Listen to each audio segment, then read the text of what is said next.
Good morning, everybody. Time is now 9:30, so we're going to make a start. So if I can ask everybody to join the session.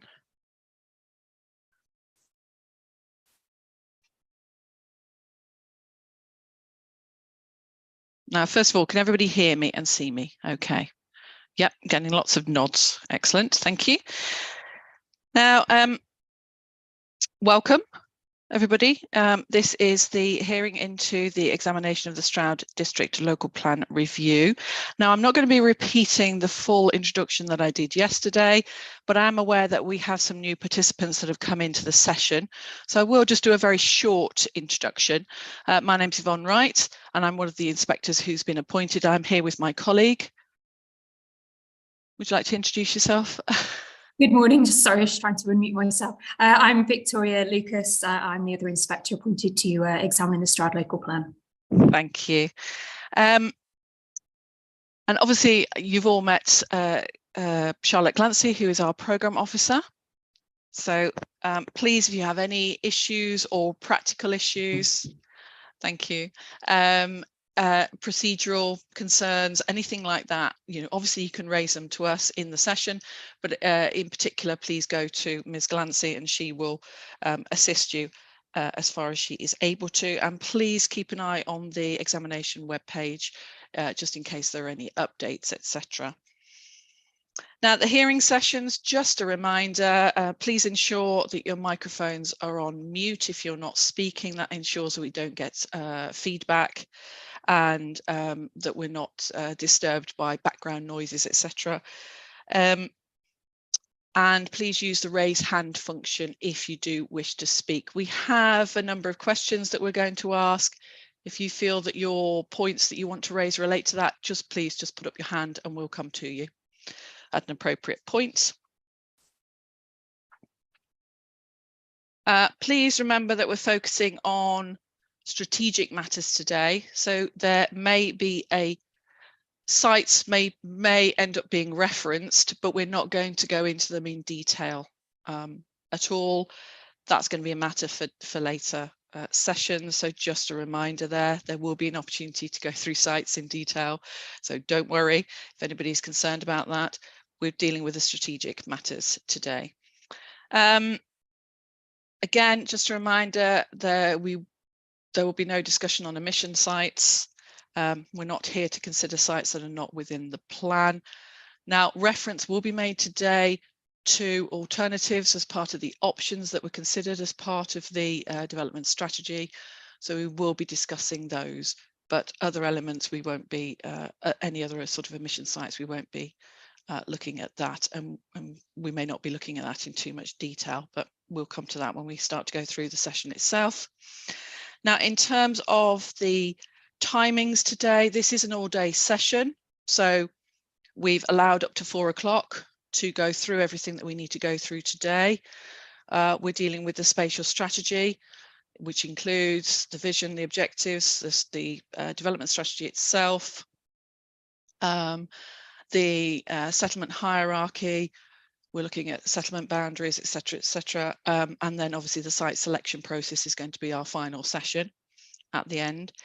Is there anybody present, or if you can let myself or the programme officer know if you need to go at any particular time and you have a point that you want to raise or want to discuss earlier rather than later, if you can let us know, then please do that. If you've got an appointment or whatever to go to, that won't be a problem. We can accommodate that. We will be taking appropriate breaks mid-morning, mid-afternoon, and we'll be having lunch between 1 and 2 p.m. or around that time. That's our norm. So to ensure that we make the most efficient use of the day, because we do have quite a lot to get through, if you can please be to the point and as focused and succinct as you can be, that would be really most helpful, and respond to the specific questions on our MIQs, etc. And again, just a reminder that we will not be allowing repetition of points, so please just be aware of that. If others have made the point that you wanted to make, if you can just refer to other comments that you want to make. That'd be really helpful. Thank you very much. Are there any questions on the procedures that I've just set out? No. Excuse me.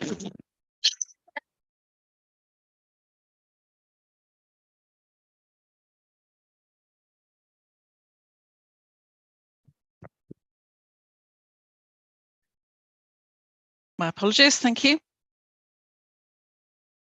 Okay, what I would like to do first of all then for this session is to go through the participants, and so that you can all introduce yourselves. So like yesterday, I'm going to go through the list. And I'm just going to go down the list. It's in no particular order, but I've just down the list that the programme officer has sent me. If I could start with the council, please. So Mr. Russell.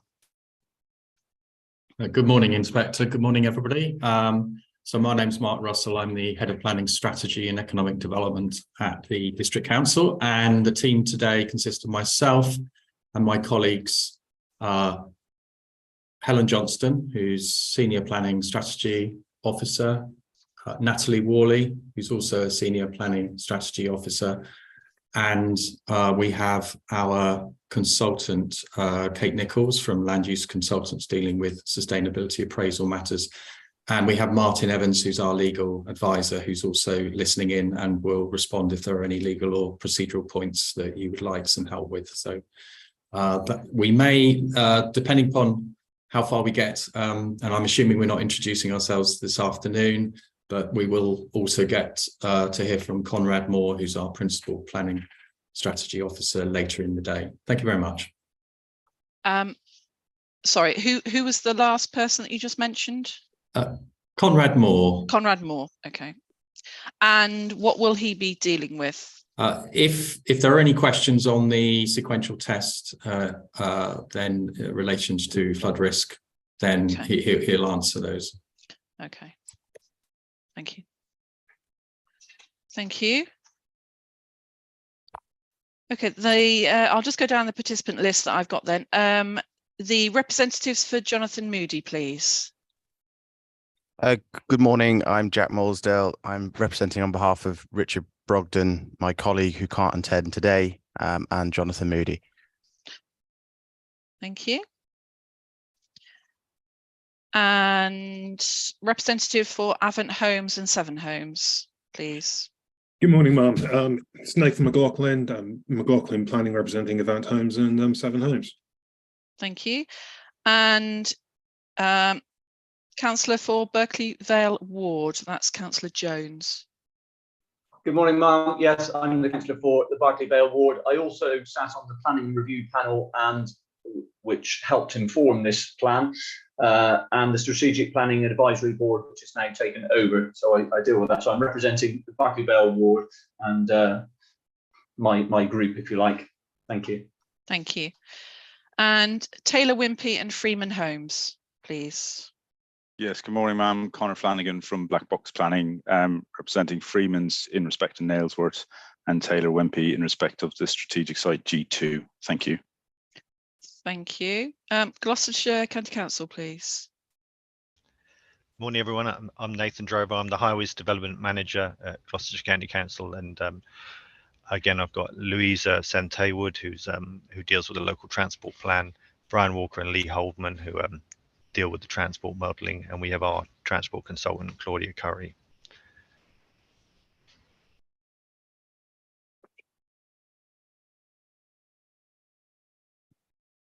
Thank you.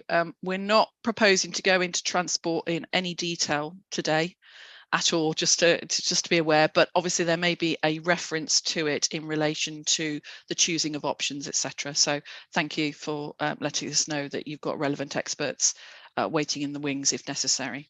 The Sharpness Development and Ecotricity, please. Good morning, ma'am. My name is Paul Fong, representing Sharpness, PS36, and Ecotricity, PS20. With me today, I have Edward Turner, who is from Pegasus and does master planning on Sharpness for us. Thank you. And the representative for Alexandra Orchard, please. Good morning, Mum. My name's Matt Tyers, Cester Planning, representing Alexandra Orchard, and we're here in relation to land at Thrupp. And representative for Persimmon Homes, Severn Valley. Good morning, it's James Millard of Blue Fox Planning, representing Persimmon Homes, Severn Valley in respect of PS24 and PS38. Thank you. And Minchinhampton Parish Council and Local Plan Response Group. Representatives for that, please. Good morning, I'll go first. I'm Bill Raby-Smith. I'm here on behalf of the Minchinhampton Local Plan Response Group with relation to the settlement hierarchy. Thank you. Do you have a colleague as well? I was expecting the chair of the parish council, Nick Hurst, to be on the call. Mr. Hurst, yeah. Okay, might be delayed in joining. I spoke to him earlier. Okay.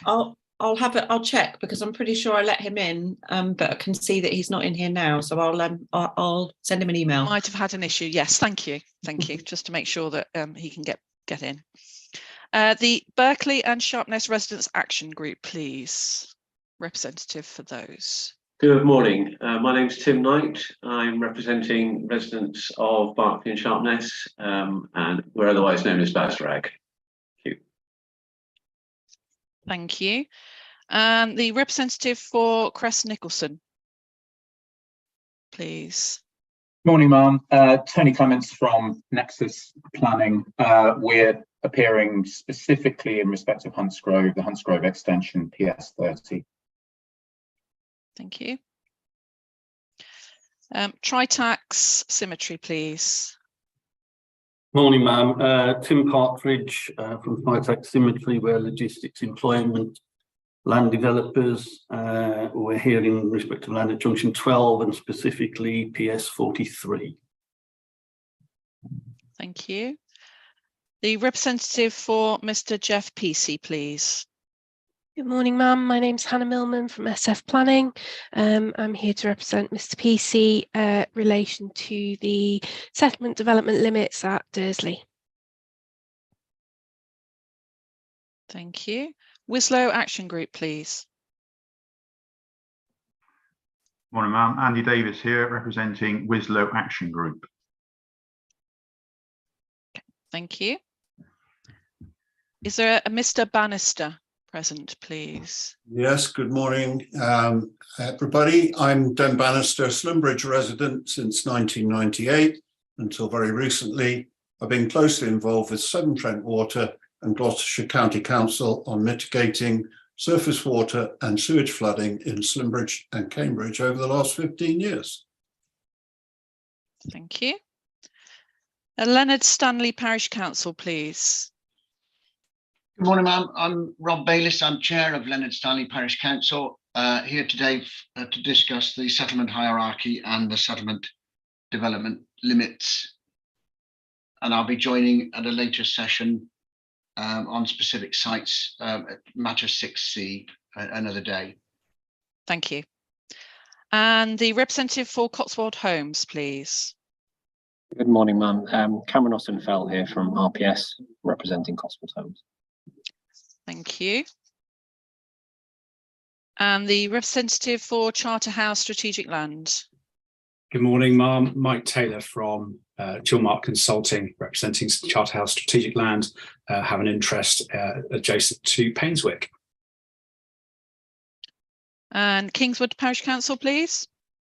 Good morning, Troy Hayes, Chartered Town Planner from Troy Planning and Design on behalf of Kingswood Parish Council. Thank you.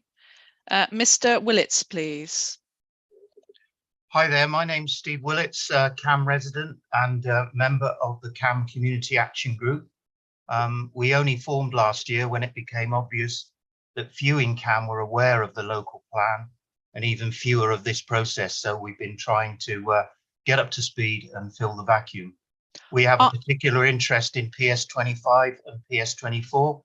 And just to be very, very transparent, We're certainly opposed to PS25 and want to see changes to 24. I understand that those will be discussed in detail later. I can only attend this meeting this morning, though. Thank you. Okay, thank you. Can I just confirm, you said you're a local resident and you're also a member of the CAM Community Action Group. Are you representing the CAM Community Action Group today? Yes. Yes, okay. And which particular parts of the MIQs, the agenda that we've set for today, which particular parts would you like to talk about? Do you want to talk first so that you can reference everything, or do you want to, when are you able to stay until? Is it until lunchtime, or would you prefer to just speak first? I'm able to stay until lunchtime. I think because of getting up to speed, I want to help the process and listen. I did listen somewhat yesterday. And whilst there's a number of things I would like to say, I think I'd rather try to put those in appropriately in the process if I can. Rather than try and make a speech and be unhelpful, so to say. Okay. No, I appreciate that. So thank you very much. I just want to make sure that you have the opportunity. So I don't want you to feel that, we're getting near the end of the session this morning and you still not had a chance to have your say. So if you can just, I'll try and remind myself that you need to come in at a certain time before lunchtime.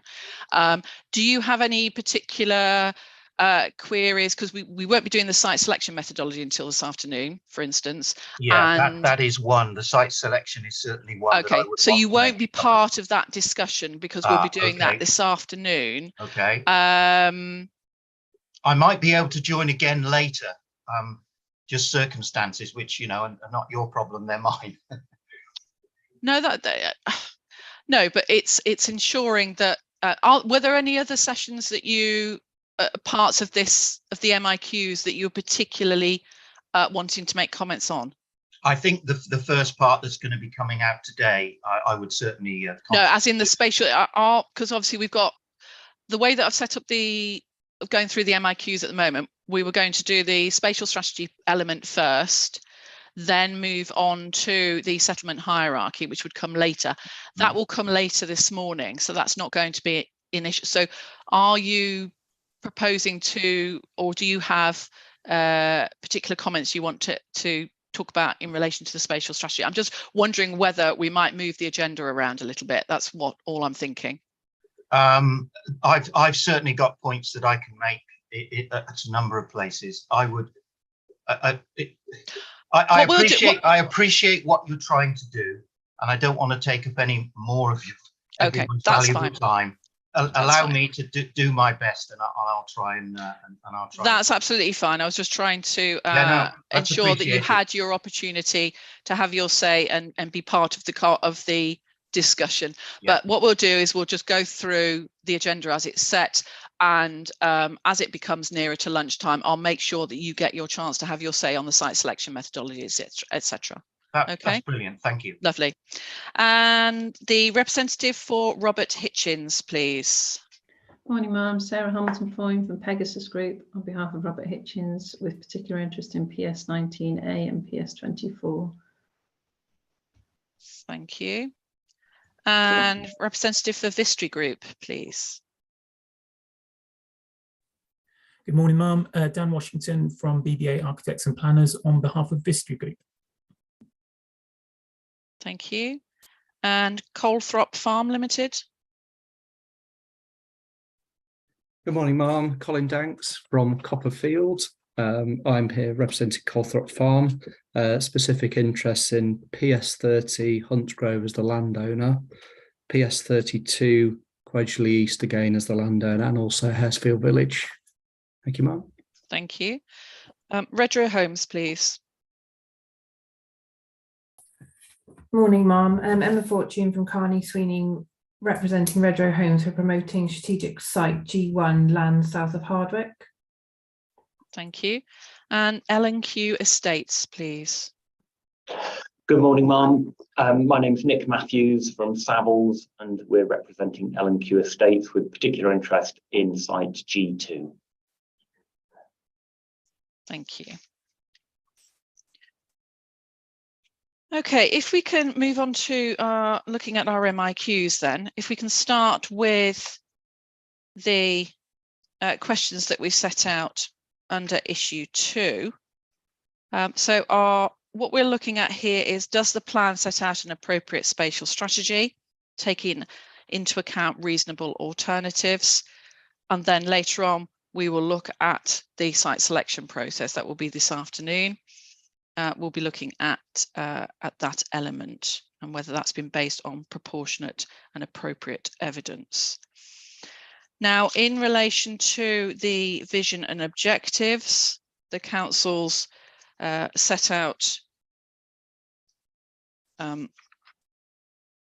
or stated that it considers that the objectives are absolutely appropriate and that the vision is positive and realistic.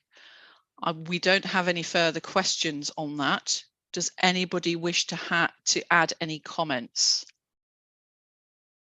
I'm not saying necessarily that you should repeat any of your submissions. It's just that we don't have any further comments on or questions. We have enough evidence on that matter. Mr. Fong, please. Well, excuse me. Surprisingly, I'm not going to support the council on this particular matter. It really does lead to the process more than anything else, and by no fault of any of us here, the average time to get a local plan through is about 7 years. In the intervening period, we've obviously had a climate change emergency. I think we're all cognizant of that particular fact.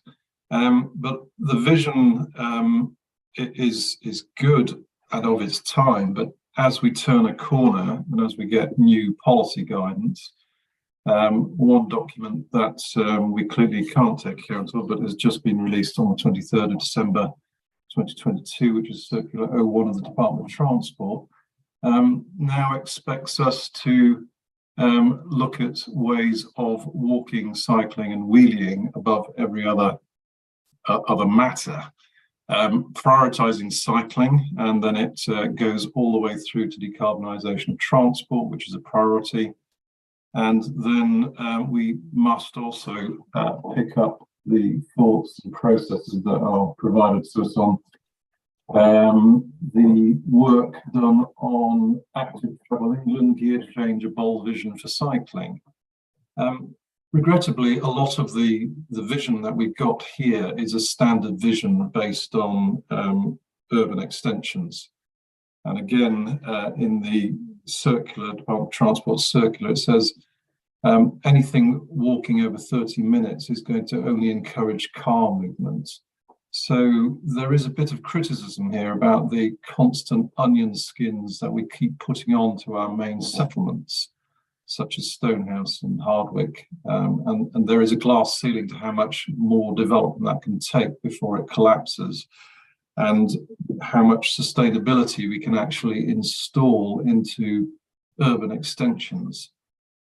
So I think the council's vision is good in relation to creating a vision of carbon neutrality through DCP1. I think that has to be upheld, and I listened to Catherine Braun yesterday.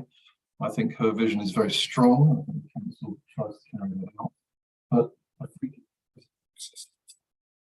we are peddling a very old-fashioned locational strategy, and I think half of the strategy is going to not serve us well in terms of sustainable transport. Thank you.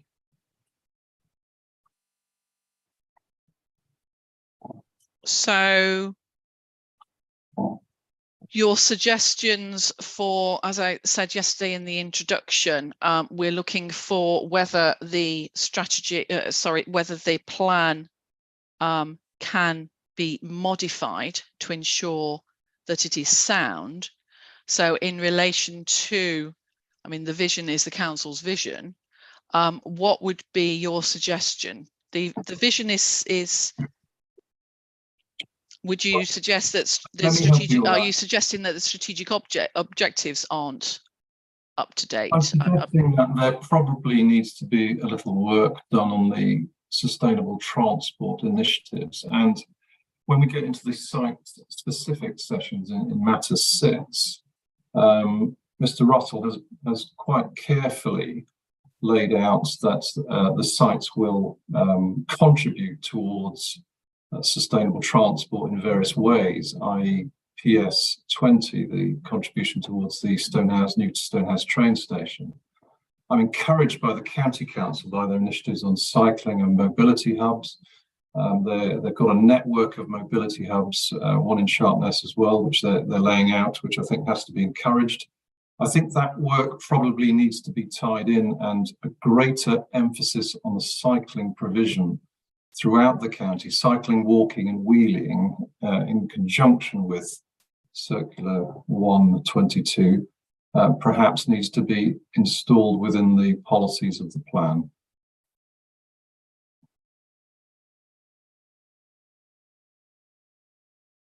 But it's quite clear that we have to turn the corner in terms of climate change, Ma'am.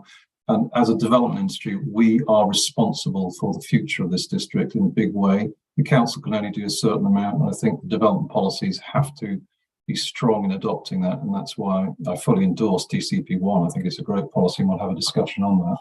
We will be having a discussion on that in a later matter. Yes, so thank you. Mr. Drover, please. Thank you, ma'am. Yeah, I find myself in agreement with Mr. Fong. The 7-year-ish period and the plan being of its time. I was going to raise in connection with the NPPF question, paragraph 11, but and it's not a criticism of Stroud Council, but there is no evidence concerning the broader relative carbon impacts of the different spatial options, transport or otherwise.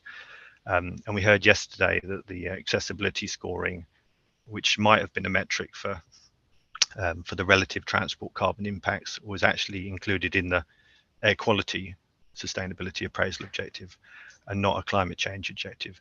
So I don't think there's any evidence concerning the relative carbon impacts arising from the spatial strategy. And obviously implicit in that is that there isn't any for the selection process and the allocations. So given our climate change emergency, I think those sort of considerations should have been front and center. Of course, the modelling of carbon options, I can't remember when the RTPI TCPA guidance came out, but it's only being done now. I mean, the earliest one I think was 2019-ish. So I don't expect Stroud would have been in a position to do it. But Gloucestershire County Council have done their own assessment of transport carbon impacts of various spatial options, generic spatial options, not the ones in the plan, obviously. And yeah, the conclusions of that work are quite surprising. The range of vehicle kilometerage travelled you get between urban densification, suburban spreading, which obviously, again, we can't keep doing forever, and versus garden communities with and without strategic public transport. So there's a vast range in there.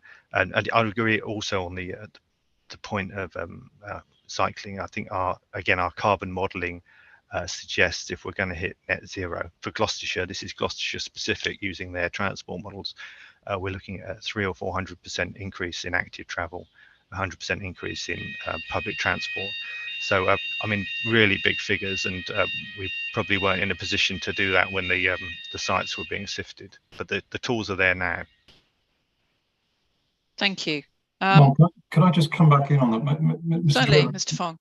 Mr. Drover makes a very, very valid point. And one thing that we are not including in this plan is that carbon calculation. Now, we have done a carbon calculation for our sites, and we are in a position to show the reduction in carbon through the active travel modes.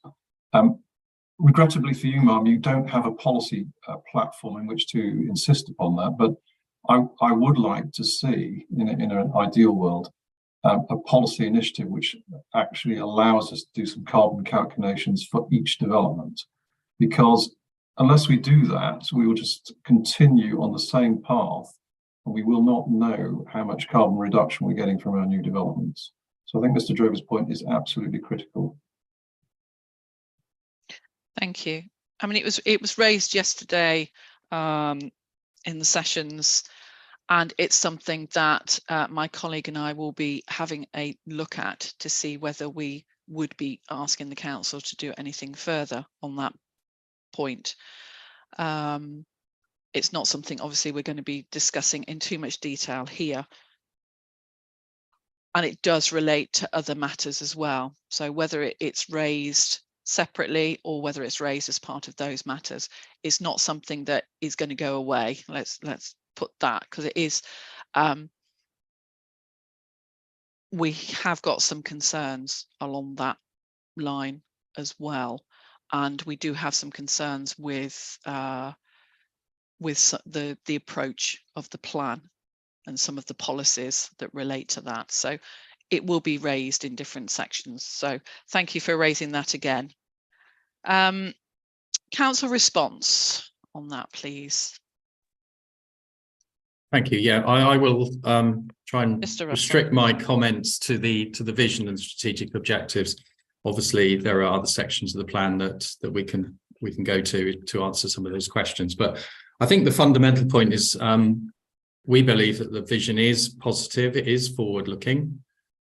Just looking at the vision, I quote, "We have responded to climate change, becoming carbon neutral by 2030, and continuing to adapt our lifestyles to live within our environmental limits, including travelling in sustainable ways." Now, this is a high-level, broad vision.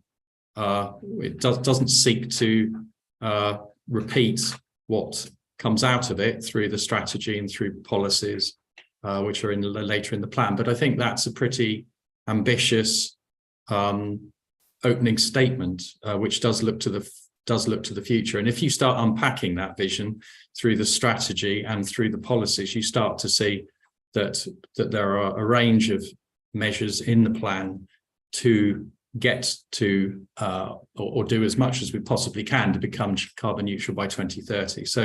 So in terms of, have we got an ambitious forward-looking strategy vision? Yes, I think we have. And obviously, as we all learn in terms of adapting and mitigating the impacts of climate change, there are new ways of measuring, there are new ways of assessing, as Nathan said himself, that there's emerging thinking on including carbon assessment work in essays, but this is quite cutting edge and relatively late in the day for our local plan. So, and I noticed, to be fair to him, he didn't criticise us on that basis. But yeah, we can always do more and do better on that, and no doubt the review of the plan will start to bring those forward.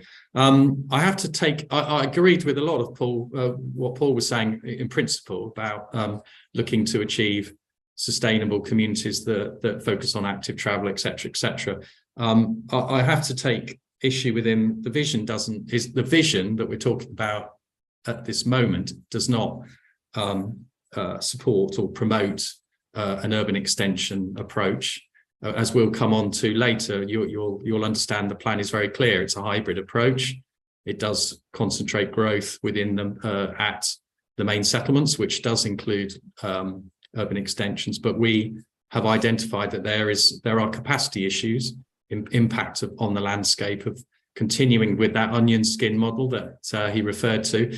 In fact, I think we might even have come up with that phrase ourselves at one point in the process. And therefore, we have explored the options of new settlements and other patterns of growth. So I would take slight issue with him there. In terms of unpacking that, in terms of mobility hubs, all sorts of sustainable transport measures, we essentially do that in the policies and the site allocations. You'll know from reading the site allocation policies, a number of them include references to public transport hubs. And positive active travel measures. So we do all of that.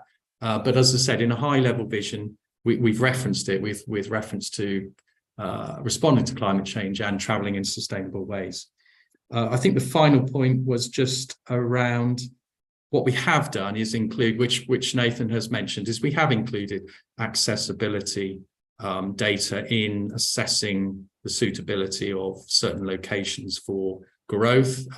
Yes, we've checked. It hasn't been under the category that Nathan would like it to be, but as you heard in the opening session from our SA consultant, you know, that would have been double counting essentially. We picked it. The important point is we used accessibility scoring in as part of our assessment and selection work. So I think that's oh, sorry, and just to emphasize, if you go down to the strategic objectives, we have a strategic objective SO4, transport and travel.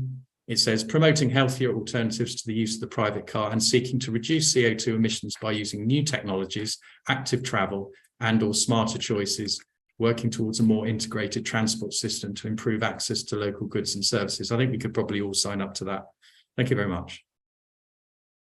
Thank you.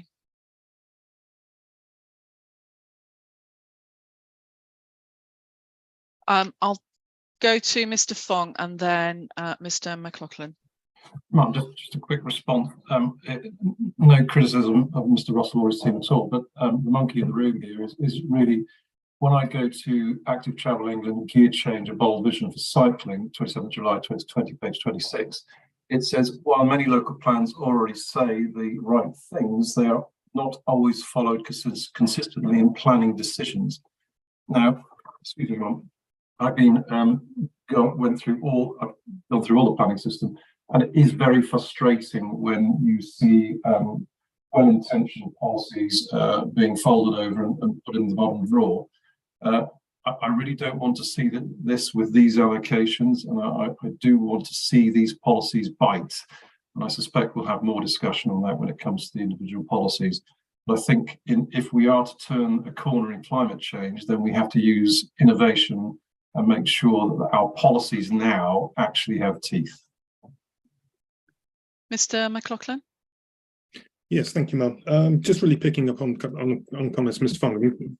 Equally, I share his views and support for the circular 01/2022 from the DFT. However, I just want to stress the point that this is sort of one of a package of issues that we have to take into account. And Stroud's vision, it is aspirational, and I do support the council in that respect. But if we drive a plant solely on the basis of carbon emissions, and I appreciate there's a climate emergency declared by all local authorities in the country, and I'm fully cognizant of the knock-on implications, there is a risk that development in predominantly rural districts such as Stroud, and it's not unique in its characteristic, it has a number of urban areas but an extremely wide rural hinterland, that development in existing sustainable settlements will be throttled off at the expense of sustainable travel, which will then start to compromise other policy objectives. And we've already heard from the council from yesterday in terms of social sustainability. We're obviously going to explore the issues of site selection and settlement hierarchy, obviously through the process of this examination. But it can't just solely be down to climate change. And we've just got to keep that in the back of our minds, that when we are exploring how decisions were made about the locations for growth and their connectivity and sustainability in terms of proximity to local services and facilities, which I completely support, we've got to keep paragraph 79 of the framework in the back of our minds about what happens in rural areas, such as with my interests in Frampton-on-Severn and indeed advanced interests at Dursley. Thank you. Thank you. I'm going to come to Mr. Danks and then I'm going to go to the council and then we're going to be moving on. So Mr. Danks, please. Thank you, ma'am. And this comes back to our submissions. The debate this morning seems to be focused on, how do you interpret a vision? My issue with the vision at the moment is it effective? It's aspirational, but it can be interpreted in so many different ways, and we're starting to see that in the debate this morning. What we suggest is that if you're going to go down the route of a vision, you need to have clear targets or objectives to achieve. And again, if you move into the strategic objectives, again, it's general language, and the vision is general language. The strategic objectives are general language. So we've raised this in our representation that it should be focused on achieving measurable outcomes, and that will make it a much more effective vision. Thank you. If I can come back to Mr. Russell then. Any responses, comments on what you've just heard? Yeah, it was helpful to have Nathan's comments, which do provide a balance to the, the council is progressing a concentrated growth or primarily a concentrated growth strategy.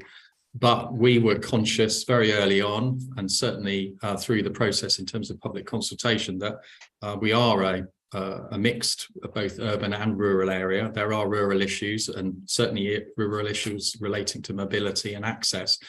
And there are sustainable or relatively sustainable settlements there which are not necessarily large tier 1 or even tier 2 settlements where an element of growth is still accepted. You'll see that in our role and function study, which shows that there is a case for growth at some of the smaller settlements. And although our strategy is primarily based on concentrated growth, it is a hybrid strategy, and we do allow for continued growth at lower tier settlements, and there's some flexibility even at the very smallest level for meeting specific local needs, and that's certainly more flexible than our previous local plan. So we've tried to balance those other issues that Nathan talked about, and we certainly don't want you to forget, Inspector, that the rural areas do require some development to maintain their vitality.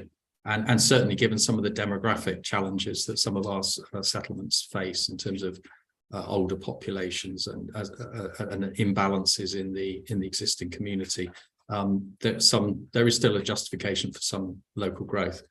In terms of Colin's point, I understand what he's saying. I would say in response that the vision that I'm referring to on page 19 of the plan is a high level vision, and it's forward looking. It needs to be aspirational. It needs to be understood by everybody who reads it. It's then unpacked through the mini visions in the plan, which no doubt we may go on to talk about in the context of the overall strategy. The mini visions essentially unpack that bigger strategy for what does it mean for each local area. So there's more specific detail in those mini visions, and indeed the guiding principles associated with those mini visions unpack the strategic objectives and the strategy, and so clearly identify what's required in those mini cluster areas. So there's more to the plan than looking at pages 19 and 20 in terms of the vision and strategic objectives, but I'm sure we'll start to unpack those issues ourselves as we work through the agenda. Thank you. Thank you. Yes, we will be looking at the, we're not going to be discussing the mini visions during this session. We did ask a question obviously about the mini visions in under matter 2, but we don't have any further questions at this time to ask about that. You've set out the purpose of the mini visions, and you've answered the questions that we set in there.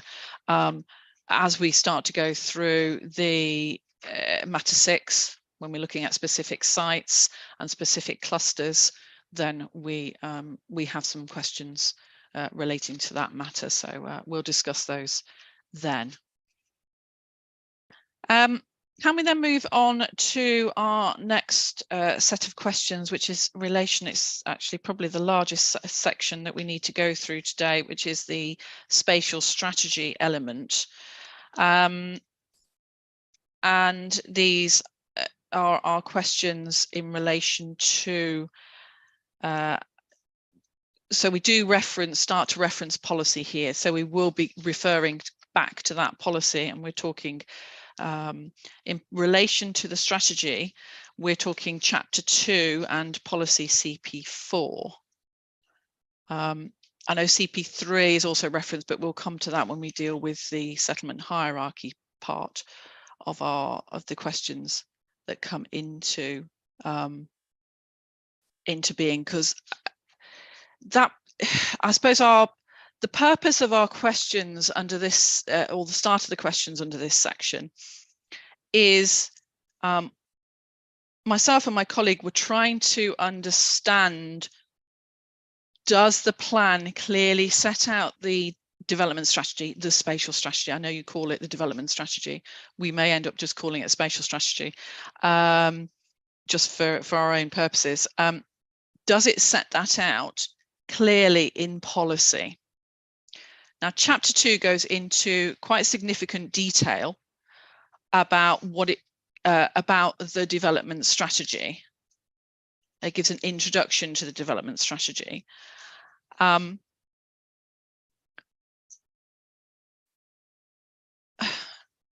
But that strategy, in a summary form, isn't set out in policy in a clear way. What the policies do, when you start to look at CP2, CP3, we're leaving DCP1 because that's a completely different policy for now. I know it's all interlinked, but we're dealing with that under a different matter. And what myself and my colleague are trying to understand is, do the policies, so you've got CP2, you've got CP3, and you've got CP4, and then underneath all of that, you've got all these additional policies as well. Is it absolutely clear what the strategy is, and is the strategy, the spatial strategy, clearly set out? And we were struggling with that a little bit in terms of the clarity and the effectiveness of the policies, and whether, so although the plan in its text may set it out, is it set out in policy? Now, the council has responded and said, yes, it considers it is set out by looking at the policies and the core policies, that they are set out, that the spatial strategy is clearly set out in policy.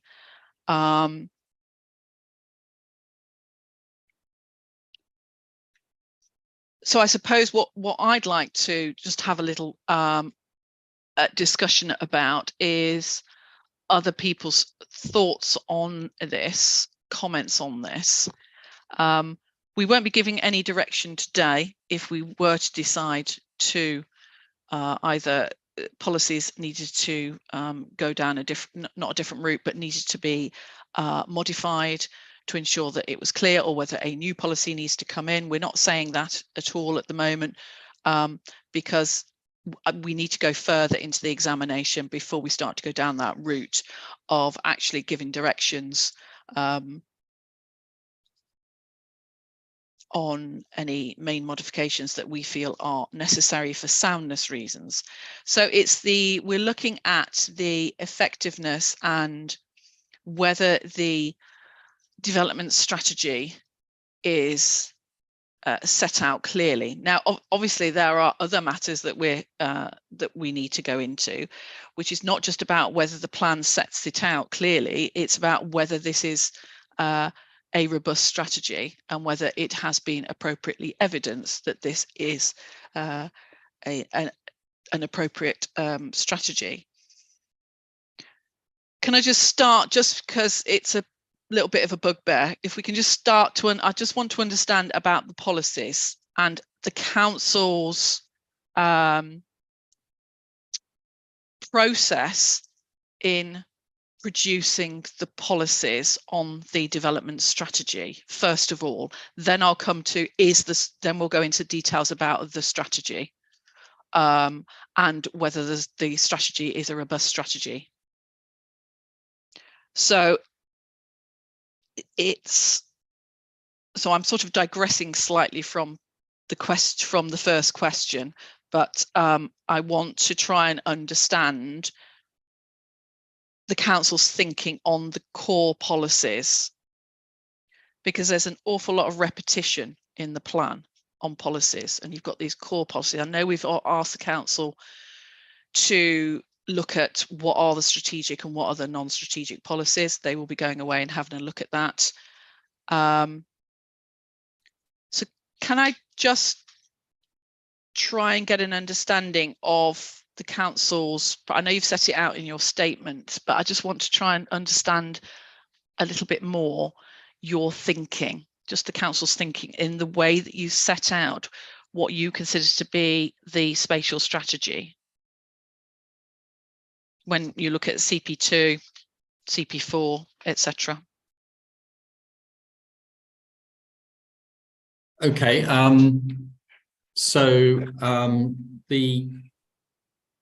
The full strategy, in terms of a broad strategy, is set out on page 23 of the plan.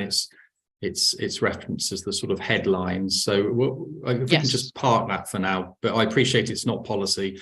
It could become policy, and I understand the point that's being raised.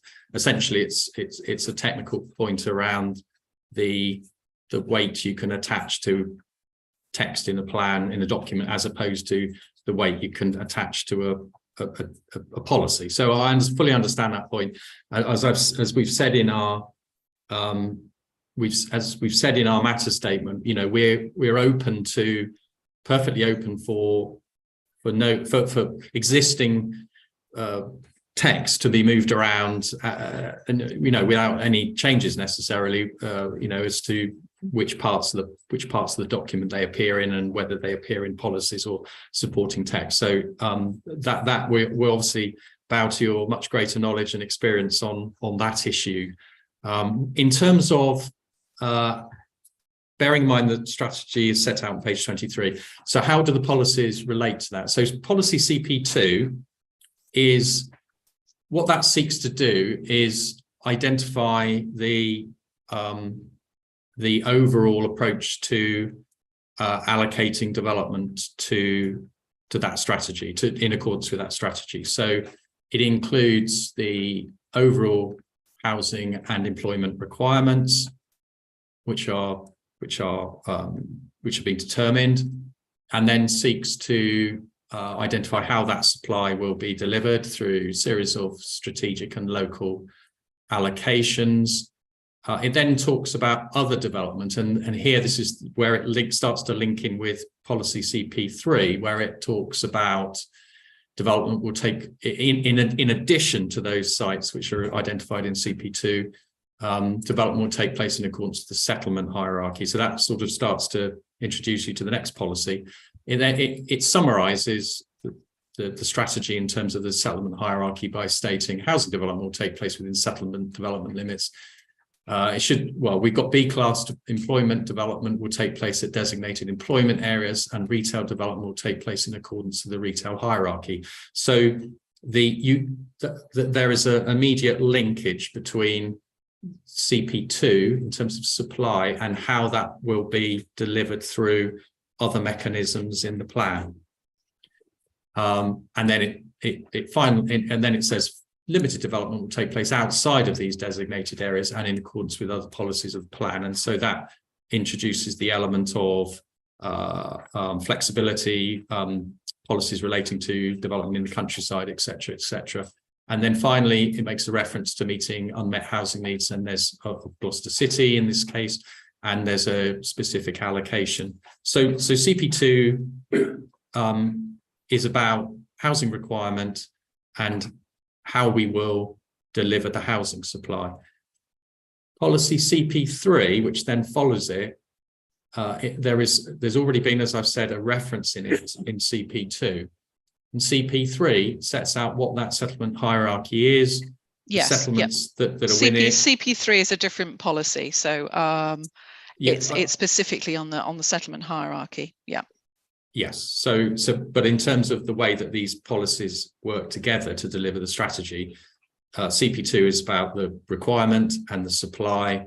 CP3 is identifying what the settlement hierarchy is, and then CP4 is essentially what we really should be about, which is placemaking. So it's all very, very well talking about numbers and even locations, but we're talking about places that people live in and work in, and so this is where we get the introduction to the sort of making development beautiful, quality design. What are these elements of supply going to look like, and how they're going to work in terms of places to live and work. So that in essence is the sort of the trilogy of the main policies. And then CP4 also introduces you to the mini visions and the guiding principles, which then allow you to to look at those 3 policies we just talked about, and what do they actually mean in terms of specific locations, local distinctiveness, which is really important in a local plan. I've used the phrase unpack, and that essentially is what it does. It's looking at places, both existing and development that will take place during the lifetime of the plan to, in some cases, maintain, in some cases change, in all cases achieve quality development. So CP5 and CP6 are ways essentially of delivering that housing supply or employment supply that's been identified in CP2 and CP3, and that's details around environmental development principles for strategic sites, because strategic sites will form a very important element of the overall strategy. And CP6 is about infrastructure and developer contribution. So how are these major strategic sites in particular, but also even smaller sites, how are they going to be delivered in terms of bringing forward infrastructure, and how is development going to contribute to mitigating any impacts? So that's essentially the overarching policies of the strategy. Now, as I said, I come back to my previous point, the council is relaxed about whether those policies, whether the policy, the wording on page 23 is actually converted into a policy relating to the strategy, which makes it absolutely clear that that is the strategy. If that is required to give sufficient weight for decision makers and certainty, then as we said in our matter statement, the council would be happy to accept a modification in terms of its status within the plan. Thank you. We have, we've got some other questions on the other core policies anyway later on, so don't in other sessions, some of them we do have some questions about CP4, which we'll come on to a little bit later. It's more in relation to your, it's in relation to, does CP2 set out your strategy? It doesn't, because chapter 2 sets out your strategy, what your actual strategy is. So it's just making it clear whether it's clearly defined in policy what that strategy is, because that's what national policy requires, is that is set out. So the council may wish to start just have a look at that. And if we need to give a particular direction on that, or a particular steer, then we will do so at some later sessions as we start to get more into the examination. We've got several weeks, a number of weeks left yet to go into that. So we'll steer you if you require that in more detail. I've got 3 hands up, so I'm going to, this is just in relation to policy and whether the strategy is set out in policy. I'm then going to come on to whether we're going to go into a bit more detail about the actual strategy and how the strategy is being developed, etc., and whether it's appropriate. If these can be quick points, I will move on. So, Mr. Taylor, please. Thank you, Ma'am. Very quickly, I think it's really, for me, as a reader of the plan, it's just the sort of complexity of how many pieces of text, how much policy, and how many pieces of sort of, I'm not quite sure what they are, policy or objectives or visions. One has to read across the plan to understand what may or may not be happening in certain areas. And for me particularly, it's this strength of the link between the overarching growth that's proposed through the sort of core policies with the role of the parish clusters, which are sort of referred to through the mini visions, which are much later into the document, and really understanding how they work together and to the extent to which they do work together. Obviously, we'll talk about the detail of that perhaps a little bit later, but that's the sort of general point I'd just like to raise at this stage. Thanks. Yes, thank you. It's not an easy plan to read. and it's not an easy plan to fully understand because of, and it could just be it's the way that it's set out, but we are not here to improve the plan. We are here to ensure that it's sound. But I just wanted to, yes, I do understand where people are coming from a person who has not read this plan before. It's not the easiest of plans to consider in terms of the complexity of the number of policies that are that seem to relate to very similar subjects. But we will come on to that as we start to move through the examination. And there could be a combination of combining policies to make sure that it's much more succinct and not more effective, because more effective is an improvement, but it becomes effective as where necessary. But obviously we can only make recommendations if it's necessary for soundness. So Mr. Fong, please. Just in relation to the strategic I suspect I've been reading Mr. Ross's plans for too long, so I can read them quite well. However, I would suggest that there is a lot of duplication between strategic and individual site allocations. And for example, if we look at CP5, we're given a list of sustainable facets in terms of transportation, etc. And yet those are duplicated in my policy. Mr. Fong, if I can just stop you, we will be looking as we go through. I fully understand your comment.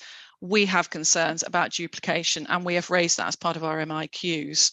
I don't really want to go into that at this stage. It's certainly something we're going to be raising as we start to go through each of the policies, and we get down to much more detail about the policies, because we have those concerns that there's quite a lot of duplication, and duplication isn't useful when it comes to a decision maker, and because there can always be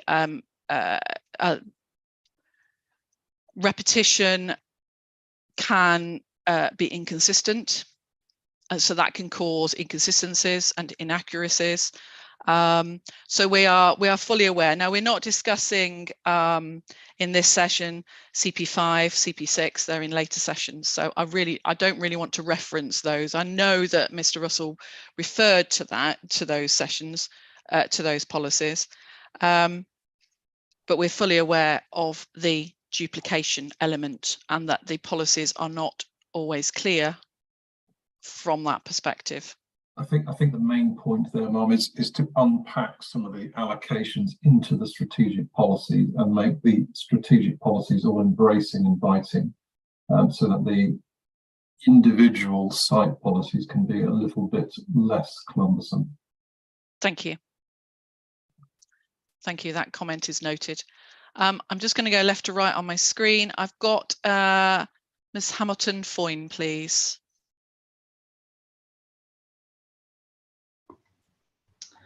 Thank you, ma'am. Just very quickly, in our hearing statements and in our Reg 19 reps, we did suggest a new policy setting the framework for the strategy, reflecting paragraphs 2.34 and 2.313. I think that would be assistance to the strategy and support the effectiveness and implementation of the plan. It'd be clear up front what the strategy is. Thank you. Thank you. Mr. Ostenfeld, please. Thank you, Mum. My kind of point relates to a comment you made about sort of integrating policies together, and this is when I stuck my hand up, because I think it's quite right that we look at CP sort of 3 to CP 2 to 5 kind of collectively, mainly because this is one of the reasons why the West of England JSP found itself in hot water. The strategy there was perhaps led too much by the allocations rather than the strategy that underpinned it. I'm not suggesting that this council is falling foul of that, but without the clarity to understand how the strategy has affected those allocations that are within it, I think we're putting this strategy at risk. You know, for example, we see at CP2 here that we have the housing target, the housing requirement that the council wants to aim for, which is perfectly reasonable. And then we're thrown straight into a whole number of allocations with no cognizance of how that really bears reason to the spatial strategy, but also to those settlements that are identified as part of CP3. And I know this sort of strays onto your question 6 about whether or not there's that sort of clarity in the relationship, but it seems reasonable to me that there should have some bearing about the allocations that are being presented here and how they relate to the spatial strategy. I know that the council has reservations about including any, for example, new settlements as part of as part of a settlement hierarchy at this present time. But I think we need to understand the relationship of that to understand in more detail how that spatial strategy operates, and similarly the relationship to the mini visions. So I'm hopeful that this can be addressed largely through main modification. Thank you. Mr. Flanagan, please. Thank you, ma'am. Yeah, just a point on the clarity of CP2. I wasn't sure, are you going to come back to CP2 in detail, or if you're happy to say that now? No, I'm happy to say that now. Yeah, so in terms of clarity and how does the plan read, and is it clear where it's going? And obviously the overall objective of the plan is to plan sustainably. And then in respect of CP3 and the paragraph relating to the Stroud District Plan making contributions to unmet needs of Gloucester, well, you know from our submissions yesterday that we take issue with the safeguarded status of the G2 site, and referring to MPPF paragraph 35, which is explicit that we shouldn't be deferring strategic cross-boundary matters. They should be dealt with now. So we put forward and suggested revised wording to that paragraph relating to the unmet needs of Gloucester in our Reg 19 reps. And basically it's going back to, well, if the JSP don't come forward during this examination and confirm that the site should be allocated for the needs of Gloucester City, well, then it falls to be considered as a Stroud site. And mindful of the objectives of the plan in terms of delivering sustainable development, etc. Just to evidence that point very succinctly, if we refer to the appendix at the rear of the Council's Matter 2 statement, where the table of the accessibility scores is set out, that very clearly shows that the G2 site is the highest scoring site in the district. So potentially the way the plan's written now, you've got the best scoring site in the district potentially being left behind, if you like, if the JSP authorities don't come forward. And I just don't think that scenario can be right at all. Thank you. Thank you. Mr. Clements, please. Thank you, Ma'am. It's only a very brief point, and I would agree with others who have said that the plan is somewhat wordy. I think it is. I think there's a good degree of repetition in it. But one thought just occurs to me is that probably in terms of illustrating and explaining the strategy, it's probably most effective and easy to do that in graphic terms. And the plan has the development strategy illustrated on page 24, some 30 pages before the policy actually is explained through the CP policies. It strikes me that if that diagram were to be somewhat simplified, placed alongside the policy, so that the clear components that have influenced the strategy in terms of spatial terms are apparent to the reader, it would make it an awful lot clearer as to what has influenced the council's thinking and why it's constructed the strategy in the way it has. So a point really for interpretation as much as anything. Thank you, Mr. Clements. That comes to the point that we raised in our MIQs about the purpose of map 3 and whether it was the key diagram. And the council has clarified that it is the key diagram, and therefore as the key diagram, a policy should be set out, setting out what the strategy is, and then refer to the key diagram, because that's what the purpose of the key diagram is. So it's something that, as I said, I've asked the council to just start having a look at that, and myself and my colleague will have a look at this. I know that some suggested changes have been put forward. So we'll take those on board and decide the direction that we wish to take on that. So thank you for your comments. Okay, I was going to move on because we're looking at, we know that some changes need to be made to the policies, and we haven't even got to discussing whether the spatial strategy has been appropriately and robustly tested, etc. So I've got 3 hands up. I'm then going to not accept any more hands on this point. We really do need to move on, and the council needs a chance to respond if they wish to do so.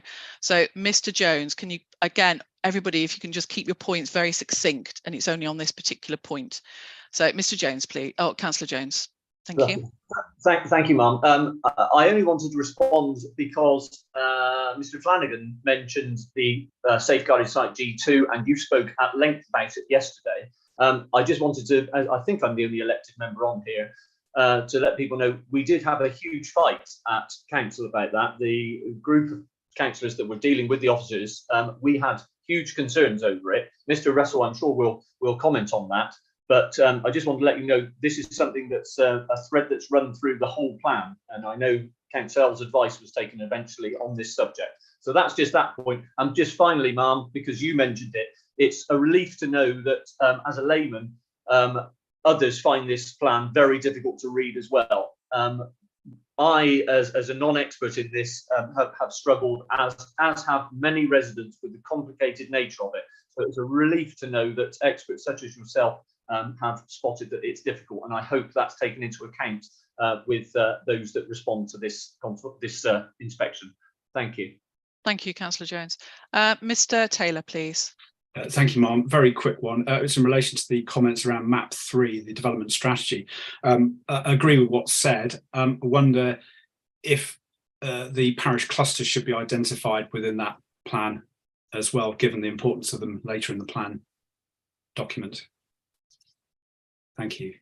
Thank you. That's something we can that's something we were going to raise later on in different sessions, but it's perfectly fine to raise that now. So thank you for that comment. And finally, Ms. Hamilton-Foyne, please. Thank you, ma'am. I don't know whether it's appropriate to raise it now, but it was just in respect of a point made by Conor Flanagan about the G2 site. If it wasn't needed to meet Gloucester City's needs, it could meet Stroud's needs. We have objected to that in our hearing statements and in our representations, because we felt that there would be too much of the distribution of the residual to the Gloucester fringes. It would be about 64%. Thank you. Thank you. Now, can I just ask the council any comments you want to make on this, on what you've heard, and then we'll move on to the robustness of the spatial strategy itself. Thank you. Just a word on the structure of the plan, and I guess by sort of reference the issue about it, and it being not an easy plan to read. Although we are replacing all of the adopted local plan, if you do cast your eyes during the examination at the adopted local plan, we have followed the same structure of the document, almost exactly in terms of the structure. So identifying the issues, identifying the vision and strategic objectives, CP2, CP3, etc., unpacking it in chapter 3 for the mini clusters, but all with the clusters with mini visions, guiding principles, etc., and then the should we say the development management policies coming on in the 3 chapters that are set out. It's precisely the same as the adopted local plan, which an inspector found sound in 2015. Now, I'm not saying you have to be bound by previous decisions, of course not, but it might be useful to read through the inspector's report, who set out his views on the adopted local plan, which just as a matter of interest, was a finalist at the National Planning RTPI Planning Awards in 2017, with particular reference to the way that we had unpacked the strategy for the parish clusters and provided a context for neighbourhood plans. If you would like further information on that, we can provide it. So I have to say, personal view is I find it quite a lively read. There's lots of photos, diagrams. You don't hear that context in terms of a local plan very often, do you? Indeed, and there is a serious point here, because despite Councillor Jones' views on the local plan, the content of it, you know, there are many. I have had many people, members of the public, saying that how good it is that there's a document that isn't a dry report, that's something that they can actually look at and understand. And certainly neighbourhood planning bodies, so parish councils, when they come to start preparing parish neighbourhood plans, you know, they've got a ready-made starter there. They've got a clear link between the local plan for the area and their and the issues, the strategic objectives relating to their part of the district, and it provides a clear link to start them off on their neighbourhood planning process. So I completely understand the points that have been raised around moving parts of the plan around for clarity, and I think Tony's point around the key diagram being close to the eventual policies. I haven't recently looked at Sarah's Robert Hitchens' suggestions for a new policy. I will look at that. We'll take those on board. So we're not unreceptive to moving bits around and essentially making it more easy for decision makers to make a decision. And thank you for that. You've made that perfectly clear, that you are receptive to making modifications for soundness reasons. Sure. And we are certainly, when I say that it's a hard read, I'm looking at it from the perspective of a decision maker. And we have no issues in relation to clustering and having the plan set out in terms of clusters. We don't have any issues with that at all. It's more around repetition and duplication. And okay, you've got to go from that policy to another policy to another policy, and are they actually all saying the same anyway? That's the aspect that we're looking at, because obviously having to deal with appeals as well as dealing with local plan examinations, I'd see it from an appeal, from a, in the inspector's role, from dealing with any appeals and having to ensure that those policies and reading those policies in that light, I've got my appeals hat on as well. And it's ensuring that from a decision maker, is this clear? Is it effective? Is it justified? Is it, does it meet national policy? And it's ensuring that element, rather than there is a lot of text in there which, from a local resident's point of view, may explain why policies are there. It's a very big plan, considering that I think at one time, the government wanted plans to be sort of around 10, 15, 20 pages long, and that would be it. Remember, that was a while ago. So it's not a criticism in that way, in that every local authority can set out their plan how they wish. So it's certainly not a criticism of that. When I say that it's a hard read, it's from we're looking at it from a particular perspective of actually, are those policies tight enough to ensure that a decision maker, there's not going to be inconsistency, there's no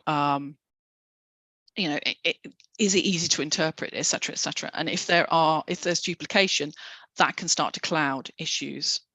Okay, so we'll move on to that as we start to go through the policies in more detail. Thank you. Right, so let's actually just start to have a look. We will, I didn't mention, but we will be having a break. Probably,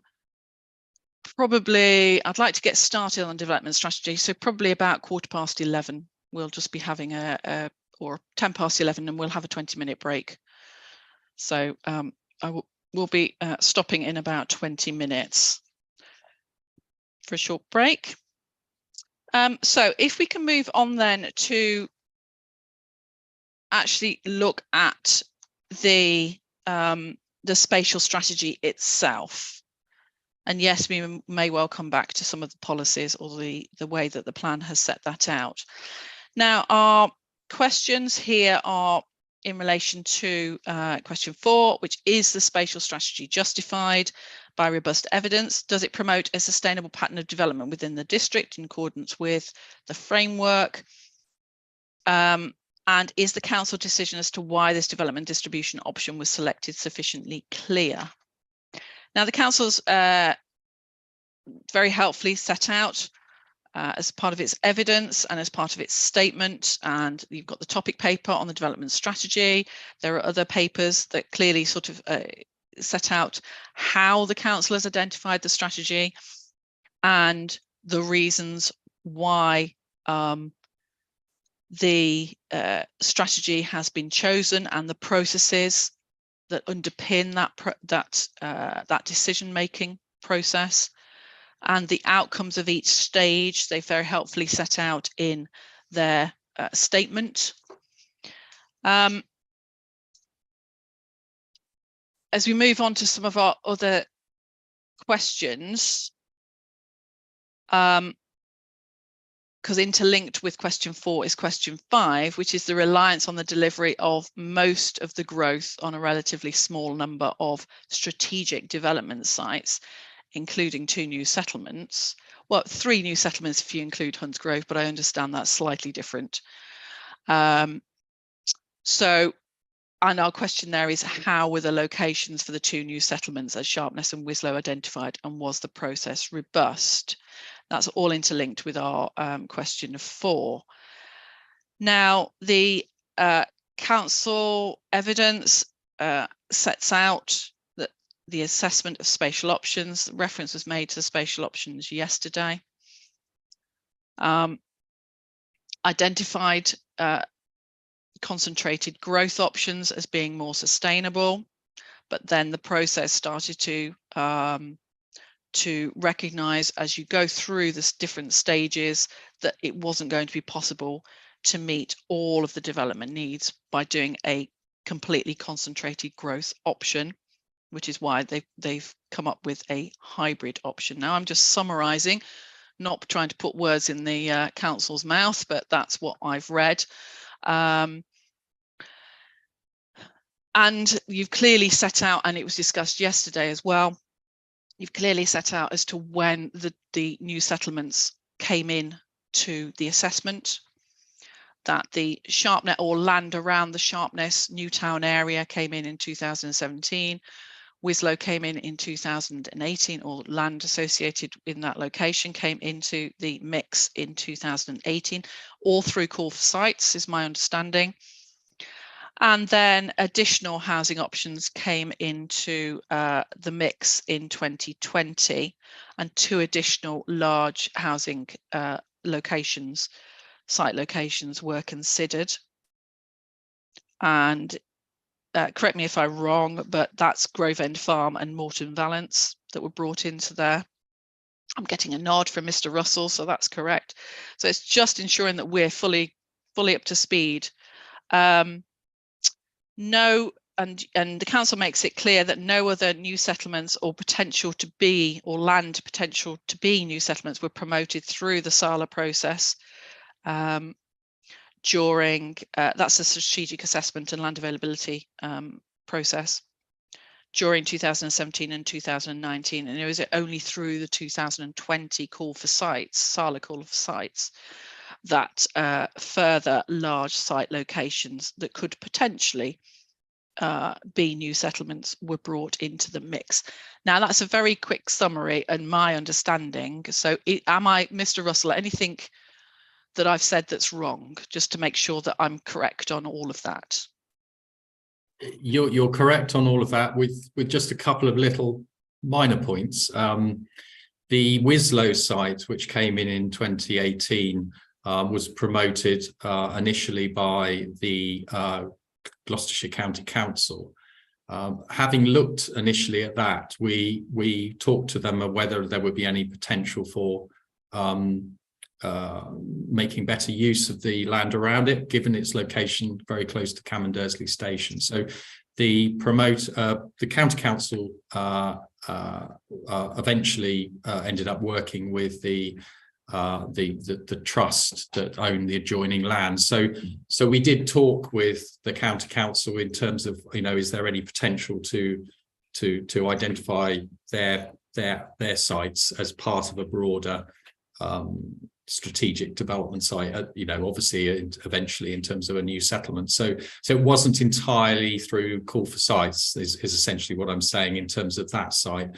In terms of, and additionally, when we had the Grove End Farm in 2020, we relooked, and this is mentioned in the topic paper, just a sort of finesse point really, is that we looked at the Morton Valence areas. There were a number of disparate smaller sites that have been promoted. And I just wanted to make the point that we, as part of the SA assessment, which identified some additional options around growth corridors, we looked at all of the SALA sites that have been promoted through since 2017 to identify if there was potential for some sites to be considered together as part of a corridor new settlement. So it's just the point about, call for sites. Yes, we heavily relied on call for sites, but we also tried to identify if there were opportunities to link some of those sites together with adjoining land. And obviously in the case of Morton Valence, that was ultimately promoted at the additional housing consultation stage by planning consultants in terms of linking those smaller sites together. So the council did have a role in seeing if there were additional land adjacent to those call for sites that could be brought forward. So I just wanted to make that point, so we had a slightly more proactive role than just relying on not just call for sites. Yeah, that was my fault for just quickly trying to summarize the process. Yes, you're absolutely right. It didn't just come through call for sites. You make that clear. I suppose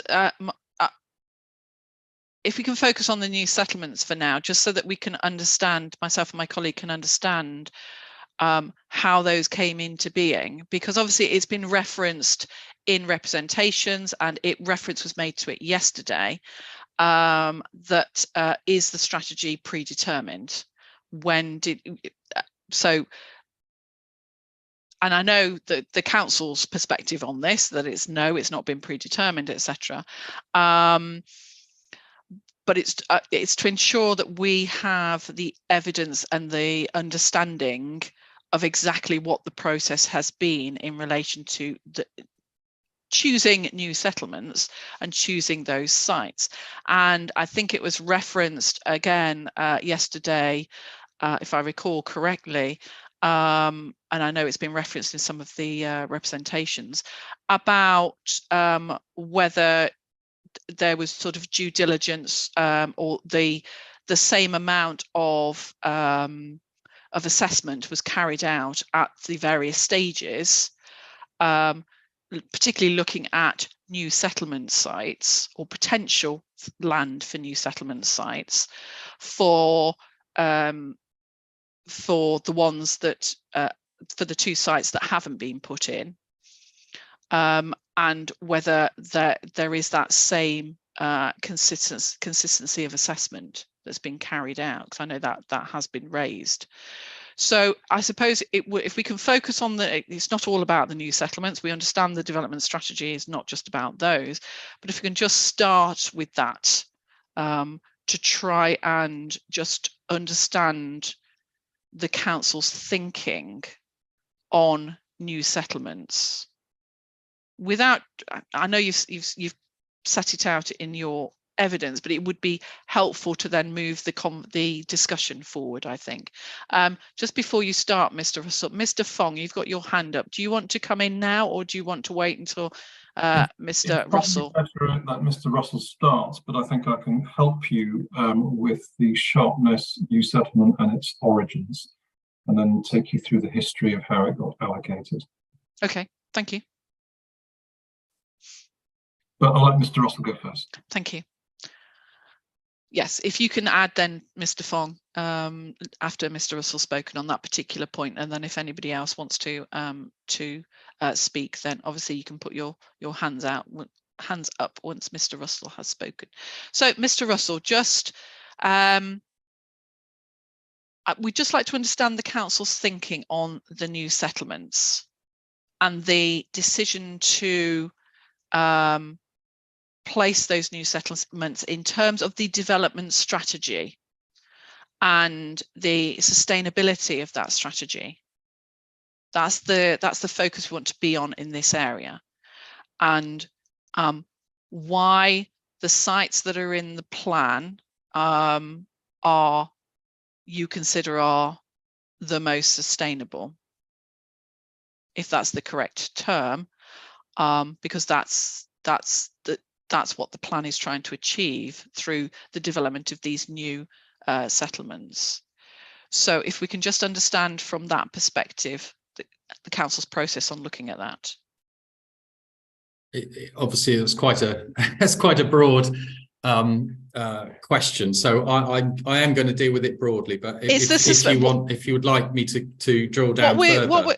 What we're concerned about, our initial thoughts, and why we really need to get a handle on the transport side, which I know that session has now been moved for particular reasons. That's had to be moved.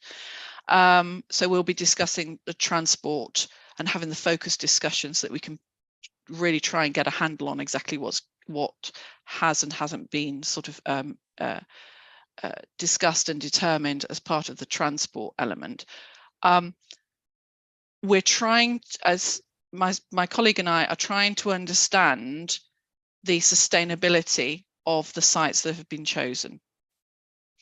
Now we'll start with the big sites, because you do the strategic sites, and it's the new settlements that we are focusing on initially to try and understand from a sustainability point of view why those sites, why in those locations, why are those locations more sustainable than other sites. So if the council can just explain from a development strategy perspective why those areas, perfectly understand about the Cotswolds AONB and that there are limitations on the western side, on the eastern side, sorry, of the district, but there are also some limitations and connotations of having development in these locations as well. So I'm just trying to understand and recognise that the council is trying to do a balance, and we will come on to much more detail about, we've got a particular session on these new settlements under matter 5, so we will be coming on to these in much more detail as part of the development strategy. Why these new settlements? Why not another form of strategy, or why the other new settlements that came forward, or land that could be potentially new settlements, didn't come forward? Can you just explain, please? Yes. So as you've already indicated, we started from a strategy point of view by generating options at the issues and options stage. So we identified the initial 4 options, which were as a result of discussions, iterative discussions with our SA consultants in terms of, you know, what normally consisted reasonable alternative options at a strategy level. So we looked at, as you will know from the work, an approach based upon concentrated growth and slightly less concentrated growth, so essentially moving down the hierarchy, and then a more dispersed approach.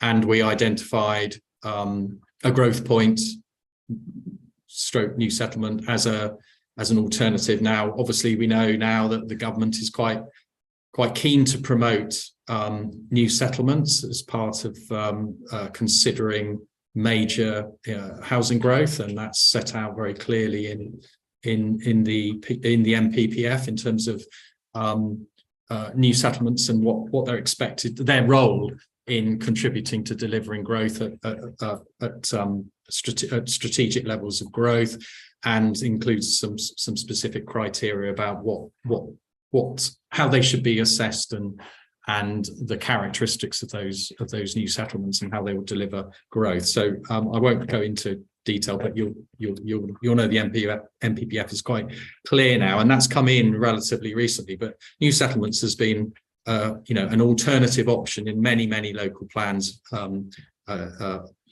the last 10 years or so, as the opportunities, the easy opportunities in terms of urban extensions are exhausted in a number of locations.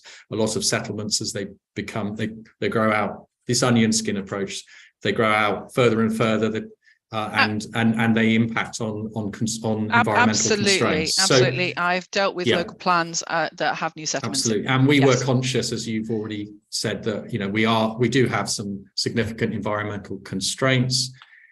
We carried out a landscape study in 2016, a landscape sensitivity study, which looked at all of the main towns and market towns and larger settlements.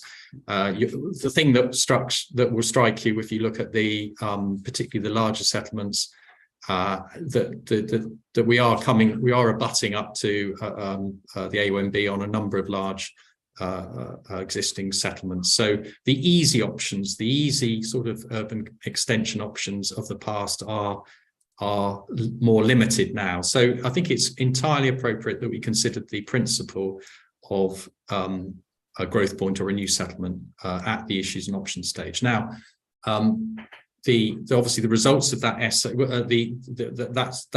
those options were subject to public consultation and essay, and obviously further work.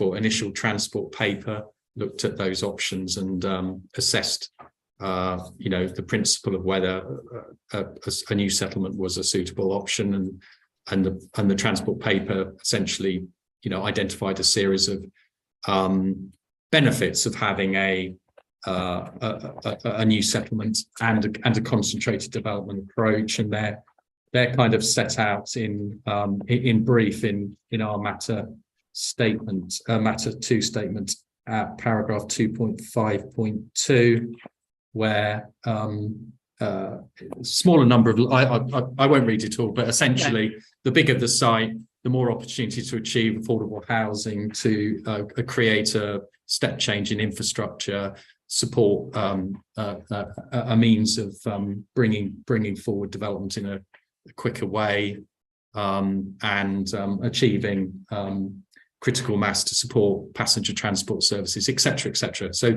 there are clear advantages of new settlements. So clearly, from a top down, we identified new settlements as an option. I'll just stick with the high level for a minute. As you said in your opening introduction, it became very clear that in terms of housing supply in particular, we were not going to be able to deliver any of the first three options, or all of the requirements of the three strategy options in isolation. And the essay recommended that we look at a hybrid approach, and essentially the option 4, the growth point, has come into the eventual hybrid approach, and there's a significant element, but by no means a dominant element of the housing supply in the local plan, and I will come back to that later, is set. It will be delivered through these new settlements. So from a top down, we believe the approach to look at the principle of new settlements was robust, and we assessed it through the essay process. In terms of bottom up, just to confirm, we undertook SALA, so call for sites from a wide range of the industry, obviously, and residents as well could put in sites for a series of 2017, 2018, 2019, 2020, annually identified sites that could contribute to the portfolio of sites and locations to deliver our development strategy. Now, at the early stage, Sharpness was promoted as a growth point. No other sites were promoted at a growth point at that stage. As you've correctly said, Wislow came in 2018 as a potential site, and in 2020 the Grove End Farm site came in, and we looked at whether there are other options along the strategic road corridor in particular. Given the SA, we generated a series of options at that stage as to, you know, where might be the most sustainable location for new growth options, and that's set out in the additional housing consultation. So clearly we can only work with what we've got in front of us. So in terms of deliverability, those sites were being actively promoted at those various stages, and they came into the SALA process, and consequently all SALA sites above the threshold were forwarded to our SA consultant at all stages, and they were all assessed in an equal and comparative manner, a policy off approach essentially at different stages. At the time of submission of the plan, we asked our consultants to produce an essay summary table for the sites that had been that were already in the process of that scale of development, so Sharpness, Wislow, and the new sites that came in, Grove End Farm and Morton Valence, just to be entirely sure that in terms of new settlements we were selecting the appropriate sites, and you'll see that assessment matrix summary table is in the appendix to our site selection topic paper, which I believe is EB9.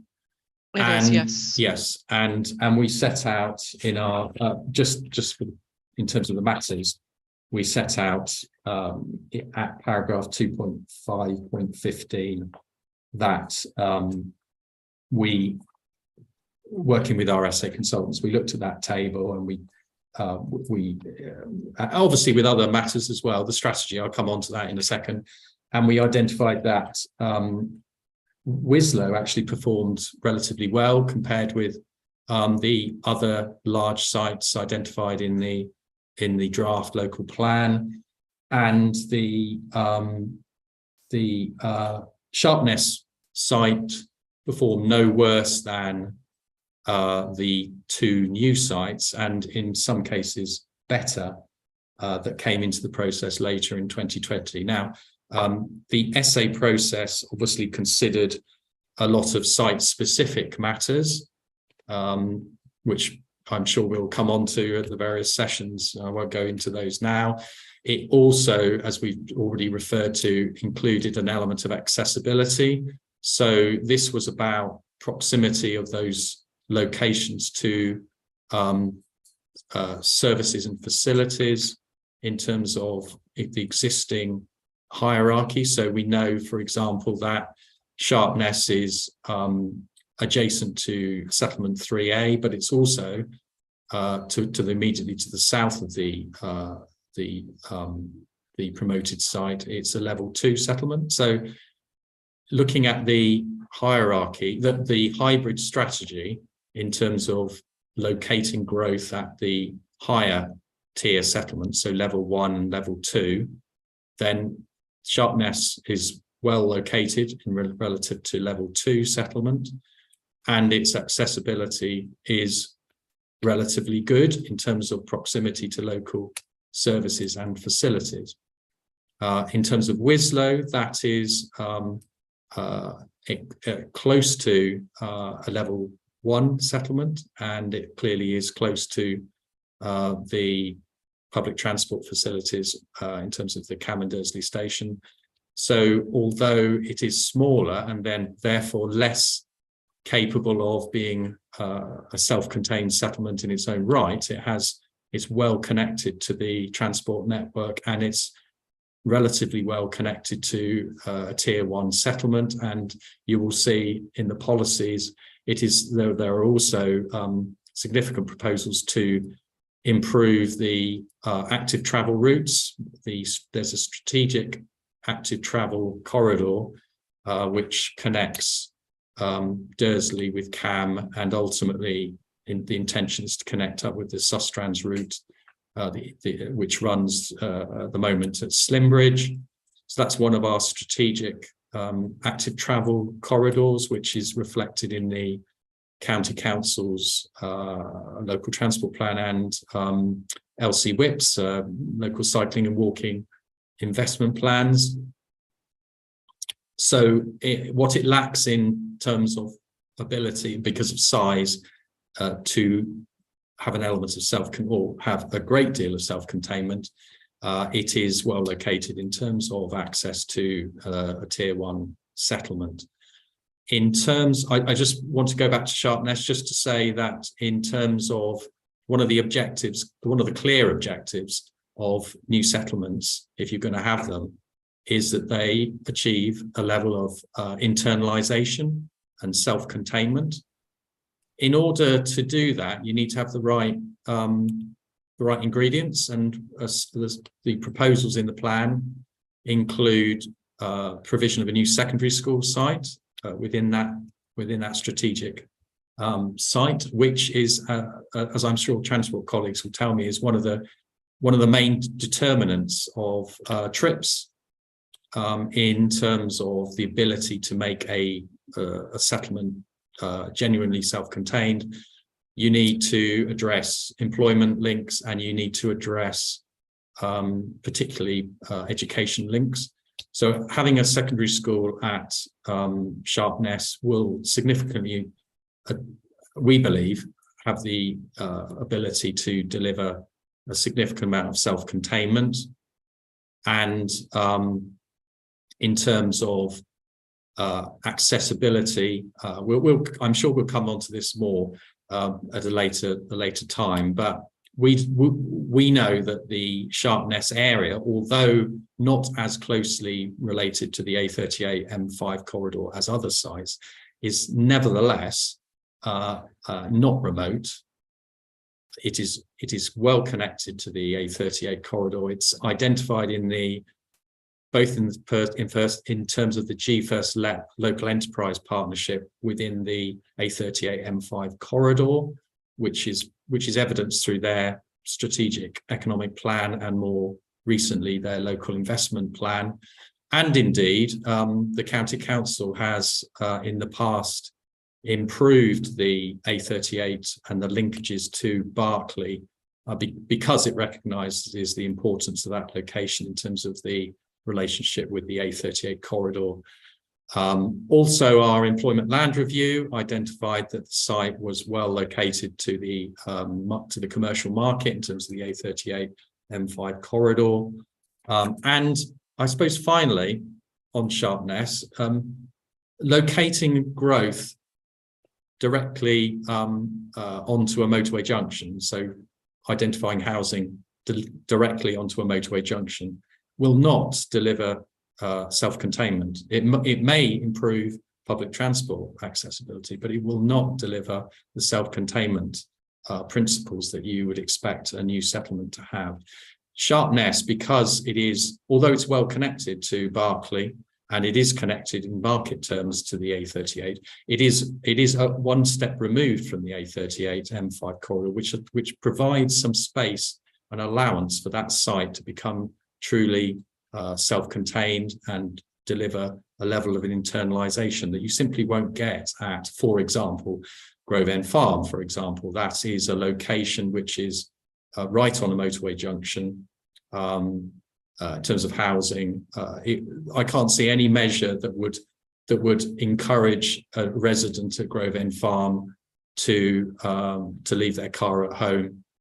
In terms of it will improve their accessibility to the wider strategic road network, and it won't deliver in itself internalisation. The final aspect I just wanted to talk about was in terms of Sharpness. This is very specific. There is an element of the strategy that we haven't talked about so far, which is the strategy is not simply about settlement hierarchy and identifying a location for a new settlement. There are also locational aspects to the strategy in terms of delivering regeneration and supporting particular communities. Now, the strategy, which is set out as we talked about on page 23, includes references to regeneration along the Stroud valleys, which is a long-standing part of the strategy. It's in the adopted local plan. It's in this plan and includes regeneration of a number of sites along the canal corridor, and that's therefore referenced in the strategy. And it also references regeneration at Berkeley Sharpness. Now, again, that is referenced, that element, the locational element of the strategy is, again, a carryover from our adopted local plan. We consulted upon the issue of whether we should continue to support regeneration initiatives at Berkeley Sharpness in the issues and options paper. And there are a number of projects which I'll just briefly talk about here. We have the Canal and Rivers Trust regeneration strategy approach at the Sharpness docks, and putting aside the issue of the merits of the allocation, which no doubt we'll come on to, that is an allocation in the adopted plan. The promoters are actively pursuing that. There's a planning application.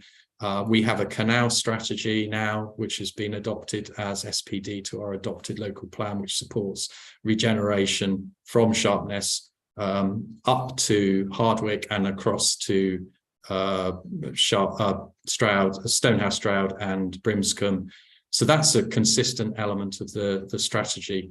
As I've hinted at earlier, the GFirst LEP and the County Council have been very active in promoting economic development at Berkeley, particularly the Gloucestershire Science and Technology Park at Berkeley, former nuclear power station. And I can go into a lot more detail on that, but essentially all parties are actively supporting significant levels of employment growth in that location, either through the development of the Science and Technology Park itself or through specific projects, the latest being the bid for the STEP Fusion project, which we were unsuccessful at, but nevertheless we were praised for the support, for the comprehensiveness and the good nature of the bid. And more recently, Rolls-Royce, who are looking at modular nuclear reactors at various locations of the country, and the leader of Gloucestershire County Council, a very senior officer of the county, and other colleagues from Stroud District and South Gloucestershire are actively promoting the site for low carbon energy development and related economic development. So in terms of active projects that are trying to deliver growth in that area, there are a number. There is also previous allocations in terms of Sharpness docks, in terms of bringing forward further distribution, an extension to the distribution park there. Why is everybody focusing at Berkeley Sharpness in terms of growth potential? It's essentially due to the decline in the docks, relative decline in the docks since the 50s, the closure at the nuclear power station in the 60s, and there was significant employment at the nuclear power station in the 60s and 70s, then decommissioned, and there has been a series of decline in terms of local employment. There are local significant. There are 3 areas in the district where there are local indicators of deprivation. That's in Stroud and Stonehouse, which are clearly within the context of the development strategy, and at Berkeley Sharpness, where there are local indicators of deprivation relating to income, educational attainment, employment, quality of housing, etc. Now, in addition to those indicators of deprivation, we have had in recent years the closure of Berkeley Hospital. We've had the closure of the secondary school at Berkeley. We've also had significant loss of local employment opportunities and increased commuting out of the area to Bristol and beyond. So there are significant regeneration objectives that we all as local authorities are collectively trying to address. Now, the district council's position is, it is rather curious, we feel, that other parties are actively supporting economic growth in the area. I mean, significant levels of economic growth, potentially thousands of jobs. And at the same time, not supporting that area as a potential location for housing. Now, we feel as a local authority that co-locating housing with jobs is a very sustainable strategy approach. And we have the Gloucestershire Science and Technology Park, we have the existing local employment at Sharpness Docks, and we have the Canal and Rivers Trust actively working in that area. And we also have existing local employers at Sharpness in terms of distribution. We know that the employment market there is an active employment market in the area, and our employment land review identifies there is potential for a higher value, higher technology business park to be located in that area. Put all of that together, we feel that although Sharpness performs, as I said, no worse than and potentially better than alternatives, that is the location we should be concentrating our development approach, because it accords with those elements of the strategy. It accords with sub-regional strategies relating to bringing forward economic growth into the area. And coming back to the transport point finally, and I suppose cognizant of what was said earlier, I think by colleagues in reference to not ignoring rural areas, transport is important, but the first thing to do is to actually locate development where you can actually avoid transport. So having an area where you've got co-located housing and employment, you've got a secondary school, you've got employment, that is the first objective, rather than locating development on a motorway junction. Secondly, then you need to consider whether it's realistic, achievable to deliver those levels of internalisation, and that's obviously a matter that we'll come on to in terms of the transport session. But a combination of the key services and facilities that a community would need being located at Sharpness, close proximity to a level 2 settlement, an existing market town that provides a whole range of facilities. Certainly in the early years of developing a new settlement, you need those. You need proximity to an existing town or settlement where you have got those facilities and services at hand. You're not going to establish unsustainable patterns of commuting right at the beginning of the development when those initial facilities in this case Sharpness, have not been developed. So you do need to have proximity to a relatively major settlement. But on the other hand, you also need space to be able to develop a level of internalisation and self-containment. And so that's why we've been promoting or supporting Sharpness, even though in the case of the SA, arguably you could say it performs no better than alternatives in terms of the alternatives that we had. And I've said right at the beginning, we had very limited alternatives put forward. We were, at every stage of the process, we asked for new sites. So it's not as if we've ruled out sites early on in the process. We have considered them. I think the final point on in terms of transport was around public transport, and there are two issues here. One is relating to existing infrastructure, transport infrastructure, but the other is relating into the potential to actually achieve a step change in terms of transport, particularly public transport provision. And in the case of Sharpness, we don't have a disused railway line that no one uses. It is an active railway line that is used on a daily basis. has been kept up to date, and the site promoters, I'm sure they will go into it in a lot more detail in the appropriate time, have worked with Network Rail and with other experts to identify that it is entirely deliverable, a passenger service utilising that existing railway line to connect up to and provide a new railway service initially to Camandersley station and then and to Gloucester to the north. So Sharpness is bringing forward a new public transport infrastructure. Wislow is enhancing accessibility to an existing railway station on the network.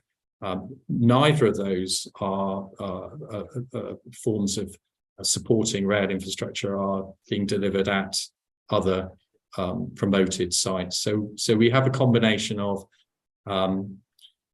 opportunity for self-containment in the case of Sharpness, opportunities for enhanced modal shift at Wislow, where full self-containment is clearly not possible for a development of 1,500 houses, but it has close links to a level 1 settlement with concrete proposals for active travel measures to improve accessibility.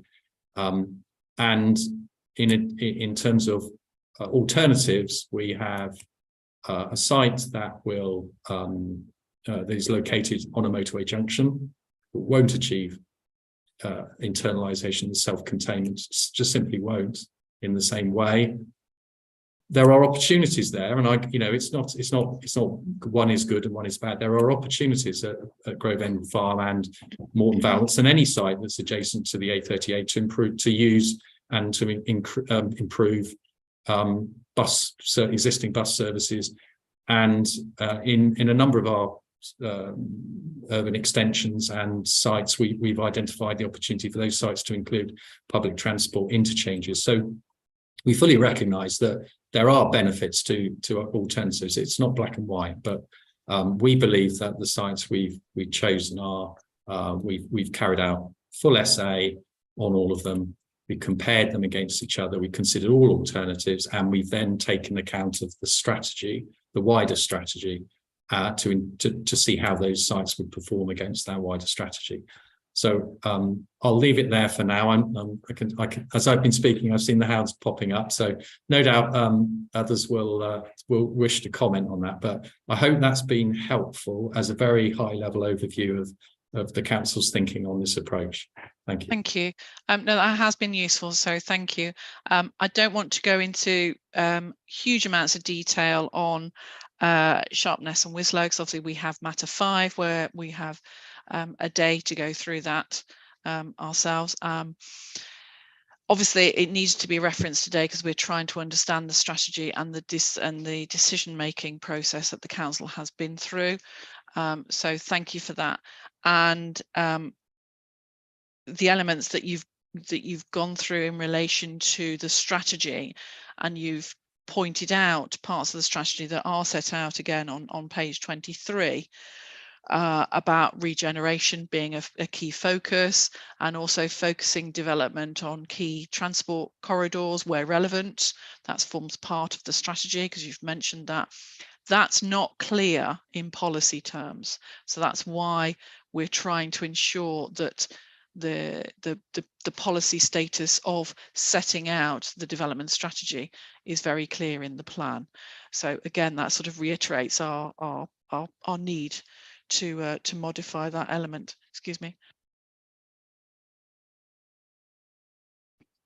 Now what I'm going to do is we're going to have a break if we can, and then what I'm going to do is I'm going to through the list. We've got a list of people who have put their hands up. I'm going to come back to the council then for a response, and then I do need to go to Mr. Willits, because I am aware that Mr. Willits needs to go before lunch, so I want to give him the opportunity to have his say on the points that he wants to raise in this session.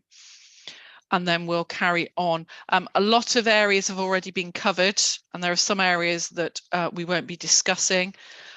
So I'm hoping that, so I'm just looking through my notes here.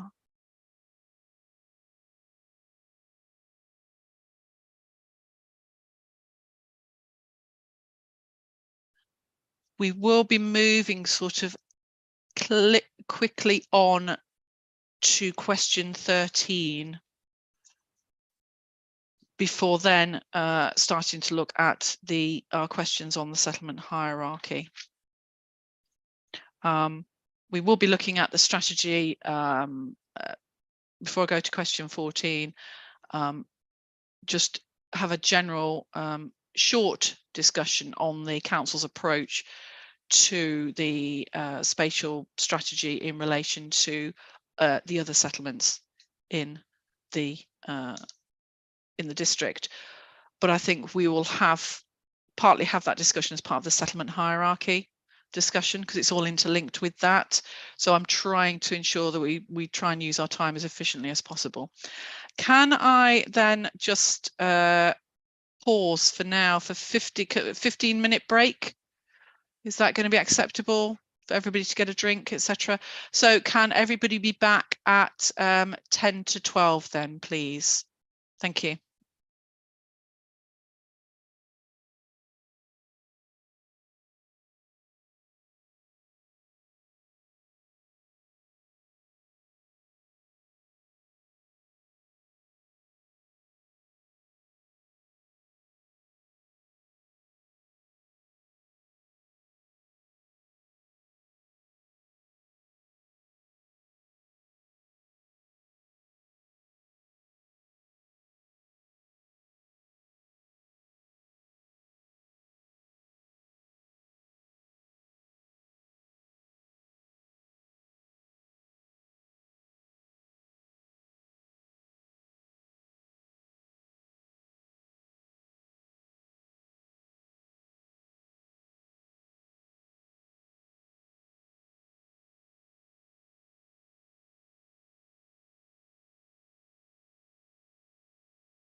Thank you, ladies and gentlemen. We'll make a start back. Thank you.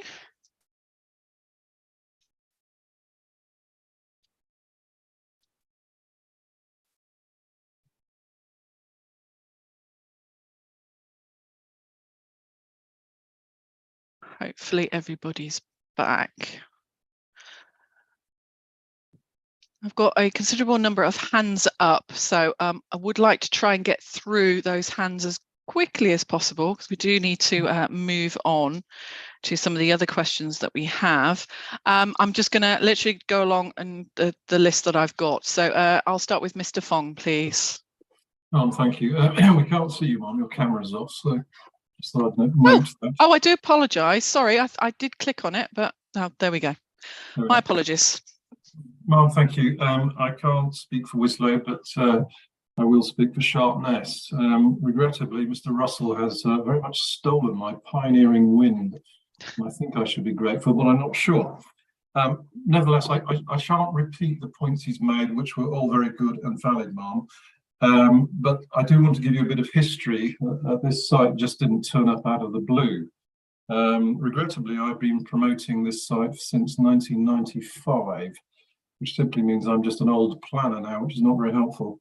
I did push it through the second alterations to the structure plan at the time in 1999, and the inspector turned around and said, Mr. Fong, this is brilliant, but you are before your time. And I think at that time he was probably right. This site has been on the council's agenda for some time, and it arose simply because you had a history of political history of a council that was either red or blue, and I do apologise for all the councillors that are here. And when it was red, they would push development up to Minchinhampton Hampton and Painswick, and when it was blue, they'd shove it all down to Stonehouse. And people got a little tired and fatigued of that sort of development and wanted to see some sensible planning coming forward. So when I started canvassing a new settlements proposal, and you'll imagine at that time, Mum, those weren't popular words by any means, it actually did get traction and good reception by the political makeup of the council. And they saw that something innovative could be created here, and something that would create regeneration of the docks, the Berkeley area and the railway. And that, for them, was exciting. Now, for me, Mum, you may have gathered that I do have a thing about climate change and trying to address the climate emergency, and a small thing about cycling. But the principles, as you'll see from EB95 and the vision document there, that we are generally creating self-containment, as Mr. Russell has amplified. And the other thing that we have designed is that there will be a network, a spider web of cycling and walking and active travel routes throughout the development, connecting the principal neighbourhoods to the main focuses of community use and employment. So in simplicity, it will be quicker, easier and safer to cycle on a segregated cycle route directly to those areas from your neighbourhood than it will to do the same journey by car. And we've done that just simply to discourage the car movement. And when the inspector said I was before my time, he's probably right, because if you look at Circular 122 from the Department of Transport, it replicates all that I'm now proposing, which is excellent. You will also be aware, Mum, that, and you've already mentioned this, that the district is heavily constrained to the east by the A&B. And when I presented this particular proposal to councillors, they also wanted to look at the unconstrained areas, and that's why they focused us around there. And for everything that Mark Russell has said, it's simply adding to the employment that was there. But when and if you have already been to Sharpness, you will see a large dock area with ample areas of brownfield sites. I have been, yes. Well, the council at the time was very keen to ensure that that was regenerated in some shape or form, and that's why we were pushed. You will also note from this plan, which in my opinion is very innovative and cutting edge with regard to climate change, that the council as a whole were very keen to ensure that there was something as an exemplary development that would deliver people getting out of their cars. Now, for you and me, Mum, we are aware that cars and transportation is the highest pollutant within the UK at 29%, 2020 figures. So trying to get people to travel less, it was an imperative of this development. And that's what the challenge was when Mr. Russell and his team asked us to look at the new settlement, and it was to try and get people out of cars. Self-containment was the first principle, and we did our utmost to ensure that everything was there right from the outset.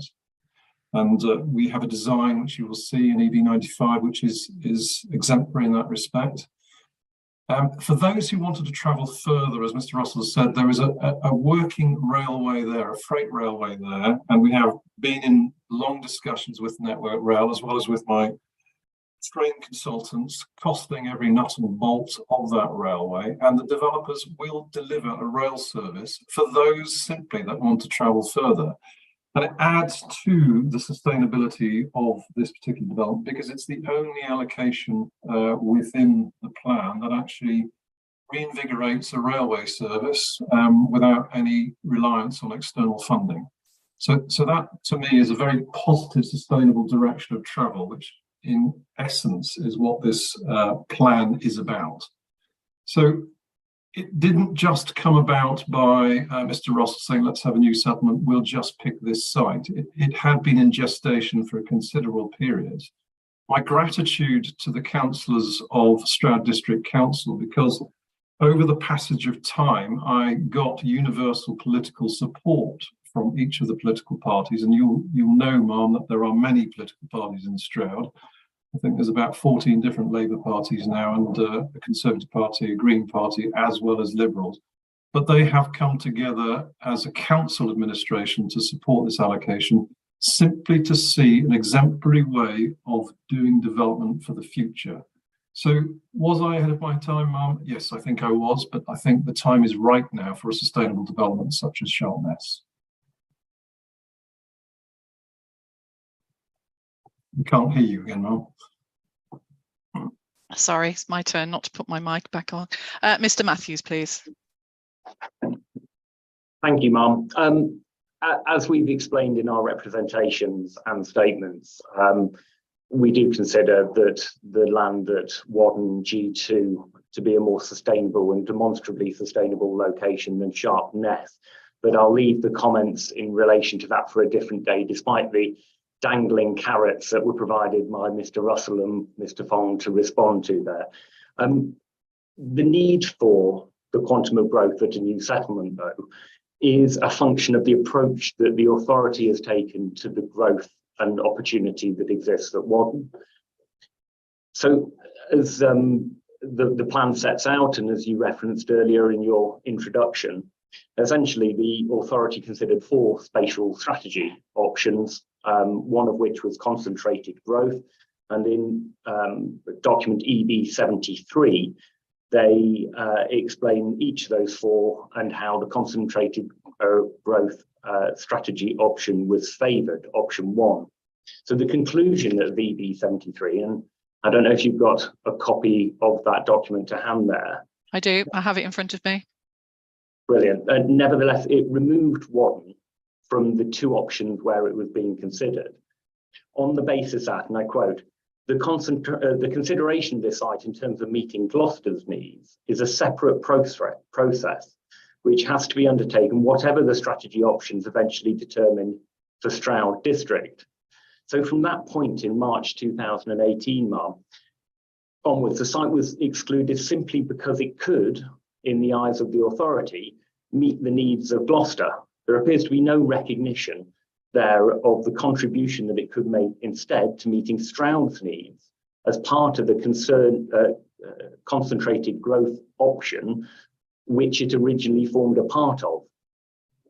But this is in spite of the later evidence in the transport discussion paper, which favoured the concentrated growth strategy, The comments and responses to the SALA and associated landscape work, highlighting the constraints to development of the Tier 1 and Tier 2 towns. And as we heard from Mr. Flanagan earlier, the accessibility scores, which the authority have appended to their statement to this session, all of which point to the Whaddon location being considerably more accessible and sustainably accessible than any of the other large sites which are included in the plan. The only subsequent reason given in evidence for not considering the allocation of the land at Whaddon is provided in paragraph 2.4.14 of EB9, which I've copied in my statement at paragraph E, if that's any help. And this suggests that the site was dismissed on the basis that it is remote from any Tier 1 to 3 settlement in Stroud.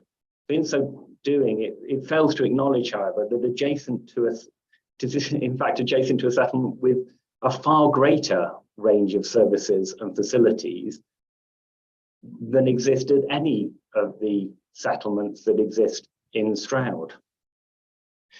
This application of the spatial strategy is flawed for a number of reasons, ma'am, as we detailed in our statement. I won't repeat those in detail here, but very briefly, the four are that no regard seems to have been given to the sustainability of the location and the fact that it scores better in the sustainability appraisal than other locations such as Sharpness. Secondly, that Whaddon is a far better fit with the overall objective and vision for the plan of delivering an accessible and sustainable locations for development. Third, that the relationship with Gloucester to the north has seemingly been given no importance or weight whatsoever in the spatial strategy of the plan.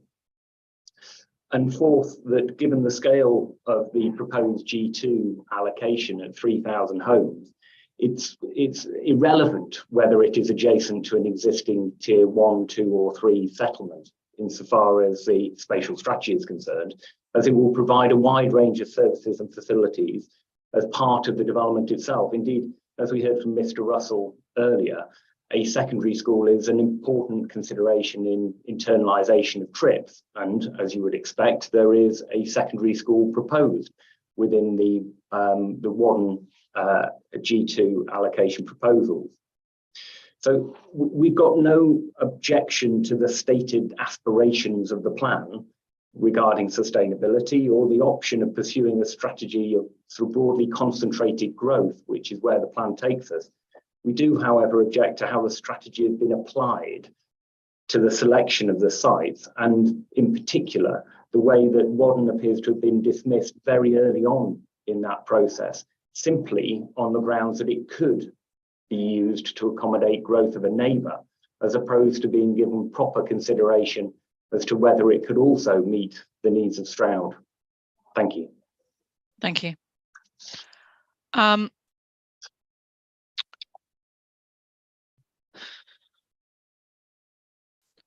continue to go along the route. We may not get through everybody, depending on how long everybody takes, because again, I need to get Mr. Willits in and make sure he has sufficient time. So at 12:30, Mr. Willits, I will bring you in no matter where we are on the agenda, so that you have time to give your comments to us. So just so that you're aware. Okay, thank you. Mr. Davis, please.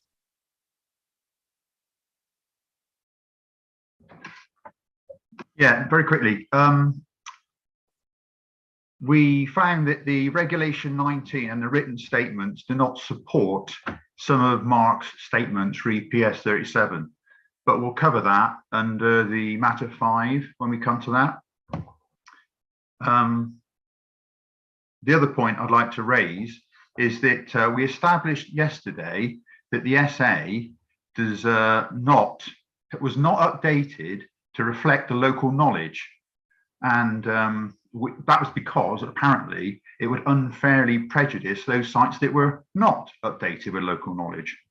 Now, when you look at PS 37 specifically, we identified in our submission quite a lot of factors that would mean that PS 37 is not self-sustainable. The sort of things that were missing were the high water table, flooding, grade 2 BMV land coalescence, mineral safeguarding, archaeological importance, high pressure gas main running the full length of the site. That's just to name but a few. Now, if it was wrong for the PS37 assessment essay, it would probably be wrong for other sites as well. And therefore the essay as it stands from a policy point of view cannot really be considered as robust on which to determine the strategy. Thank you, Mr. Davis. I'm going to do several people and then give the council an opportunity to respond back. So the next one on my list is Mr. Knight, please. Thank you, Ma'am. There's an awful lot to unpack, to use a word of the day, from Mr. Russell's comments about Sharpness. So if I could just give you a few headlines, because obviously we'll get an opportunity to discuss in more detail when we get to matter 5. As Mr. Fong acknowledged, we believe that the land at Sharpness, there have been various plans to build on it for nearly 30 years. None of them have come to fruition, not for political considerations, but for various practical reasons, including its unsustainability. As we said in our hearing statement, that site was clearly promoted by a previous chief executive of the council before the issues and options paper. So it appears to us like Sharpness was almost preordained. Leading on from that, we would suggest that the compilation interpretation of the various assessments has not always been as objective as it might have been, amounting to what I believe is called in the trade post hoc rationalisation. I'm hoping that some of the professionals involved in this hearing will be able to put some more meat on that particular bone. So, unlike most people on the call, I'm very much a layperson.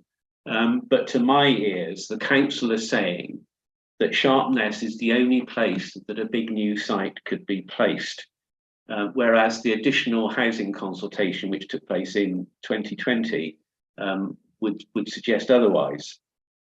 And just a couple of quick final points.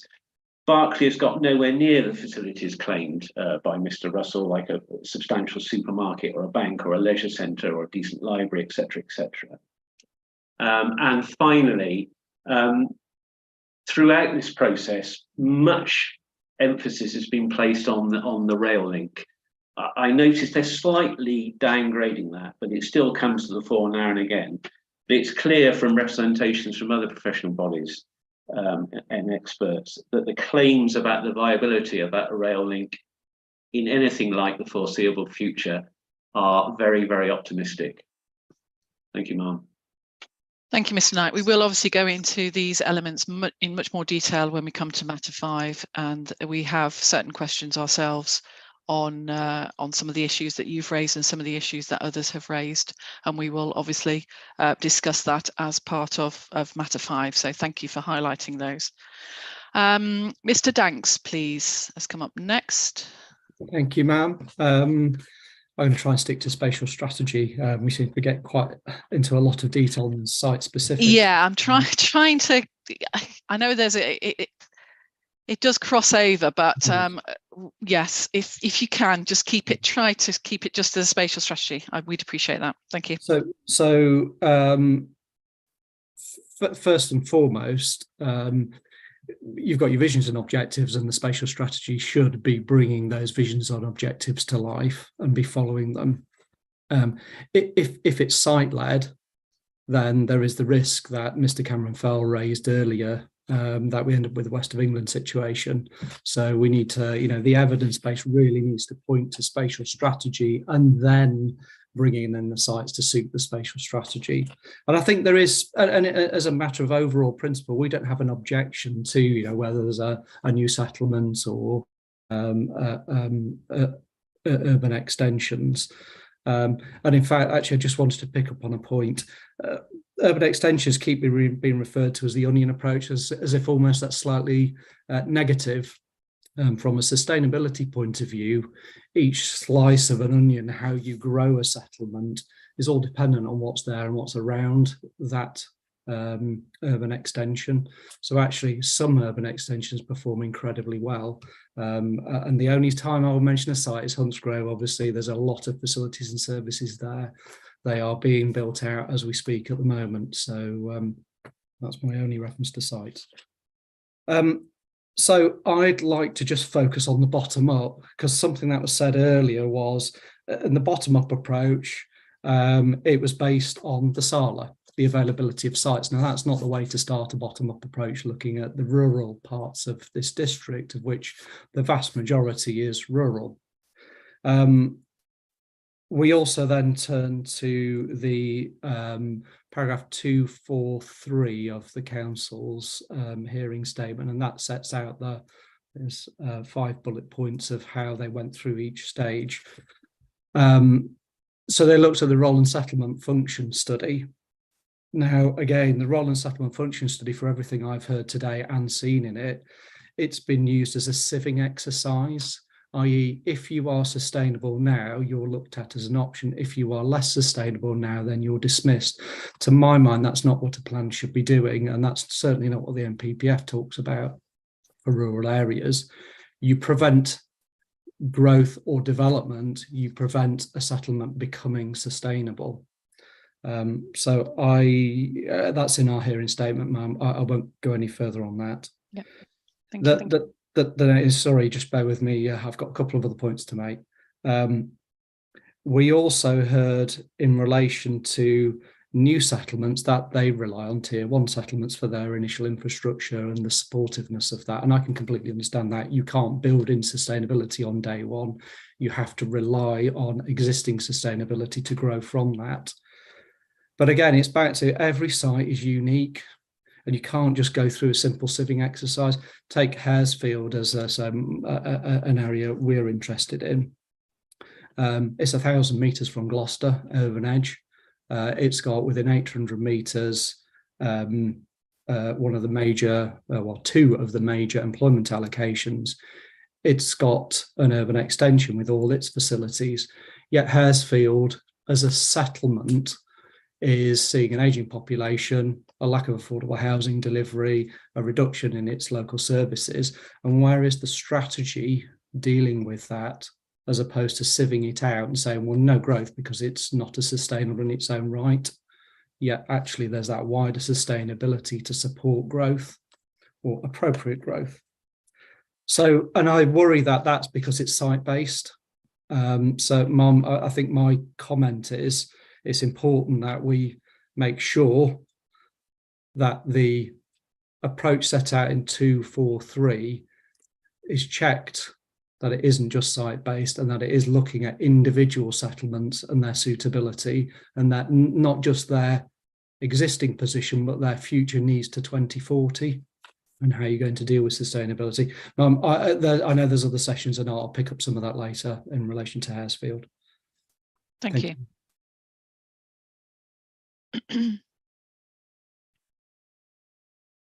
Thank you, Mr. Danks. Mr. Austin Fell, please.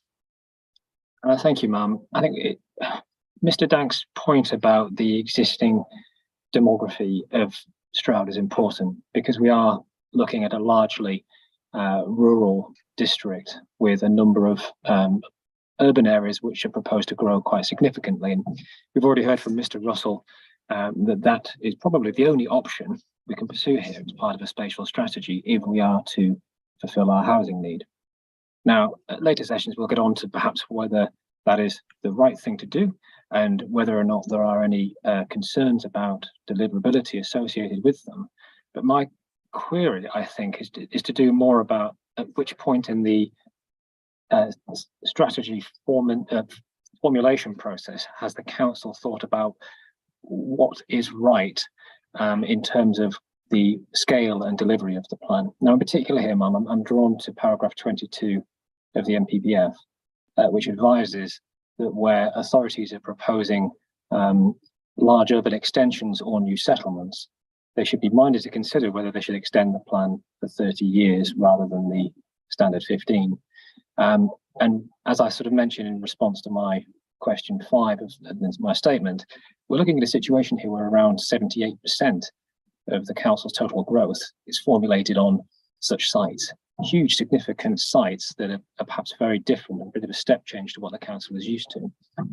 And given some of the concerns which we will be surely talking about in terms of the deliverability of these sites, it's whether or not the SA and the spatial options have considered whether a 30-year growth plan should be appropriate given the pursuit of this strategy.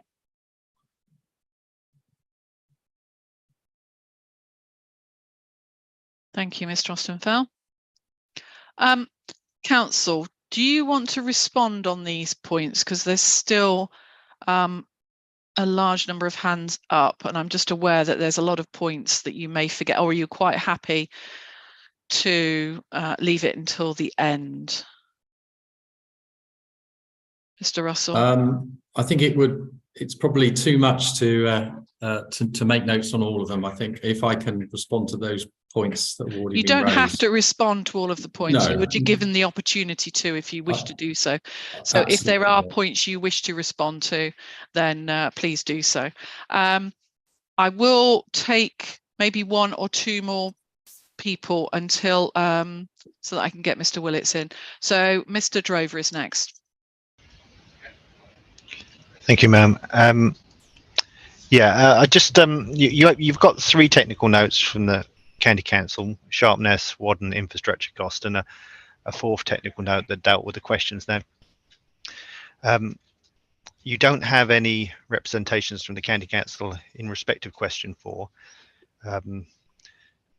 So in relation to whether the strategy promotes a sustainable pattern of development in accordance with paragraph 11 of the framework, I don't think Gloucester County Council's view would be that it does, or rather, should I say, we think that it doesn't. So the County Council have confined their representations concerning soundness to sharpness, Wadden and infrastructure. And those representations, I think, were all in relation to paragraph 5 of the framework, not in relation to paragraph 11. Now, the reason for that is because we're the Highway Authority, we were confining our representations to sustainable transport issues. Paragraph 105 says that development should be focused on locations which are or can be made sustainable through limiting the need to travel and offering a genuine choice of transport modes. Whereas paragraph 11 of the framework says plans should make a sustainable pattern of development that seeks to, amongst other things, mitigate climate change. So I think given our representations say the allocations don't accord with paragraph 105, I think it follows that, in our view, the spatial strategy doesn't accord with, or the outcomes from the spatial strategy don't accord with paragraph 11 of the framework either. But I want to emphasise the County Council's representations about carbon from transport, and they're not about the broad church of carbon impacts that arise from the spatial strategy.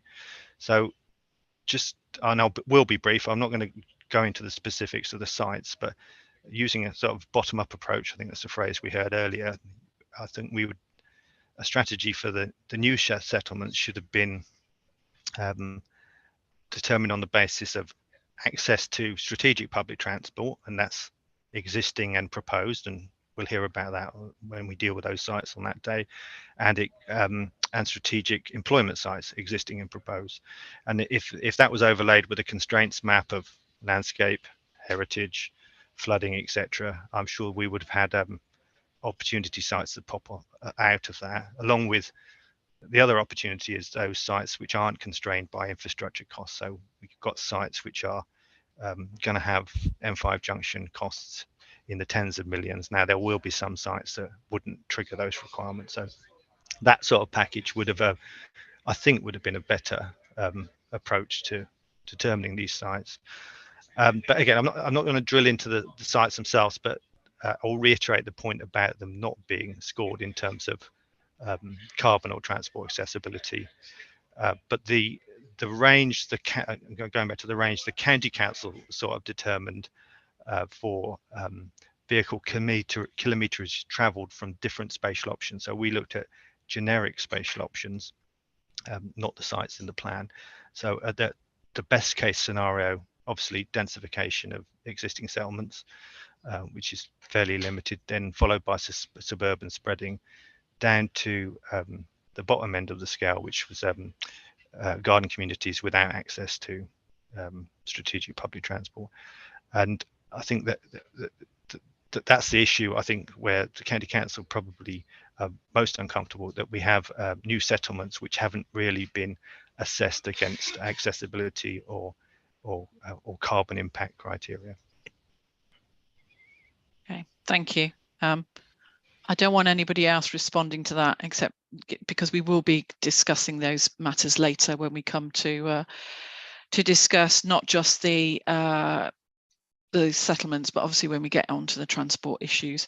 And that is partly the reason why we've asked for this very limited focused discussion, so that we can understand ourselves as inspectors what the issues actually are in relation to the strategic road network. So we will come on to those later in March. So thank you for that, Mr. Drover. I'll come to, well, sorry, Mr. Russell. I asked you whether you wanted to respond, and then you said, we'll think, well, you know, you can't respond to every point, and then I didn't actually give you the chance to respond to those points. So my apologies. Do you want to respond now? Or do you, to the points that you've heard? Yeah, so just not all of them, because I think our evidence is as it is, and we've made plenty of comments about some of the points that have been raised. There are a couple of specific points I'd like to come back on. If please do okay. then. So I think the issue about Wadden and I think Savills, not to put words in their mouth, but essentially saying we haven't taken regard of the essay, that we've essentially determined it purely as meeting the unmet needs of Gloucester. Sort of paraphrasing, so apologies for that. The point I wanted to bring us back to was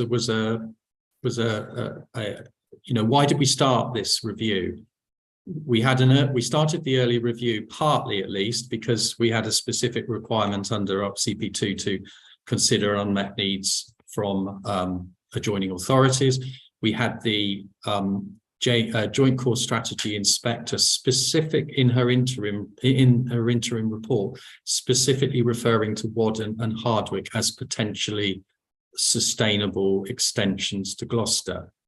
Now so when we through the various consultation processes, when we refer to the sites of Hardwick and Wadden, they are in that context, specifically because we wanted to demonstrate that we were addressing early on in the process the issue around unmet needs from Gloucester. Now, we've had the discussion, I'm sure we'll have further discussions around the sites itself, and we had discussions around unmet needs and whether it's appropriate to meet those. So I won't reflect those, but it's really important to recognise that there was a study done, the assessment of the Gloucestershire assessment of strategic sites, strategic site assessment work, and that explicitly references the Sites Act, Wadden and Hardwick as having a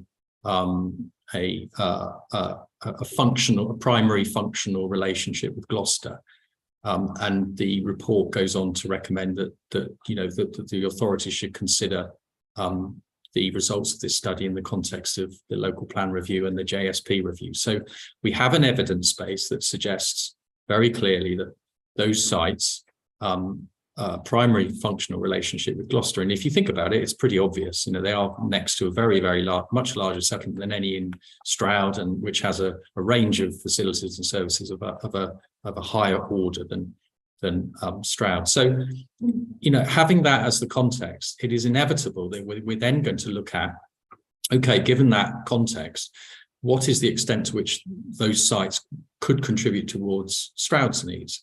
And on the basis of that, we then looked at the relationship between those two sites and our settlement hierarchy. So we have one settlement, one location, shall we say, rather than getting into specifics. One location at Hardwick, which could be an extension to a 3A settlement, but immediately adjacent to what will be a level 2 settlement, Hunts Grove, which is set out in the plan. So we have a site which is well located next to settlements which clearly perform a function within Stroud, albeit a secondary one to Gloucester.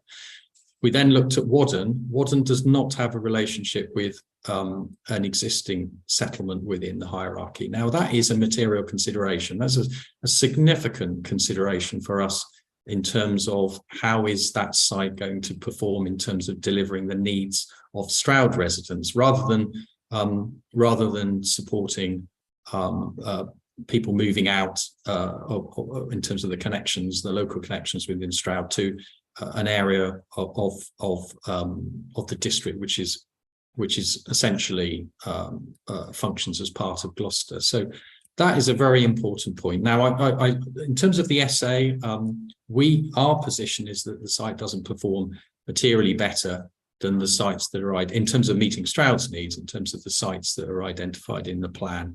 And so I just wanted to make that point that I think, to be fair, I think Savills underplay that relationship just by saying, well, we just looked at it in terms of the hierarchy. We looked at the hierarchy on the basis of the strategic assessment, which had already identified through a whole series of tests. It wasn't just a role and function study. It was looking at transport connectivity. It was looking at employment, looking at commuting as part of that strategic assessment work. So I'm not going to say anything more on that point, but I think it's really underplaying the evidence base to suggest that it was simply well, it's not next to a recognised settlement in Stroud.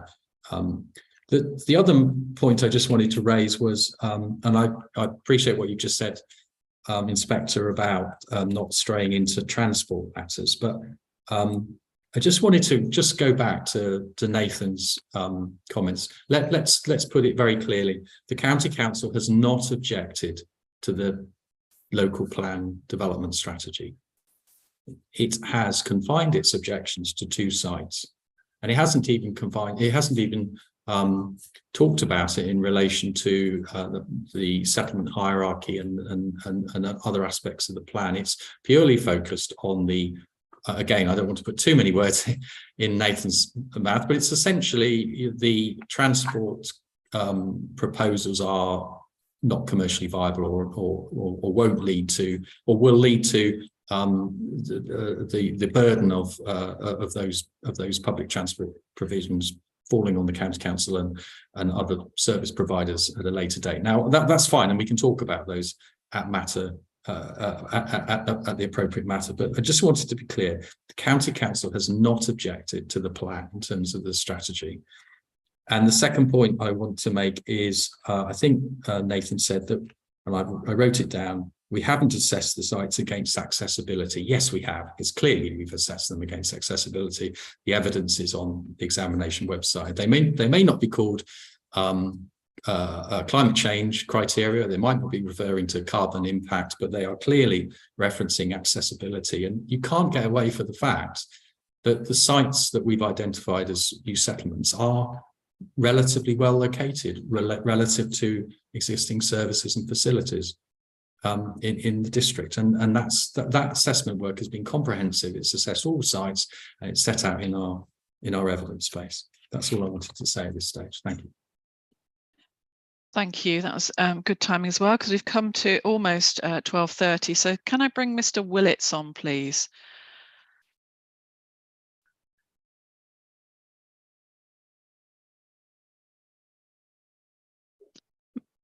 Mr. Willits, I just want to ensure you have enough time to give us your comments. I know we're not in the sessions that you hoped we would get to, but what particular comments do you wish us to hear? Okay, thanks for giving me that opportunity. I could have raised my hand earlier, but a number of other people made points which I felt were inappropriate to repeat.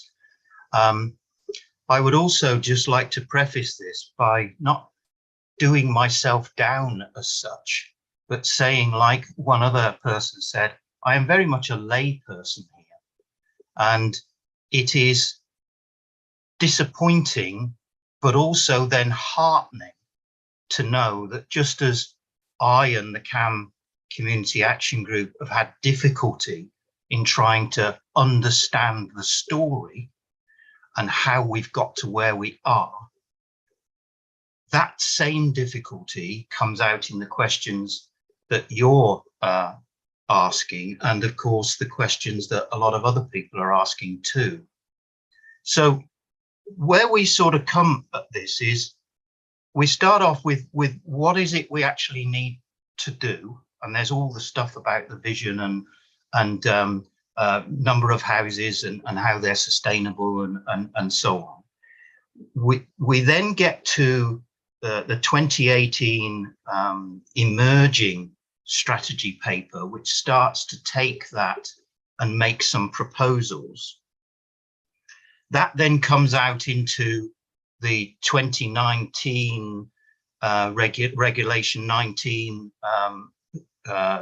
consultation and the plan that is before us now, in terms of what would it look like, what are the clear, distinct policies that will then deliver that. And to pick up on another point that people have made, looking at it bottom up, and this may be totally inadmissible, but I will say it. Bottom up, residents look at the development that is already happening and see good things, lots of not good things, and start to review what we're hearing in terms of the plan against the reality that we see on the ground. So with respect to the spatial strategy, if I come down from that then into the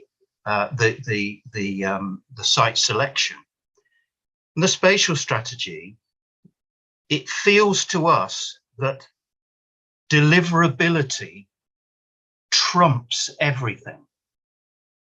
Now, that is not to say, of course, that you can totally ignore deliverability. That would be crazy. But it does appear that all the time deliverability is the thing that is at the forefront, and in many ways it would probably be more what's the word I'm trying to use, it would probably be more transparent if the overall vision said something like, we want to deliver this many houses in Stroud district, and everything else is subservient to that. Once the proposal started to come out and we talk about the actual allocations that then appeared in the consultation in 2019, things like PS25 and PS24 with respect to Cam and Dursley, Cam, were then started to be cemented.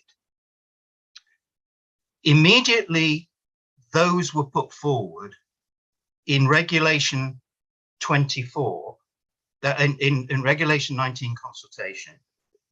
Cam Parish Council put in a very robust response to why PS25 was unacceptable and significant changes and needed to be made to PS24. Now, I'm not going to go into the detail of those because those are for later, but when I then read in 2.4.4 of the Stroud District Council's response to the spatial strategy, evidence, consultation, etc., it says we have consulted and so on and so forth. It feels to us that that has not happened properly, because the first time the plan gets proposed, Cam Parish Council, I believe with the support of residents, said we've got these major concerns. Lo and behold, here we are today with, we just cannot find the evidence that those specific concerns raised by Cam Parish Council have been considered. And that links to the site selection piece, but even just as an overall plan,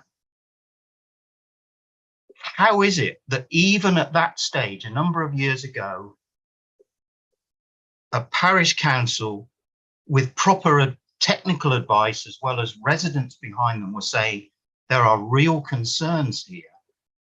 And indeed, in the case of PS25, we believe that it shouldn't happen at all. Nonetheless, that continues through the process. And if we step back to the spatial strategy part, very interested to hear the points made, which I will not repeat. You'll be pleased to know, Yvonne, that I would try hard not to repeat, about the new developments, talking about Wislow, talking about Berkeley.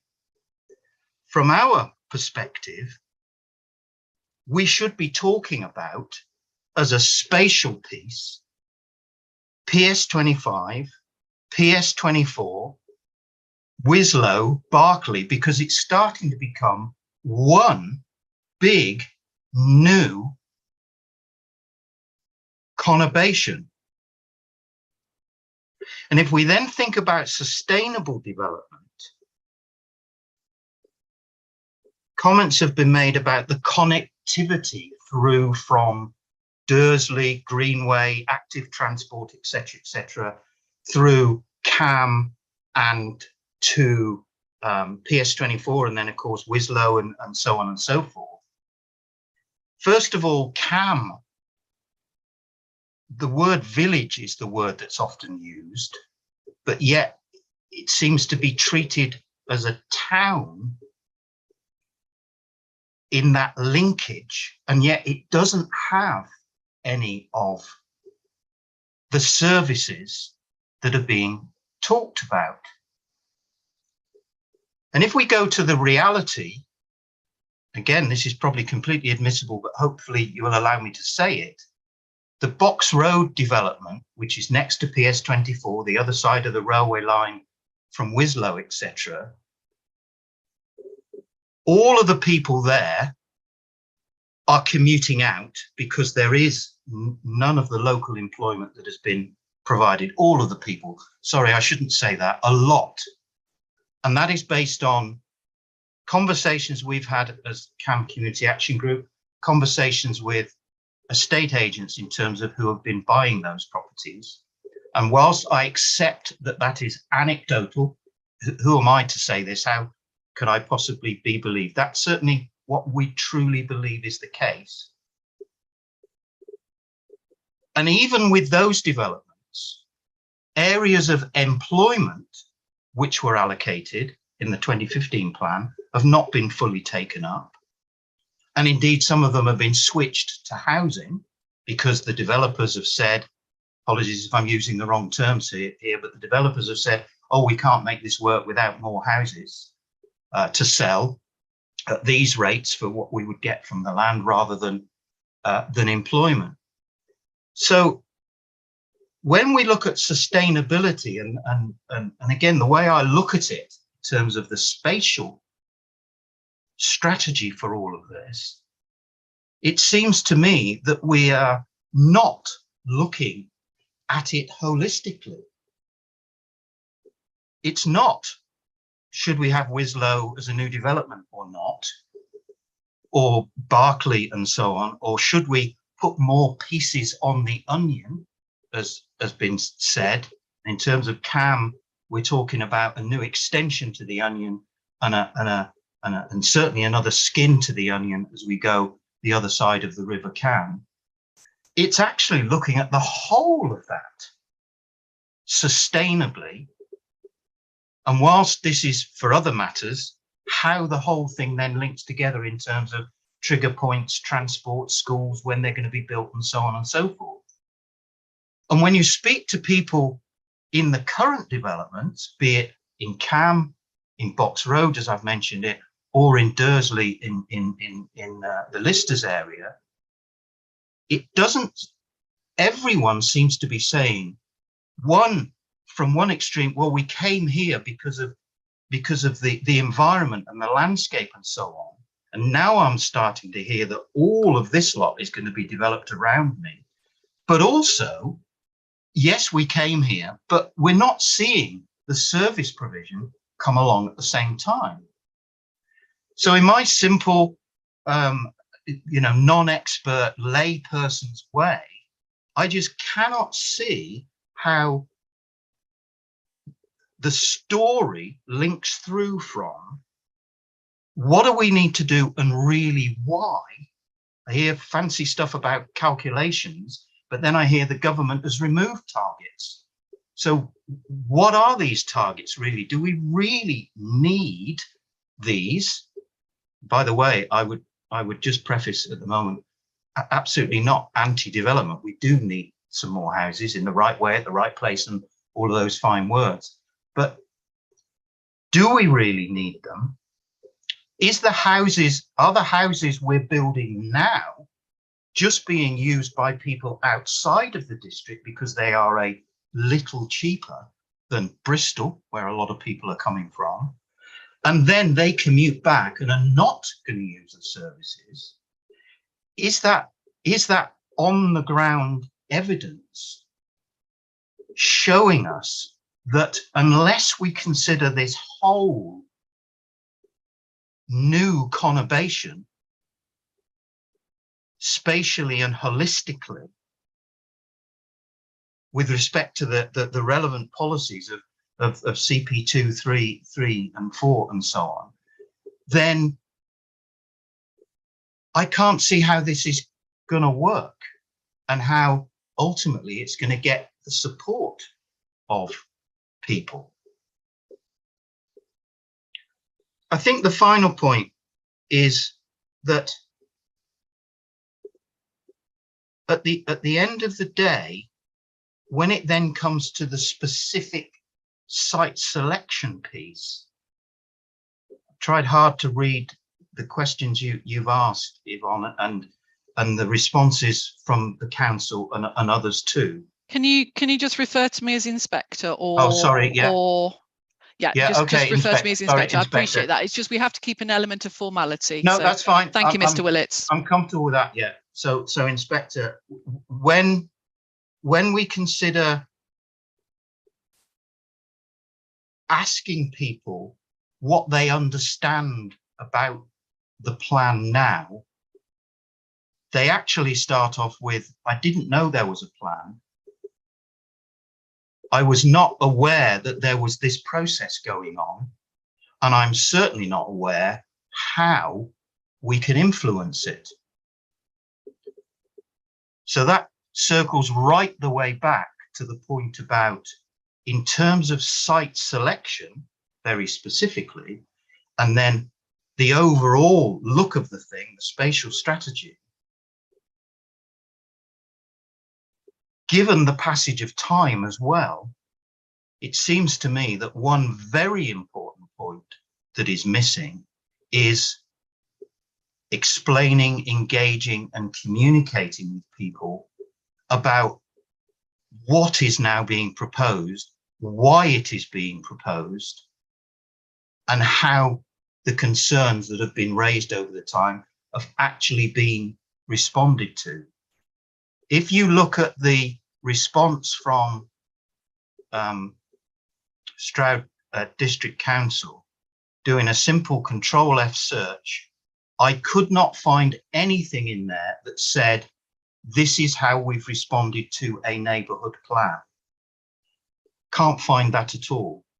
And that tells me something. So I think in summary, from a spatial perspective, we are just not convinced that we understand what is happening and why. We feel that the holistic nature of all of this needs to be considered across Dursley, Cam, its extensions and onion bits, and then Wislow and so on. The whole of that needs to be looked at spatially rather than just picking the bits. And from a viewpoint of site selection, the telling point for us is that despite the fact that in 2019, Cam Parish Council said no for very valid reasons to a specific site, PS25, as I say, won't go into the details because that's for later.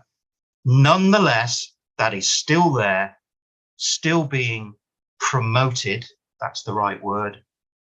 And the issues that CAM, Parish Council, have raised are simply not transparent ultimately within the response. And the final piece, I think, is sustainability.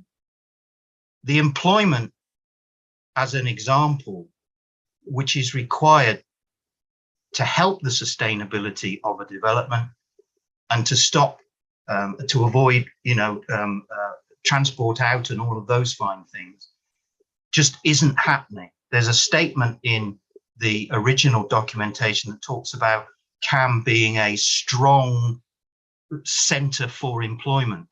CAM is not a strong centre for employment now. And I cannot see how that is going to be addressed within the evidence in order for it to be sustainable in the future. And then when you add the totality of all of the development around it, that just makes the whole thing, I think the whole pack of cards come tumbling down. Thank you for giving me the opportunity. Thank you, Mr. Willets. So whenever you need to leave, then please do so. We're going to be finishing at 1 o'clock anyway. Now, what I would like to do is try, if at all possible, to get through the hands that are up, particularly those people who have not spoken yet, before we stop for lunch. And I really do want to stop for lunch at 1 o'clock and still give the council an opportunity to comment if they so wish. It could be we have to have the council afterwards. We still have got an awful lot to get through this afternoon, and there is limited time because we are finishing around 4 again. We went slightly over yesterday, but there is a reason why we're doing the timing that we're doing, because it is exhausting being on constantly doing these hearing sessions. So I will go down the list, but if you can really be as succinct as possible, and if points have already been made, I really do not want those to be reiterated. So Councillor Jones, please. Thank you. You've put pressure on, but I'll do my best. I do share Mr. Willett's slight frustration at the way responses are made to consultations and then nothing appears to happen. I will try to stick to the spatial strategy rather than individual sites, although obviously we have in particular discussed two. I talk from a position of being on council as a councillor over 10 years, and for all of that, since the planning review panel, which was the cross-party group set up to try and inform the plan, I've participated in that the entire time. I'd have to say there has been an absolute focus on the same sites throughout, and I think that was indicated, to be fair to Mr. Pong, he didn't deny the fact that Sharpness has been promoted for an awfully long time, and I think the fact that Mr. Russell presumably by mistake said the council were promoting Sharpness, then before correcting himself, I think that is quite telling that a number of sites have been predetermined. We feel, and a lot of my councillor colleagues feel, that an evidence base is built around the sites that are preferred, and when evidence comes against those sites, it's either ignored or diminished or dismissed with the comment that it will be dealt with in detailed planning, which of course by then is too late. In all the consultations since the very beginning, there has the new site strategy has not been one that's favoured. It's consistently shown a preference for concentration at tier 1 sites, then augmentation by dispersal. And someone mentioned earlier on, one of the professionals mentioned earlier on, the very high percentage of proposed residential properties that are proposed for strategic sites and the dangers that brings with it in terms of deliverability. In terms of my role as a district councillor for the Barclay Vale ward, I just need to make it very clear that the settlements at Sharpness and Wislow are not supported, and the consultation the wider consultation across the whole Stroud community, they do also not come out as supported by that over the last 6 years that we've been doing this. Just picking up on a couple of points that Mr. Russell made, he did say that Sharpness was well connected to the A38. If I didn't challenge that, I would be slaughtered at the next town or parish council meeting I go to. It is not well connected. Mr. Russell knows that from the roundabout at Barclay to the A38, there are huge challenges. And I don't think he would deny that. I hope he will respond to that. He mentioned that Winslow is close to a tier 1 settlement. I think what he means is it would join with it. And Mr. Willits touched on that at length. I also want to mention I think he said that the railway at Sharpness is working and it's used daily. I think we need to be clear that it's used daily by a group of enthusiasts down at Sharpness. It is not used. Whilst the railway has potential, I'm sure, and Mr. Fong, I'm sure, will promote that, it is by no means ready to roll. It would be a huge investment, and that is a great challenge. And many will be aware that the bid to the government's Restoring Your Railways Fund was not successful. So I'll be interested to hear what was said about that. If I could just conclude, it's not my job to promote Grove End Farm, and I'm sure Ms. Hamilton Foy would do that. I did find it slightly strange that on the one hand, the council are trying to suggest that the sites they propose are well connected to the transport infrastructure, and then Grove End Farm is dismissed as being bad because it's so well connected to the M5 and the A38. Mr. Russell's shaking his head, but that's true.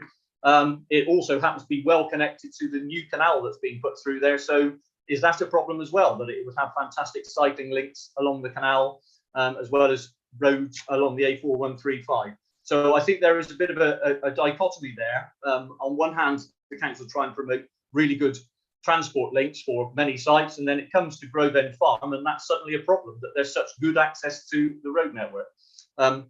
Bearing in mind your comments, ma'am, I will leave it there. Thank you. Thank you, Councillor Jones, and I thank you for being succinct in your comments.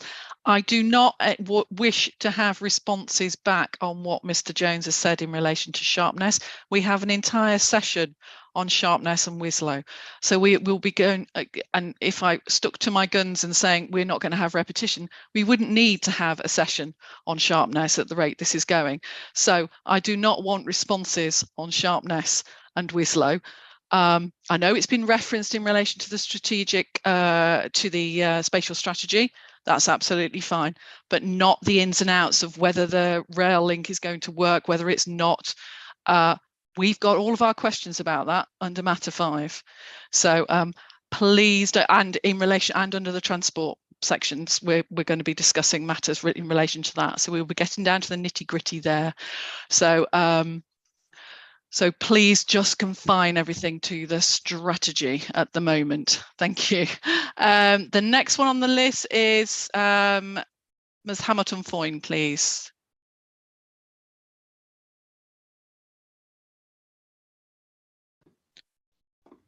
Oops. Thank you, ma'am. Yes, I will keep it brief and hear what you say about focusing on the strategy. We support the strategy for the local plan in principle, with the exception of the 2 new settlements. We don't believe they are sustainable or deliverable for different reasons. And I won't go into those details now because I hear what you say. Those matters are to be discussed at separate sessions, but we've covered all that in a lot of detail in our Reg 19 reps and our hearing statements. Thank you. And it's therefore not consistent with the NPPF, Para 11, Para 105, Para 73, etc. But we'll go on to the detail later on. Thank you, ma'am. I know everybody's itching to get to the more detailed elements. I restrain myself from making any more detailed comments. And I hear what you say. Yeah. It's not about not allowing people to speak now. It's more about we're going to be discussing all this later anyway. So everybody's got an opportunity still to have their say at the more appropriate time. So I thank you for being short on that one. I do appreciate that. The next one I've got on my list is, if you can put your hand down, Ms. Hamilton Foy, that would be really helpful, is Mr. Washington, please. Thank you, Ma'am. It's just a brief point, going back to the justification for the proposed development strategy. We've heard that it's a hybrid strategy, and I point you towards page 22 of the pre-submission draft, which sets out that it's a hybrid of the 4 options considered with the issues and options in 2017. It also says that it's most closely resembles option 1, assume on the basis that option 1 came out the best in the SI assessment. However, it's clear that the hybrid option that's taken forward is actually more closely resembles option 4 in terms of growth points, in that the majority of housing is coming from just 2 new settlements.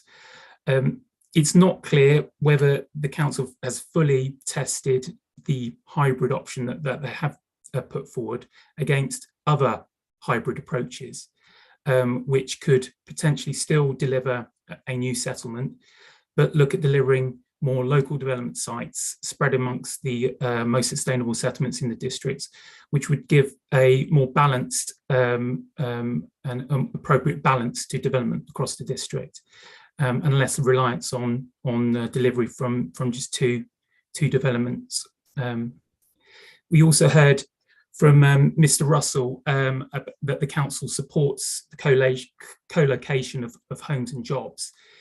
But in the Woodland cluster, there is a significant employment allocation proposed. However, there's not the same level of homes. And if we were re-looking at the strategy, perhaps a better balance could be made with more housing directed to or located with the employment allocations as well. Thank you, Mr. Washington. Mr. McLaughlin, please. Thank you, Ma'am. Conscious of time, this is going to be a sharpness-free zone, I hasten to add. I'm glad to hear it. Thank you. As you can read from my submissions on behalf of Avant Homes and 7 Homes, the issue we've got is broadly we can understand how the spatial strategies evolved. Clearly, there's a settlement hierarchy, and it's supported by evidence. And that evidence is reasonably detailed, but it's only up to a point. The issue I've just raised very briefly here is with the examination documents EB72 and EB73. Both these documents identify Frampton and Dursley as taking a certain level of housing. This isn't site specific. This is just highlighting some of the details that are buried in the evidence base that help inform the spatial strategy. And in identifying locations for growth in those areas, the issue I've got is that the plan only goes so far. It says, in case of tier 1 location with Dursley, it's highly sustainable. Frampton on 7, 3A location, it has its own endemic problems, which again are documented in the evidence. Now, in the case of Dursley, there is no housing allocation on a site that was previously promoted and accepted through the issues and options stage. And in Frampton, the decision to allocate a site for 30 units as opposed to 70 units, which is canvassed in EB72 and the SHLA, it just doesn't seem to work hard enough to push the sustainability agenda hard enough for these smaller sites outside of the wider debate of strategic levels of growth points / new settlements. So our concern is just that Mark Russell and his teams should really just push those sites a bit harder, rather than simply just looking at saying, oh, we've done the work to justify why these sites shouldn't be allocated. Thank you. So your point, Mr. McLaughlin, is that the strategy hasn't delved far enough in considering the sustainability of other settlements. Exactly. And you've pointed out particular settlements, but in summary form. Yes, that's it. Yep. Okay.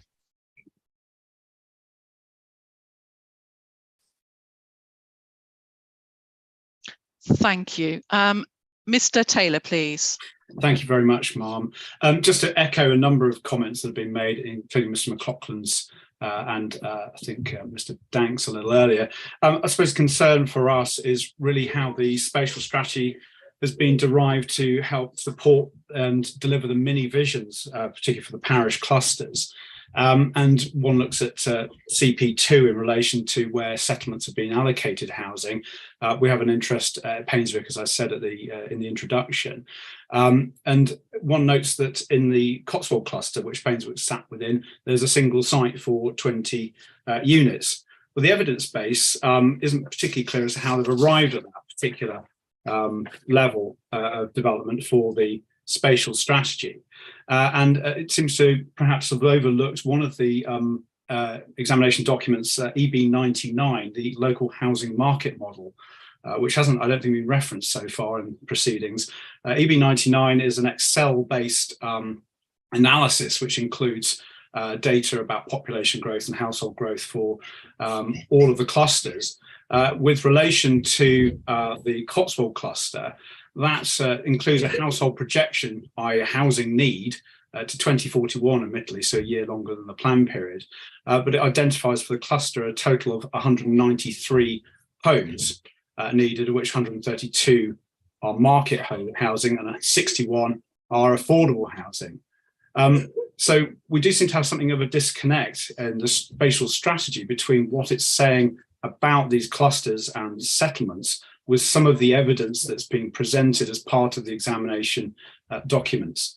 And I think that's really the point I'll raise at this stage, just a concern that there's a bit of a gap between the two. It doesn't really explain how we get from the policy through to the vision, through to what the actual outcome on the ground would be. And I'm assuming later on we'll pick up points around settlement role and function, studying how that's informed the concerns about what each of these clusters and settlements are supposed to be doing in future as well. So thank you. Thank you. Thank you, Mr. Taylor. Mr. Fong, please. Thank you, Mum. I'm going to try and avoid sharpness and keep to spatial strategy.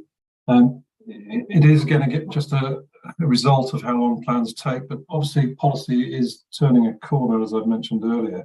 So I do take exception to Mr. Drover's interpretation of sustainability, the identification and urban spreading, which is fairly old currency, and is also going to increase carbon within the environment where he's trying to reduce carbon. What I would like to do, Ma'am, is firstly direct you to new currency, especially to gear change active travel, and in particular where it says we will work with the Ministry of Housing, Communities, Local Government and Local Government Associations to place cycling and walking provision at the heart of local plan making and decision taking for new development. Moving on from that, again, I'd like to direct you to paragraph 13 of 122 Department of Transport. Simply saying walking, wheeling, cycling and public transport must be the natural choice for all who can take it. Now, I do appreciate the old currency about putting them on the A roads and various other things, and where traditional bus services have served developments in the past, but Mr. Drover will also know that we have inherent problems with our traditional bus services here, with Stagecoach cancelling most of its services within Gloucestershire, and I'm sure Councillor Robinson will be fully aware of that. So that model doesn't work, and as a consequence, the County Council has moved demand-responsive bus services, improving cycleways, and they have 2 trial demand-responsive bus services in the Forest Dean and Cotswolds, which are working well. That's because the traditional services are not working within the county. Mr. Drover hasn't acknowledged that demand-responsive services will be a facet of the new settlement at Sharpness. So all I wish to say, Ma'am, is I would like you to pick up Circular 1 of 22 and look at paragraphs 12 to 15, as well as Active Travel England on page 26, to see where that's directing us as planners on the future currency of sustainability. Thank you, Mark. Thank you. Can I just ask, is that circular in the evidence base? I suspect not, Ma'am, because it came out at the very end of last year, 23rd of December. I'm not sure whether the Department of Transport was trying to conceal it or not, but I will ask Mr. No, Russell. I have seen it. It's just that I can't look at something outside the evidence base. So because we need to ensure that everybody gets the chance to have a look at it. So can I just ask the council to add it to the evidence base, please? Thank you. Mr. Flanagan, please, and then Mr. Hayes, and then we will leave the council's response until after lunch and come back. So because I do want to finish. So Mr. Flanagan, please. Thank you, ma'am. Just a couple of quick clarifications, if I may, following on from Mr. Russell's explanation of the settlement hierarchy and spatial strategy. I wondered whether we heard from the council's introduction yesterday that it's very much a district with a high degree of out commuting, etc., in terms of district profile. So my query just relates to how has the settlement hierarchy and space strategy considered a role and function of Gloucester City? Because clearly there's an inherent relationship between the city and the district, and how is that reflected in the settlement hierarchy and space strategy? And the second point was really just with regard to the new settlements, perhaps I should know the answer, haven't been able to find it. Did the council conduct a specific call for sites for new settlements? We as a practice involved in a couple of new settlement promotions, and I would say that if you do a general call for sites and a call for sites specific for a new settlement, you will canvass or provoke two different responses. So just clarifications, perhaps Mr. Russell could come back on those. Thank you. Thank you, Mr. Flanagan. And Mr. Hayes, please. Thank you, ma'am. And I think a lot of the discussion this morning has been about the new settlements. But I also echo some of the comments that have been made about the lack of clarity between the vision, the clusters, the settlement hierarchy, as well as the neighborhood areas, which we discussed yesterday in terms of where numbers for neighborhood areas might come into all of this. But I did want to respond, if it is okay, to your question number 6 regarding is the strategy consistent with the settlement hierarchy and the scale of development proposed at each settlement. We did a calculation in our hearing statement looking at how much growth is actually planned for the various tiers in the settlement hierarchy. And when you look at the main settlements, tier 1, they're delivering about 1,265 dwellings with about 185 dwellings planned in the settlements outside of CAM. And the tier 2 settlements are delivering about 1,100 dwellings, but only 750 of those are coming from, 750 of those coming from the Hunts Grove extension. Wootton Under Edge is the only tier 1 or 2 settlement with no additional housing proposed in the local plan. And tier 3A, which is the lowest, obviously, of all of those 3 tiers, called the accessible settlements with local facilities, they're delivering almost 1,800 dwellings, which is more than either tier 1 or tier 2 settlements. So clearly there's a mismatch between the settlement hierarchy and the growth that's actually planned for each of those areas, let alone the lack of clarity in terms of the strategy for each of those clusters as well. Thank you very much. Thank you. What I'd like to do, Mr. Russell, how many points are you planning on responding back to? A lot. Excuse me, a lot. Right. Can I just give advance warning that a couple of contributors, and indeed many more in terms of the matters, have raised that issue precisely that Troy has just mentioned around the relationship between the strategy and the housing supply and the tier and basically the breakdown between the two. I've got a table which is essentially taking data which is in the local plan and in the housing monitoring. I want to explain that so that, and I would hope that might clarify a basic point about the relationship between the strategy and the settlement hierarchy, so we can avoid perhaps too many further detailed points around individual settlements at the next session.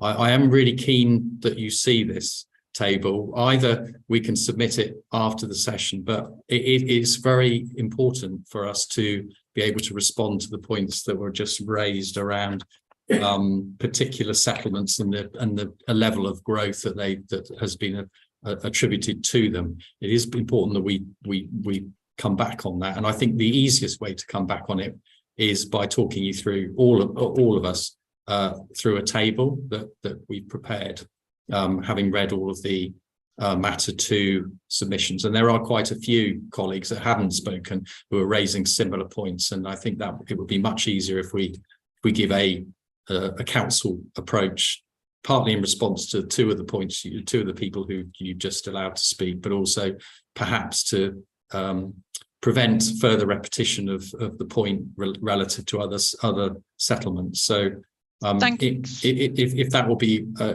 submissible after lunch, then we're happy to do that. Well, it would be more useful if you could submit it now so that the programme officer has time to get that table to us and to other participants in the session. Right, I was going to suggest sharing my screen, but if I'm more than happy for if you wish to. It's just that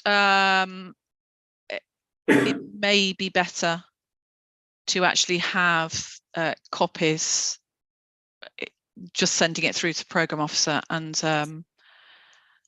if we need to share screens, we don't normally allow that, or I don't normally allow that, but on this instance, if it's going to assist and it's just showing a table, but I would need to see the table beforehand anyway to see whether I would accept it or not. Of course. I'm happy. If you could send that through to the programme way. officer, I'd appreciate that, and then we can have a look at that over lunch. I am aware that there is still a lot to discuss. We still haven't finished the spatial strategy. There are some comments that have come through, and I would like to question the council on a couple of points that have come through. We still need to go through the settlement hierarchy. I'm just putting a pointer that the site selection methodology will probably end up being moved to a different session. We're not going to be able to get to that. Not if we're trying to finish around 4 o'clock. Now, if that causes an issue to anybody, as in they came specifically to make some comments on the site selection methodology, like Mr. Willits, you are more than welcome to make your comments after lunch. We can do that, but if you're content, we will find a slot to put that in. It will have to come before matter 6 because it forms part of matter 6 in terms of our MIQs. So it could just be that everything is nudged slightly differently in the programme. I know we only published the revised programme yesterday. We may have to do another revision, but this is, an examination is a movable feast. It always is, or the hearing sessions as part of the examination are, because of the amount of information. I've got some questions. So what's important is that we, as myself and my colleague, and I need to speak to my colleague over lunch, we need to make sure that we're getting answers to those questions during the hearing sessions. So I would rather just move a section to another time.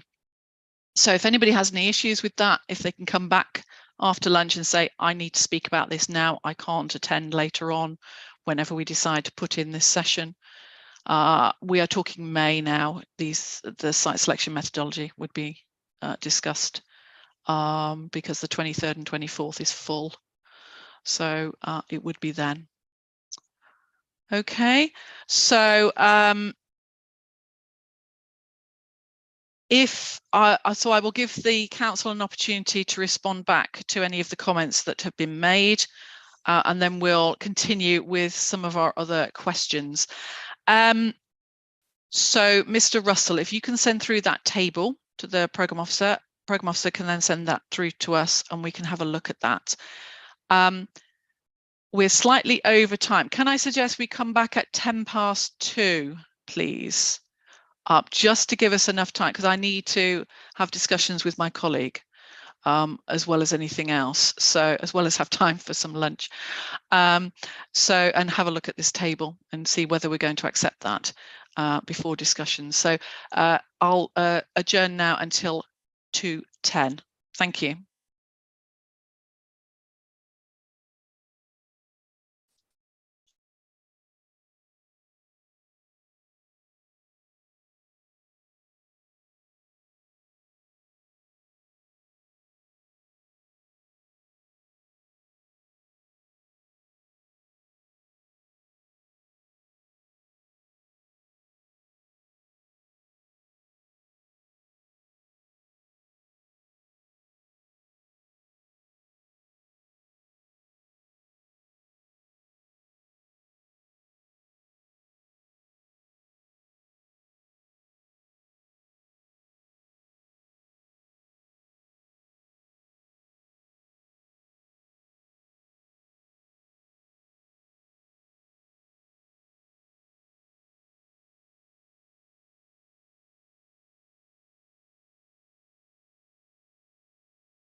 Thank you, ladies and gentlemen. Time's now 2:10, so we'll resume.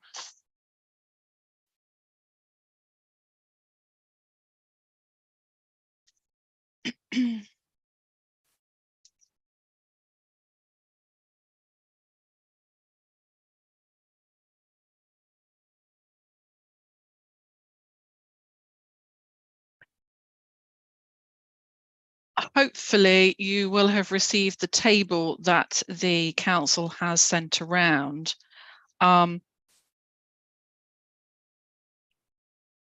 We've accepted it into the discussion.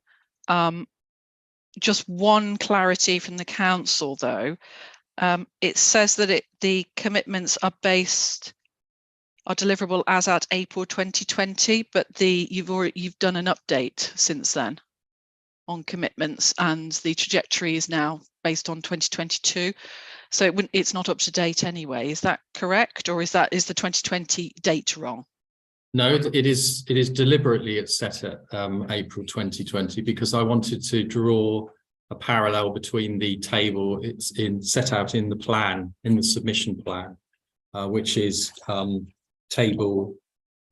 is the table on page 33. So what I'm trying to do is to minimize confusion between comparing figures in the plan and comparing more up-to-date figures. We are perfectly happy to update this table in terms of data, the most up-to-date data we have, but just for the sake of this session, in terms of relating it to the plan itself that's been submitted and the figures in the plan. That's fine. As long as everybody is aware that there are updated figures. I will be, I'll be touching, there were a number of caveats with the table, which if I can explain those first, and then before I go on to make any points. It's here to, it's a neutral table in the sense that it is data available. It's free for others to interpret it any way they wish, but I just wanted to provide this to you so that we can use it as a basis for any discussion around the relationship between the strategy and the hierarchy. We accept it's not new evidence, so it's just a collation to make. It's a collation of evidence from just a couple of places to just ensure that it's clear. So that's fine. Okay, before lunch, I said that I would give the council an opportunity to respond on the points that had been raised before lunch. So, Mr. Russell, if you want to do that first, whether that leads you into going through the table or as part of your response back, you're going to be referring to that. I'll leave that up to you, whether you want to do it at the end. That's absolutely fine. Thank you.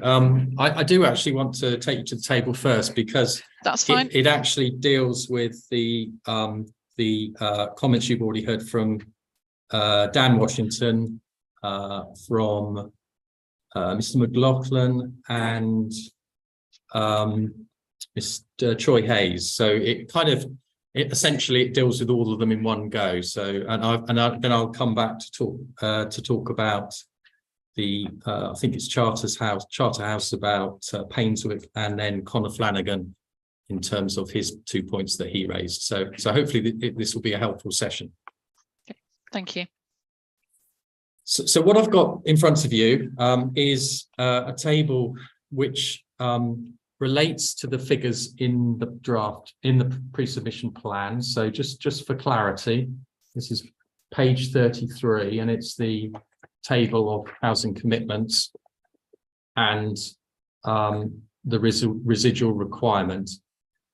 And then to take you to CP2, which includes the allocations which are in the plan. And what this table seeks to do is to combine all of those elements of supply and group them into the tiers or non-tiers in terms of the new settlements, so that we can look at the whole picture. My issue generally with all of the people that I mentioned was that their evidence only relates to the sites that are allocated in the plan. They gave you, Inspector, no complete picture, including existing commitments. Now, we clearly, as the local planning authority, we start with the commitments, then we identify the residual requirements, and we we ensure that the residual requirement met through allocations in conjunction with the commitments that are already there to be delivered in the planned period add up to provide a coherent strategy. And in this case, we believe it's entirely in conformity, the strategy, with the settlement hierarchy. So that's why I brought it in, and hopefully we can sort of short circuit lots of detailed points about individual settlements and percentages of growth, etc., etc. You can do the calculations on the basis of this table, which as of April 20 was correct. Now, before I go on to make any points, I just want to flag up some anomalies because life isn't perfect and there are always anomalies. So just to pick them up, you can make whatever you wish to of those anomalies, but the anomalies I want to point out are, firstly, in terms of the site in Tier 3A, I've got a large site which is Hardwick. Now that's obviously the allocation.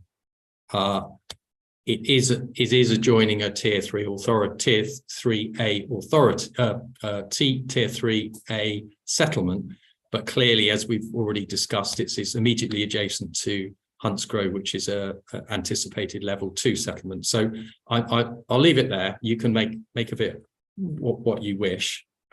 The second anomaly I'd point you to is the Newtown and Sharpness, which is further 3A. That 370 is, of course, the Sharpness docks allocation. Now, that is carried on from the adopted local plan and relates to the specific regeneration objectives set out in the strategy. So that just wanted to point out that. And the final point I wanted to point out is if you look at outside settlements, there's 177 and there's a star by it.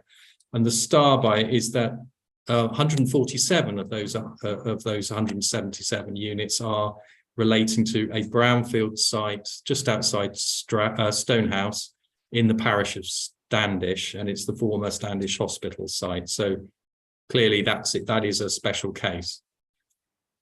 The other caveat I'd like to make is that the small sites allowance, which is at the bottom, essentially a sort of windfall allowance, we haven't attempted to split that based upon historic windfalls, by parish. That can be done, but our submission is that the small sites allowance will be met through windfalls, which will be directed to sites which have settlement development limits, and therefore will be in conformity with with both the strategy and the hierarchy. So, having said all of that, the points I want to make, as I said, the basic point is I want us to be able to consider all of the elements of supply, not just pick and choose on the basis of allocations. So the first point is really around the conformity between the strategy and the hierarchy in terms of the sort of normal supply of large and small sites. So I think you'll agree with me that the most development will be taking place in terms of large and small sites, not new settlements, but in terms of normal large and small sites. Most development is planned to be developed at Tier 1 settlements. That's pretty clear. And at Tier 2 is the next level down, is a sizable amount of development proposed. Now, if you combine those two together, you'll see that a development strategy which is based upon concentrated growth with development primarily at Tier 1 and Tier 2 settlements, then that is the highest element of the supply. Then we look at Tier 3A settlements, and we have, admittedly, with Hardwick as an anomaly, you can either, if you take it out and you accept it is an anomaly which, because of the circumstances of the site and its relationship with Huntsgrove and Hardwick, and indeed Gloucester, then you will see that actually the figure for development at 3A settlements is less, and therefore in conformity with the general approach of the strategy, which is to concentrate growth at the higher tier settlements. In terms of, and then if you look down at Tier 3B and 4, you might think, well, looks like there's more development at tier 4 than there is at tier 3B. But you have to bear in mind that tier 3B settlements, there are 11 of them, and tier 4 settlements, there are 21. So again, it's not an exact science. Planning isn't an exact science, but I hope that in terms of the large and small sites aspect of the supply, you'll see that there's a clear relationship between the development strategy and the settlement hierarchy. Now, I think Troy said there is a mismatch between the strategy and the hierarchy. Now, you know, I challenge you to show me where that mismatch is in terms of the full supply as opposed to the allocations. The second point I'd like to make is, I think it was Dan Washington that said, and I quote, "The majority of housing is coming from 2 sites." Well, it isn't. Clearly, there are 2 very large sites, which are the 2 new settlements. But in any way you calculate it, the majority of development is not taking place at those 2 sites. It's taking place concentrated growth with an element of dispersal at the existing settlements in the district. We have got a substantial supply for new settlements, but that is not in any way out of balance and out of kilter with the overall supply. The third point I wanted to make is, I think it was Mr. McLaughlin's, it was really around we haven't looked at smaller settlements and we haven't pushed enough. Well, again, tier 3A settlements, which include, I think he referred to Brampton, you will see from, you know, don't just look at the sites allocated, look at the supply. The overall supply, 52 dwellings, is very much in the mid-range of those settlements that are identified as tier 3 settlements. This is obviously, you know, the caveat that there are always site-specific constraints, but this is just broadly in terms of conformity with the strategy. And the final point I wanted to make was really around, I think, the reference from Charterhouse. Sorry, I haven't got the name. Is it Mr. Taylor? Yeah, Mike Taylor. I think you talked about Painswick.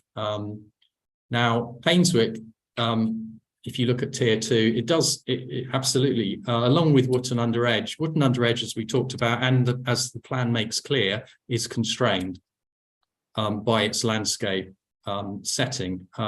Painswick is entirely within the Cotswolds AONB. As we all know, or certainly professional planners know, there are different tests to apply in the Cotswolds AONB. In terms of local needs, we don't look at the local needs model that he was referring to. The plan and national policy, and indeed the Cotswolds AONB management plan, talk about robust local needs surveys carried out at parish level. Now, if you look at our examination statement EB39, we have a specific document that looks at the relationship between possible development at Painswick and local housing needs.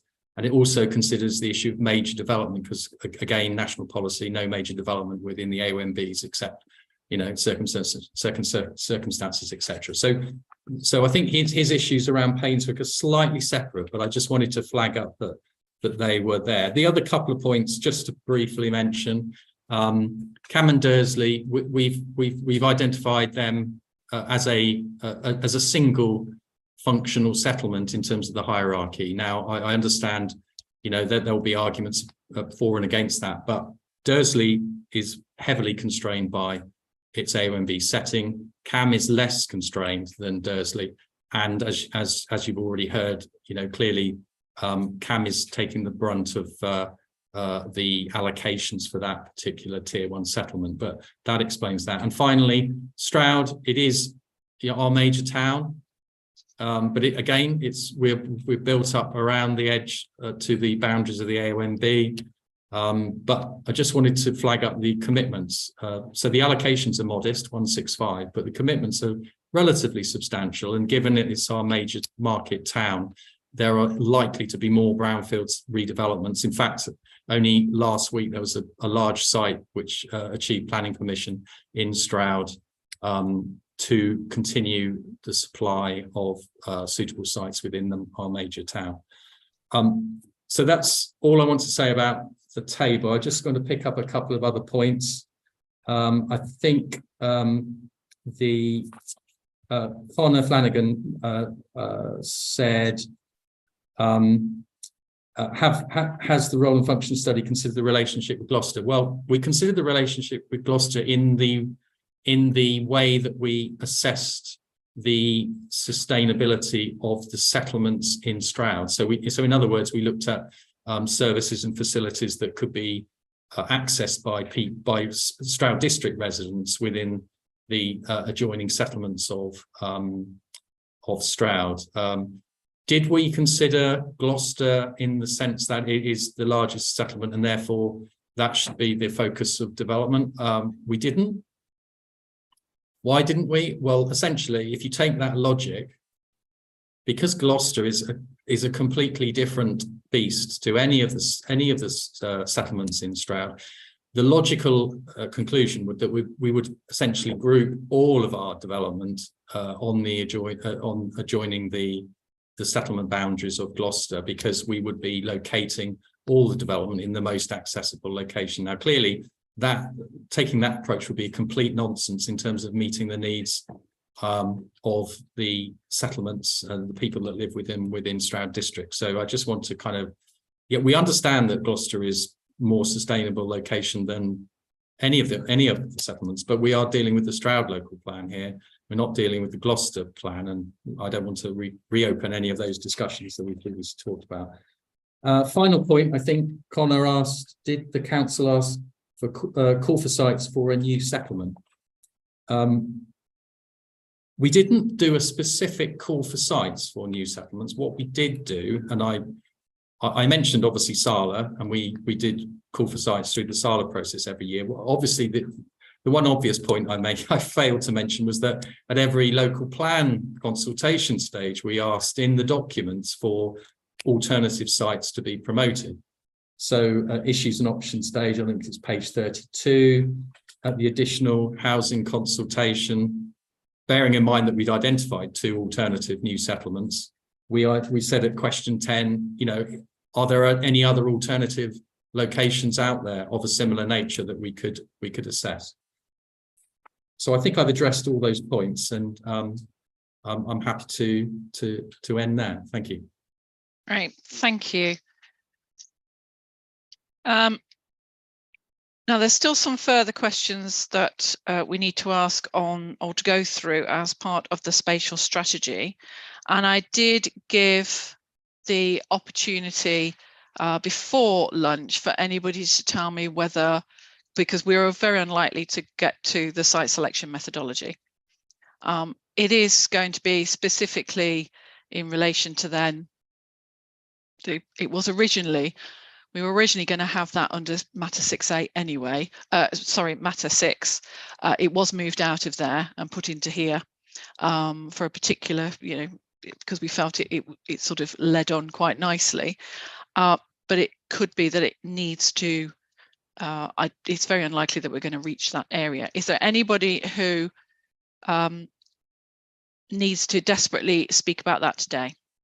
And if so, if you can put your hand up. I know it's Fortune, you're fine, you can keep your hand up. I know you're for other matters, so don't worry. Nobody else? No? So if we move it to another session, it's not going to cause any issues. Okay, thank you. Miss Fortune, please. Thank you. I just wanted to pick up just a very quick point, just on the basis of what Mr. Russell has just said.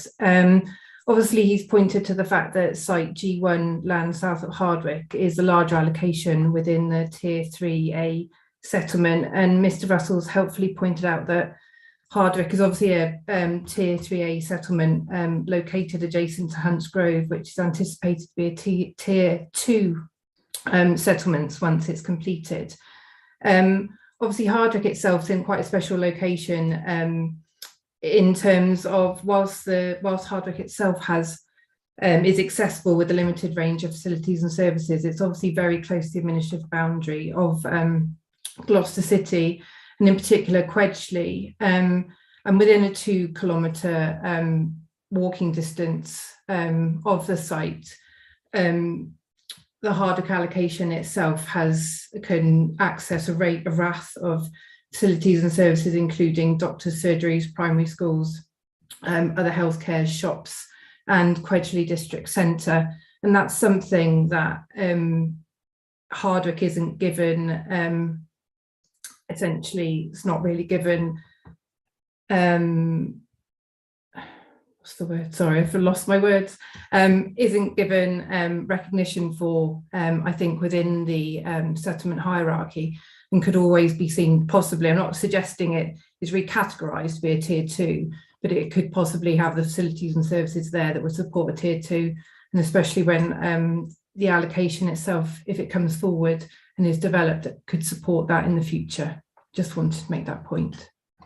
So just on that point, just so that I'm clear, are you saying that because of Hardwick's location and because of the adjacent development that's happening at Hunts Grove, and I recognise that that's anticipated to be a tier 2 settlement with the development that's occurring there, are you saying that Hardwick could be reclassified or additional development on the basis of its proximity to Hunts Grove, or it's just on the basis that it should be that anyway on its own merits? Just so that I'm clear. Yeah, sure. At the current time, I wouldn't say it should be a tier 2. We agree with the fact that it's been classified as a 3A. But I think, I suppose the point I'm trying to make is that we recognise that it's obviously located adjacent to Hunts Grove, which is anticipated as tier 2, plus it can also access facilities and services that are across the administrative boundary. So except for Hunts Grove, no other development has been proposed there. Is that your point? Or am I getting this wrong? I'm trying to understand your point, sorry. I think what I'm trying to say is, whilst the council obviously set out that the allocation for Hardwick is a little bit of an anomaly within the tier 3A, I suppose what I'm trying to say is that there's the tier 3A, a number of the tier 3A settlements are, there's quite a big there's a disparity between them. And I suppose what I'm trying to say is that Hardwick itself, and with its location and with the facilities and the services and the local centre that will come with the allocation itself, has the ability in the future as well to obviously sort of promote the status of Hardwick in the future. Okay, so in terms of, although you've agreed that it's a 3A settlement at the moment, it's at the top end of the 3A. I think that's your point, isn't it? Yes. Yeah, rather than it's not a lower down. I know they're not listed in it's not meant to be in that way, but I think that's your point, isn't it? Yes. Okay. Yes. Okay. Thank you for that. I'm just going to go along the list because I know there are some hands up. Mr. Hayes, please. Thank you, ma'am. And just to say, we've obviously only had a bit of lunchtime to review what the council submitted. But I have been, going through that, and I mean, I think one of the questions that I would have is whether the council they could add to this table is the population of each of these settlements, so we can start to understand what the kind of, what is the increase that's being proposed for each of these settlement areas, because I don't think it would be proportionate to so the argument that the council's making here, just saying, well, look, we've put more in tier 1 than we did in tier 3A, for instance.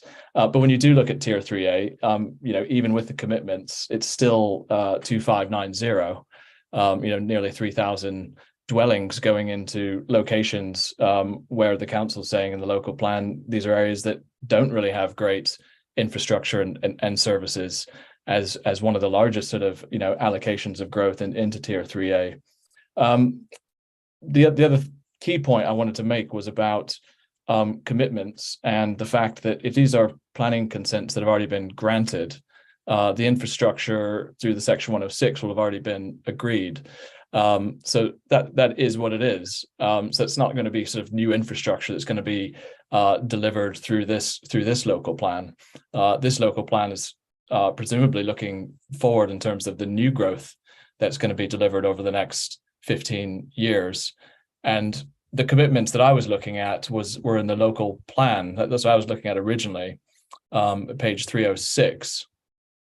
And within that is called the source of housing supply. And the commitments at 2019 do join up with the numbers that the council have just sent to us in terms of the 4595 total supply from commitments. But in that table in the local plan, it says that 3,840 of those commitments will be delivered by 2025. So in just 2 years' time. By that time, local plan may have just been adopted, and presumably most of that will already been delivered. So, I think if you're looking at commitments that are going to be delivered in the next 2 years, I think we're looking much further ahead than what the council is really talking about. And if the commitments are such a key part of the strategy of the local plan, why aren't they, really set out clearly within each of the cluster strategies and clearly laid out as to where those developments are actually taking place? So, it does feel like we've just been given a little bit of this evidence quite late in the process here at the examination. Thank you. Don't worry about that, because and I do not want to have a discussion about housing supply, which we are edging into. Commitments will be discussed as part of Matter 7. So it's all going to be discussed looking at commitments, because commitment may be a commitment, but it's about the deliverability of that commitment and the developability, etc., of everything. We will be looking in great detail about the deliverability of the allocations, etc., in terms of housing provision and the actual supply. And yes, things have moved on. So what is set out in the plan is not going to happen in the timescales that are set, because it's not, because it's gone past that. So the 5-year housing land supply, the 5-year supply, things have to move to meet in, to fit in with that. Now, the council has produced, just a heads up, and hopefully you've all seen it, but has produced an updated housing trajectory. Well, they've actually produced an updated housing trajectory and schedule of sites information. That's all going to be discussed as part of Matter 7. The elements of it may come up as part of Matter 6 as we discuss the deliverability and the intended sort of rates of deliverability of sites, when we start to talk about individual sites as well. So just to give everybody a bit of a heads up, where relevant and where you've been invited to those sessions, then you will have the opportunity to have a look at this. We've accepted this table because it's not information that isn't already available. It can be, and I think Mr. Russell made it perfectly clear that it could be read in lots of different ways, but its purpose here, from Mr. Russell's perspective, and obviously I can read into it whatever I decide to read into it, but he provided it for a particular purpose, which is to show, because comments were being made, that the vast majority of development was going to be in new settlements, and then the vast majority was going to be was not going to be in the tier 1 settlements.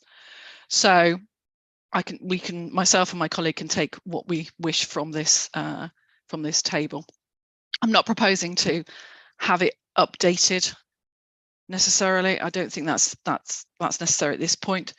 When we start to get to Matter 7, what we're interested in mainly is the trajectory and the schedule of housing sites, and that includes all commitments as well. We're not just taking commitments as read. We need to understand their delivery rates, and whether there are particular issues in terms of any constraints or concerns about those coming forward, etc. So just to make you aware of that. So I don't particularly want to go down a bit of a red herring route and try and make more of the table than I think is there. So hopefully that gives people comfort that we're not taking anything more from that. It was just, I think it was a sort of an aid that Mr. Russell was giving us. I'm not sure how much it has aided, but Mr. Russell has provided that information. So that's absolutely fine. Now, if we carry on with the list, I've got 4 hands up at the moment, and then I want to move on to some other questions. We're still on spatial strategy, so we've still got settlement hierarchy to move on to. So Mr. McLaughlin, please. Thank you, Mum. Yeah, just a couple of points on this table. Forgive me if I'm slightly skittish about this, because just coming to terms with what Mr. Russell was saying. If I deal with the probably the easiest point first, the Frampton figure of ultimately 52 dwellings, that's still below the 70 dwellings that in examination document EB 73 was anticipating or modelling for that settlement in terms of drawing up a new local plan strategy. So that's what I've got to say about Frampton. Now, turning to tier 1 locations in Cam and Dursley, now I'm going to take a point with this, that page 120, bullet point 7 of the submitted plan makes it clear to maintain the geographical and functional distinctiveness of Cam and Dursley. So whilst in some respects it reads it as a single area, it does in other respects actually read it as 2 distinct settlements. Dursley is identified as, you know, the, what is it? A significant was that page 120, did you say? Yeah, page 120. I remember reading that. Which part is it? Oh yes, there we go. Yeah. It's yeah, bullet point numbered 7. And I think there is this slight well, there is this friction, in my opinion, that Cam and Dursley are sometimes seen as one co-joined settlement where it's the convenience for the council, and then actually seen as 2 separate settlements just because of the 2 different functions that they have, and it's documented in the plan. This isn't sort of spinning the words out. Also, I'd like to draw your attention to policy CP2 of the plan and paragraphs 2.9.9 and 2.9.10. Now, in policy CP2, we have a clear distinction between strategic sites and local sites, whereas, and my submissions have made the point that the vast bulk of the district's housing requirement is directed to strategic sites, whereas obviously what we have here from Mr. Russell is something of a different view, and I appreciate we can read this table multiple ways, but this is the way I continue to read it. Strategic sites are all about meeting the district council's strategic housing requirements, and these are really the engine room of housing delivery, if you will. But the issue is, in that same policy, it has local sites, which are perceived to be at a sort of more settlement level rather than the wider strategic requirement. And where I take issue with this table is that where it talks about the tier 1 location of Cam and Dursley, it's a little bit disingenuous insofar as the bulk of the housing requirement by, you know, sorry, let me just get this straight. So 1,841 dwellings is at Cam and Dursley. Actually, of that figure, only 30 dwellings are at Dursley. So it's not strictly Cam, it's not strictly Dursley's housing need is not being met by Cam. Sorry, it's not being met in Dursley, it's being met in Cam. And that sort of goes to the point of highlighting bullet point number 7 on page 120, which then sort of links to the mini vision of there are limited opportunities for Dursley to grow, but meaning there are opportunities to grow. And it goes back to my earlier point just before lunch. The plan hasn't worked hard enough to utilise those when there is clear evidence in the plan showing how that can be achieved.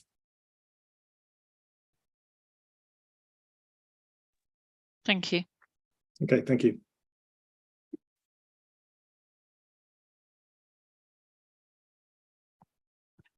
And Mr. Taylor, please. Thank you, Ma'am. It's just really coming back on a couple of comments regarding Painswick from Mr. Russell. I think he said that they hadn't looked at the local needs model, which I'd referred you to earlier. That was EB99. And actually then he referred you to EB39, which is the Cotswolds AONB policy assessment of draft allocated sites in relation to housing needs matters, and obviously how that's informed the spatial strategy and distribution. Well, having a look at EB39, paragraph 413 deals with housing need in relation to Painswick and references a parish housing needs survey from 2020, which is helpful. I don't remember seeing it in the evidence base elsewhere, but here it is. And it explains at that time there was a identified 16 households with a local connection in need of affordable housing and 62 households seeking market housing. So even on those terms, there's quite a substantial level of localized housing need identified in that survey. Obviously, EB99 is a local housing market model that covers the whole of the Cotswold parish cluster. But Painswick is the only settlement within that cluster that's actually got any housing allocated sites for it, in fact, one site. So then with reference back to the table that's been introduced to us now, which is, I think, very, very helpful to bring that together. Even reading for Painswick across the piece, we've got 10 commitments and a single site allocated for 20 units, giving us a total in the plan period of 30 units. So in spatial strategy terms and relationship to the evidence base, there does still seem to be that rather significant gap between the needs that are identified in the council's evidence documents and what the plan appears to be saying it's going to do. And my concern for that then is in relation to, no doubt, where we'll go on to, in relation to what the settlement role and function study says about Painswick as an ageing and increasingly economically inactive population, erosion of a range of services and facilities, and indeed the plan itself then at section 3.8 picks up that point in the cluster mini vision, highlighting increasing levels of unaffordability of available housing stock. And indeed the role and function study affirms affordability is an acute issue. So we have this sort of collection of points that go to the concerns we've raised in our material, our submissions, about the spatial strategy and then the allocation of housing arising from that. I think it's just important that I referred you back to those matters if I can. Thank you. Thank you. Mr. Russell, are you okay keeping tabs on what needs to be responded to, or would you like to respond now on the ones that you've heard? I'm happy either way. Do you want to respond? I've got two people then left. If you want to respond on the ones, and then we'll see what the other participants wish to say.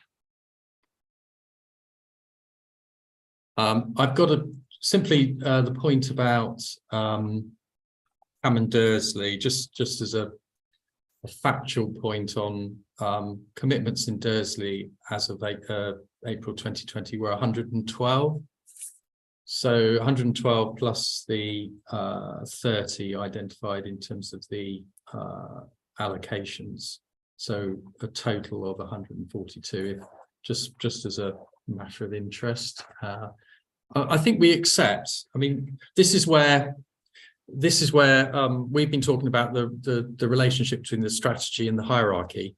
Almost, and I appreciate matters of housing supply are dealt with in a different date, but we cannot get over the fact that there are environmental constraints which prevent us identifying housing supply in those locations which might be otherwise suitable. So, for example, obviously Dursley is surrounded by the AONB.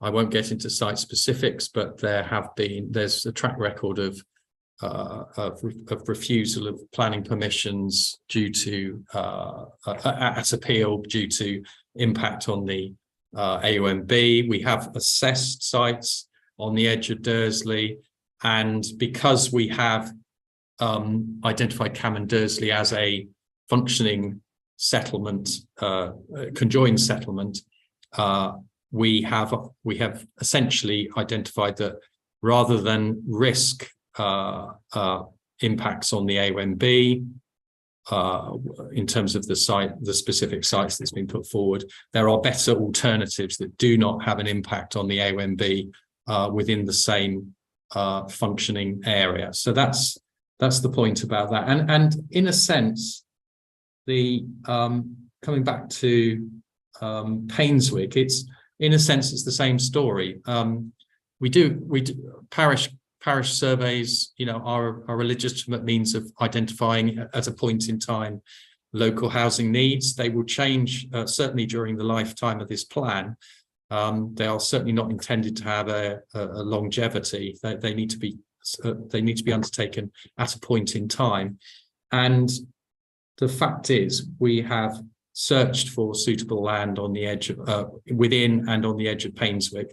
We have high landscape assessment, sensitivity to housing and employment identified in our landscape study. We simply don't have a suitable site which could achieve the housing needs which have just been identified. So it's just a health warning, really. If we're looking at a mechanistic link between what the strategy is saying, what the hierarchy is saying, what local housing needs are saying, you simply can't plan on that basis. You need to also look at the sustainability of individual sites and how they relate to the settlements in much more detail than simply allocating numbers to settlements on the basis of one particular criteria. So yeah, I think that's all I need to say on those. Thank you.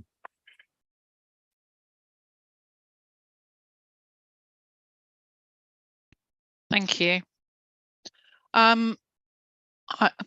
Mr. McLaughlin, are you coming back on something that Mr. Russell has said? Because I will bring you in first then. That's correct, ma'am. It's just a very brief point into what directly in response to what Mr. Russell said about Dursley.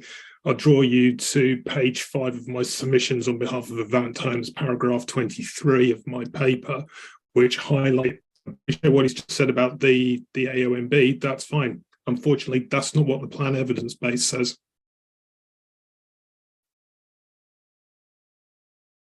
And on paragraphs 23 and 24 and 25 of my Matter 2 submission on behalf of Van Homes makes that very clear what the evidence base says, and this evidence base has been utilised by the local authority in preparing their local plan. Mr. Russell, just thinking about this, AONB obviously has particular protection in relation to scenic beauty, landscape quality, etc., and therefore, quite rightly so, a lot of on-spec development that comes forward that is not planned, either through the planning process, would be in whatever way quite rightly dismissed, unless there is a particular evidence that shows that it's appropriate, and but great weight obviously still needs to come to the protection of the AONB. Through, I suppose, how has the council used this evidence, this EB39? You said you've looked for sites.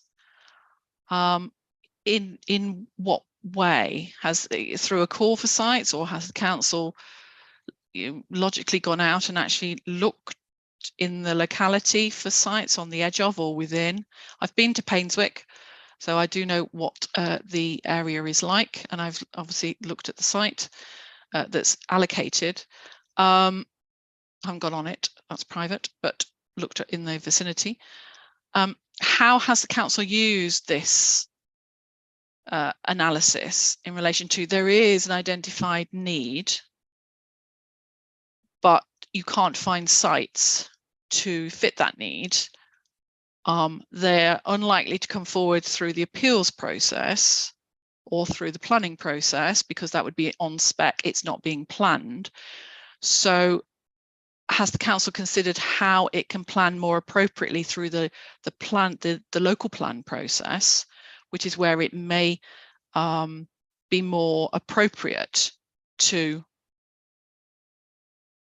give some credence to evidence? I'm just trying to understand how you're saying that there is, the evidence seems to show, unless you're telling me this evidence is incorrect, the evidence seems to show that there is a need in Painswick, unless that is no longer the case. But there aren't any sites, therefore it's not going to be delivered. So I'm trying to understand, where's the council putting that need then? Is that need being placed elsewhere then?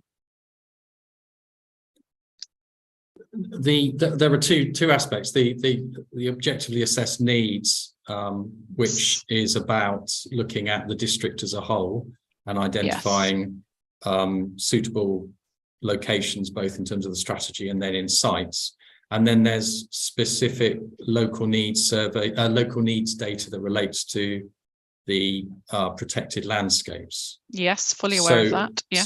So it wouldn't be appropriate for Painswick to accommodate the general objectively assessed need. No, that's not what I'm saying. No, I know. I'm just trying to, based on this. Yep. I'm just trying to sort of provide a bit of context. So in terms of, if you have evidence of local housing need, my understanding of the national policy on AONBs and the Cotswold Management Plan is that you should seek to meet that need within the immediate area, or if you can't, in an adjoining parish. That's certainly that's been the approach generally in terms of, certainly in terms of exception sites and identifying. You start with the immediate parish where the need originates from, yes. And then you look at adjoining parishes. So how has the council done that in this instance? I know we're focusing on Painswick, but I'm thinking of the AONB as a whole, because there are other sites that are within, that have been referenced, that are either can't be expanded because of the AONB, because it's right on the edge, or it's wholly within the AONB. Yeah. So let's go back to the figures then. So the reference to 16 affordable housing and 62 market housing. That level of development would probably, and we would need to look at that. That would probably involve major development in terms of the definition of major development in terms of the AONB.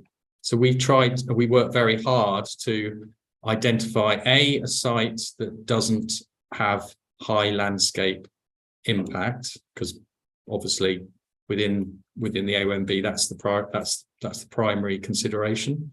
The whole of Painswick is surrounded by high level landscape sensitivity in terms of our evidence base. So we found a site that is not identified as high landscape value, and we've identified and we've justified the allocation on the basis that it would not involve major development. Now, beyond that, it's difficult to see how we can allocate a site in Painswick, whether it's how we can identify a site in Painswick, whether it's part of the local plan process or whether it's a speculative scheme, because the criteria and the measurements are still the same. You look at landscape impact first, and then you look at, is it major development? Now, I don't know the sites. I would need to look at the site specifics. We can come to that at a different time, but I would be extremely surprised if the site that's being promoted or being referred to satisfies those two requirements. So we're not, and I don't want a discussion about an emission site. So essentially, it's Painswick is constrained, and we have tried our best to find the best site we can to meet the need. If it cannot be met, then it cannot be met. I should add that, and I can't go back. Certainly not myself to 2005 when the previous local plan was the previous one, second local plan back. I can't recollect a site being allocated in Painswick certainly since 2005, and they may not even have been in 2005. So we're trying as a council to do our best. And as I'm sure you'd probably agree, we come across a lot of opposition when we're proposing change in some of our prized Cotswold villages. So it is really tricky to, as a council, to actually find sites and to justify their allocation through, because of the very high policy requirements. And we've worked very closely with the management board and with Natural England. We've undertaken further landscape assessment work, not just the sensitivity work, but site-specific work, in the attempt to find suitable sites that are not objected to by either Natural England or the AONB board. And you'll see from the various submissions at the various stages that we have been successful, in the sense that the AONB board, Natural England, have removed their previous objections to various sites in the AONB and in the setting of the AONB. So, we feel as a council we've done the most we possibly can, but if anybody can suggest another way whereby we can meet the needs of Painswick in a way that doesn't impact either on the designation or indeed the views of Natural England and the AONB board, then I'd be delighted to hear from you. Thank you very much. Thank you. Now I've got 4 hands up. I'm going to go to these 4 and then quickly back to the council, and then we really do need to move on. Mr. Bayliss, you've been waiting very patiently. Thank you, ma'am. This is a very quick question, an admin question. I apologise, really. I had 3 matters that I wanted to discuss this afternoon: the settlement hierarchy, settlement development limits, and site selection methodology. And you mentioned about moving the site selection methodology to a later date. Yes. Which I don't have an issue with that, but could you perhaps confirm, will it be taken together with the specific sites in matter 6C? No, it would be a separate session, but it would be, we're going to have to look at the timetable, so I can't say for definite when that would be. Okay, because I'm actually attending the session 6C, which are the specific site selections for Leonard Stanley, which I could take the settlement hierarchy. Yeah, what I don't want is duplication of sessions. So I don't want a session at each matter 6 to then have to repeat myself and go over site selection methodology. That was the reasoning as to why I wanted to pull it all together. But it's going to have to be on a separate session now, because we may be lucky. Well, I doubt if we'll even get through settlement hierarchy. Right. Today, the rate we're going. So I don't think we'll get to settlement development limits. I don't think so. At the rate we're going, no, because we've got an hour left. Yes, okay. Before we finish. So I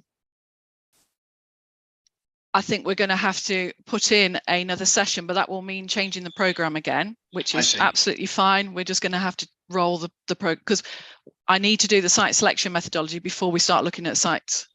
Allocations, etc. Yeah, that was my main concern, that we need absolutely to do that. No, it will be before the site allocation sessions.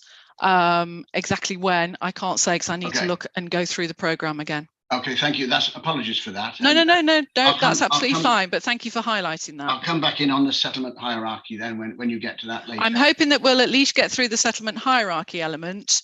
I don't think we're going to get to the settlement development limits, etc. But if there are people here who need to speak on that, I will try and get them in the next hour.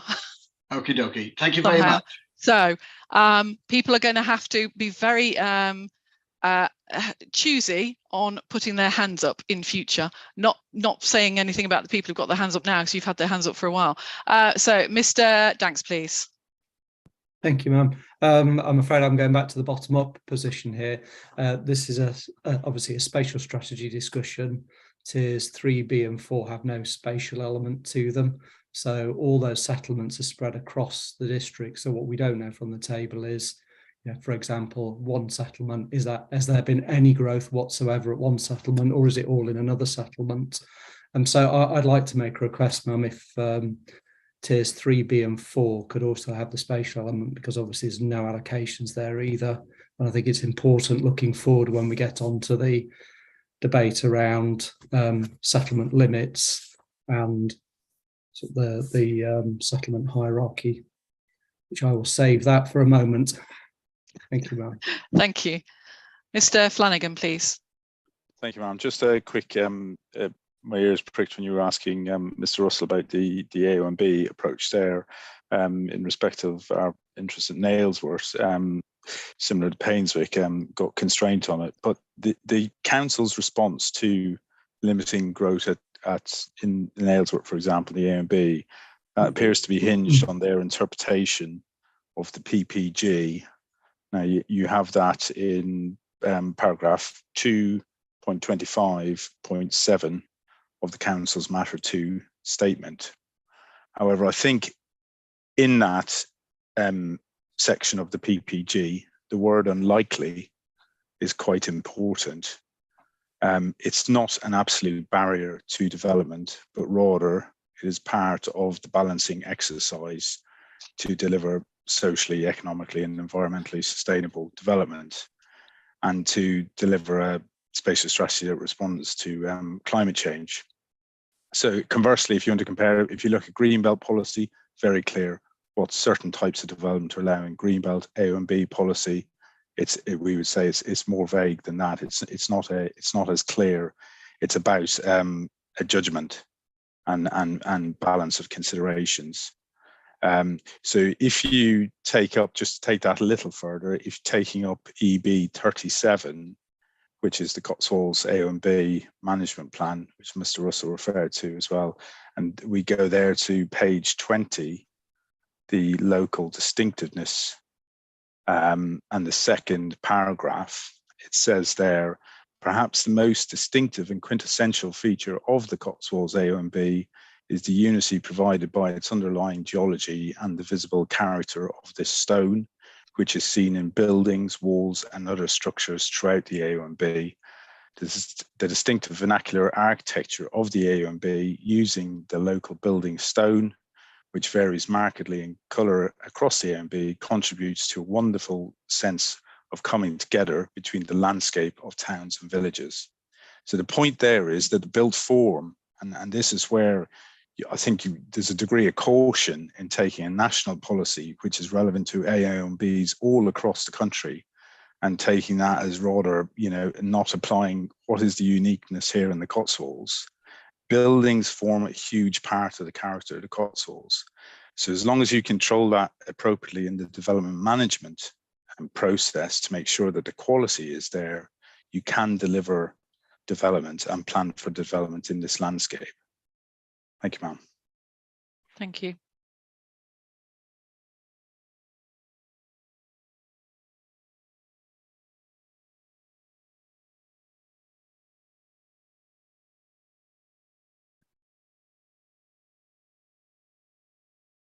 Right.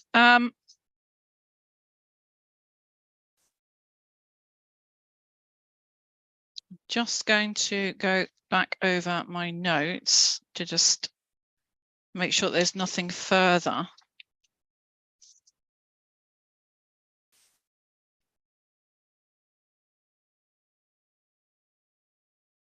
Up to question 6, we've question 7. I'm not, unless there is anybody who wants to say anything on question 7. That will come forward as we start to discuss the site allocations. So there will be references made at that point. Mr. Russell, got your hand up? Sorry, did you want to respond to the points that have been to Mr. Flanagan's points? Sorry. Yes, I'd like to. And Mr. Danks. Sorry. I'm just struggling to find the section that I'd like to quote. So I'll make the point, and then I will find the relevant reference. Okay, that's fine. So Mr. Flanagan talked about my interpretation of the PPG. Essentially, it's saying that settlements that are outside the AONB, it's unlikely that their needs should be met or can be met with, or it's appropriate that they're met within the AONB. So first point is that we're not comparing like for like here. Painswick is a settlement entirely within the AONB, and therefore the issues of need are relating to a settlement within the AONB, and therefore that is acceptable in national policy terms, subject to the tests that I've already referred to. Nailsworth is not within the AONB, and therefore the PPG references are applicable. Now, you can take interpretation from me or from Mr. Flanagan, but what I was trying to do is actually go to the AONB management plan, which is clearly a material consideration, and there is a policy in there. I can't find it at the moment, but the policy basically says that development should meet the needs of settlements that are within the AONB and not settlements that are outside the AONB. I can't find that reference at the moment, but when I have, I will. I'll add it to any further comments in terms of coming back at a later point. Thank you. Okay, thank you. Thank you. Are there any other comments on question 6? Are there any general comments on question 7? I hasten to ask, because I'd rather discuss those in relation to site allocations, because considering the site allocations is in relation to SA, HRA, if it's relevant, infrastructure viability is all going to be discussed under those matters. No. Can you give me the precise reference? Sorry. Mr. Russell, you've got your mic on. Brilliant, lovely, thank you. Now, question 8, Council's given a response on that in relation to the work that's been done on making effective use of previously developed land. So, any comments on that? No, moving swiftly on then. 9, we've had a discussion about the question 9, the CP2 and CP4, and whether there should be a more strategic approach and actually setting out the development strategy in a policy or in a policy form. So I've asked the council to at least start having a look at that. I'm sure we'll need to come back and give some direction or steer on that. Sorry, question 10 we've done. Question 11, the council's given a response on that. Has anybody got any further comments on that point? Without, I think we've already had a bit of a discussion about that, to be fair. I know it's more related to, our question was about the vitality of town centres and the prosperous rural economy. We've had a discussion about rural settlements and the sustainability, or in terms of the future of those settlements. So unless there's anything further, we'll just move on. Our question 12, we will potentially come back to these issues of there's nuances in certain policies and using words, and it's all about consistency. So at the moment, I never like the use of the word total in any policy, because there aren't totals, and the policy is going to be changing anyway in some form. So I don't see an issue of us having a discussion on that any further. So we're coming now to question 13. And we probably won't go any further on question 14, because I think we've, unless there is anything anybody else wants to comment on, but we've got the evidence that's before us. But I did just have some queries about the, on our question 13. And I suppose it's questions to the council first of all, really. Is this, CP4 refers to the mini visions. And I know we started to have a discussion about the mini visions, or we haven't had a huge discussion, because I think it's going to be quite appropriate for us to have those discussions as part of the site allocations. We can have that discussion at the start. Now, if the council wants to have mini visions, I don't think there's necessarily an issue with that, as long as there is consistency with the overarching vision. And the council's given its reasons as to why it wants to have mini visions. What does concern, well, is it, I suppose it is a concern. The council keeps referring to the previous plan, the 2015 plan, and that these have moved forward from, we had it in the 2015 plan, therefore we're moving it forward into this plan. I just want to make it clear, we're here to look at this plan. We're not interested in the 2015 plan. We are in different times. This is a completely different strategy, because in the previous plan, I understand there weren't new settlements proposed. And we're talking about different figures and different requirements, etc., and so forth. So I just want to make it clear that just because something's been, and I'm not saying this is what the council's done, I just want to put it out there that just because it's been in a previous plan doesn't mean that we'll find it sound, because it's different times. There's a different framework. I know the previous plan was adopted under the 2012 framework, but we're now 2 versions beyond that. We're on the 2021 version of the framework, and things have changed.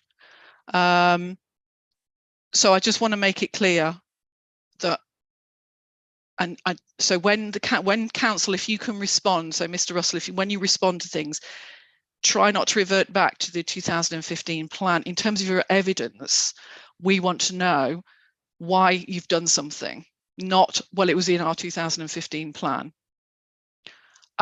It may well have been in your 2015 plan, or it may well have been in your previous plan, your 2005, I think it was before that.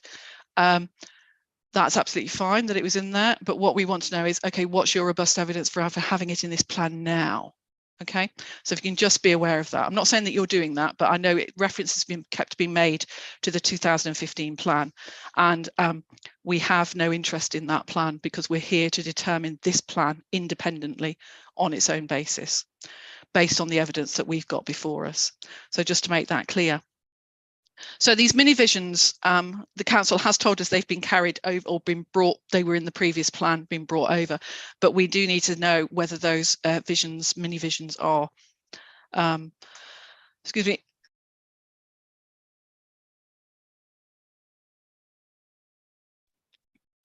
me, are sound. And as I said, we'll be discussing those as part of matter 6 now. And understanding the reasoning behind there's guiding principles. And this was the area of confusion that we start to have. You've got a mini vision that you've got to refer to. You've got guiding principles. What do guiding principles mean? All that we're particularly interested, myself and my colleague, is what are the policies? What is expected from developers and for decision makers to use to determine any applications that come forward? And that's our concern about the complexity of the plan. We'll come on to those in more detail as we go through the hearing sessions part of the examination. The issue with core policy CP4, so I can just quickly turn to that, is that we're struggling to understand the purpose of it. It's an overarching policy where delivery policies then set out the specifics. So is it adding anything? Is it consistent with those delivery policies, those development management policies? Is it, we're not sure. And how would a decision maker determine that a proposal would accord with the mini visions? The mini visions aren't in policy. So how do they so it's a question to the council, how would a decision maker determine that yes, that development proposal meets that policy because, and these are the reasons why. because the mini visions are quite broad brush. Yes, they're for each parish cluster. I'm trying to understand that. So I don't know, Mr. Russell, if you want to respond on that. And then there's other wording as well about having regard to the guiding principles. What does that mean? Yes, I've had regard to, but I'm not going to follow them. Well, you've had regard to them, therefore you've met the policy. It doesn't quite make sense. So I'm hoping that you understand what I'm trying to get at. We're struggling to understand the purpose of core policy CP4. And this might link in with our discussion about CP2 and CP4 and combining and creating a spatial strategy policy. I will try to assist. The local plan has a vision, and hopefully we can all agree that national policy allows for local plans to have visions. Do those visions have to be set within a policy? I'm not aware that the visions of the plan need to be set within policies. No, I'm not saying, no, let me make it clear. I'm not saying that the visions have to be in policy. The overarching vision is not in policy, and we've never said that the overarching vision should be in a policy. What I'm saying is what you say in policy is you refer to the mini vision. You do not refer to the vision in any other policies. You don't refer to the overarching policy that the overarching that all development must accord with the vision. So why is it in there? And how can a decision maker, because I would struggle with this dealing with an appeal. I don't understand what this policy is trying to get at. Well, because it's in other policies in the plan. Well, I think, sorry, with respect, you've asked me quite a few different questions there. First of all, let's just deal with the vision thing first. Local plans are allowed to have the vision, and our mini visions show how that overarching vision will be relates to the character and nature of different parts of the district. So just staying with the vision, with the mini vision. If the plan should have a vision, and the mini visions are part of that vision, albeit more detailed, then I can't logically see why the plan cannot have mini visions in themselves. So just to deal with that point first. So but Mr. Russell, I haven't said that you can't have mini visions. I'm looking specifically at CP4 of what CP4 says, the wording of the policy. Okay. I see. Well, essentially CP4 is about placemaking. And so it's saying in considering the form and nature and character of development, it should do these things. So firstly, integrate with the neighborhood, place, shape and protect or enhance the sense of place, create safe streets, homes and workplaces. So that aspect is that they are universal principles which reflect the MPPF and the references to creating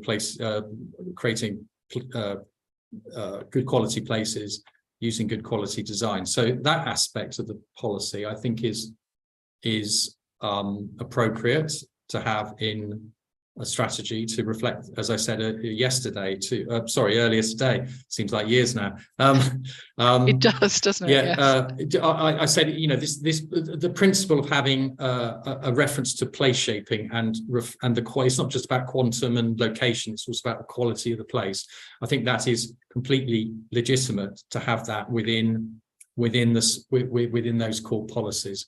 The issue I think you're raising is actually having a specific link in the policy to the mini visions. And certainly our approach has been to essentially give extra weight to those mini visions in terms of determining the form and character of development. So that's what we've sought to achieve. How is it clearly set out within the plan how a decision maker and how a developer and how a resident, but particularly a decision maker, can determine how a development plan, how a development proposal would be in accordance with a particular mini vision? What's the council's process? Just explain to me what the process would be for the council to go through to determine that as a decision maker on a planning application. So in terms of placemaking, the kind of nature, the character, the format of the development. So to be in accordance with the mini, let's say the site, a site were to be in terms of a decision maker in terms of, I don't know, in the Stroud valleys. So they would look at that and then turn to the mini vision for the Stroud valleys, which talks about just looking at the a valued and protected landscape, sustain its role as a local service centre. It would just conserves, enhance and connects habitats along its valued river corridors. So there are elements within the vision which identify themes, site-specific local distinctiveness themes, which then we would expect the proposal to be in accordance with. So for example, if it was a development which did not conserve, enhance or connect habitats along its valued river corridors, then we would say, you're not reflecting the mini vision for the Stroud valleys. That's how we would expect it to. I mean, I've just picked one example. I'm sure if I had time, I would pick other aspects. It's useful to just pick an example to give an example of that. But what you've said though is covered by other policies. I think that's what I'm trying to get at. I'm trying to understand what because the policies. But the policies are general policies. They are universal. So the purpose of the mini vision is to point out or focus attention on those particular issues which add to the local distinctiveness or character of the Stroud valleys, as opposed to a general policy which might be applicable across the district. But that's set out in the site allocation policies, or should be, because we've raised that as a concern. But I'm sorry, I'm talking about a development that isn't allocated in the local plan, for example. So if a site so a windfall site coming forward. Yes. So in order to ensure that site reflects the local distinctiveness of the Stroud valleys, then they would look at the mini vision to see whether the development would accord with it. I have to say, and I'm not aware of any in terms of policy consultation on development management applications. This is genuinely true. I'm not aware of any particular issue that case officers have had with the mini visions. They have had issues with the guiding principles, but we'll come on to that. And that's why I think we've softened it. So have regard to. And it might be the inappropriate wording. It might be factors to consider, or something like that. So we've softened the guiding principles, but the mini visions, as I've said, for windfall sites, it gives the flavour of the local distinctiveness of the area and the kinds of factors and criteria and specific issues which we would expect something that would be genuinely placemaking to be informed by. So that's why we've given great weight to the mini visions in that policy. I've got a couple of hands up, so I'm going to bring those in. So Mr. Millard, please.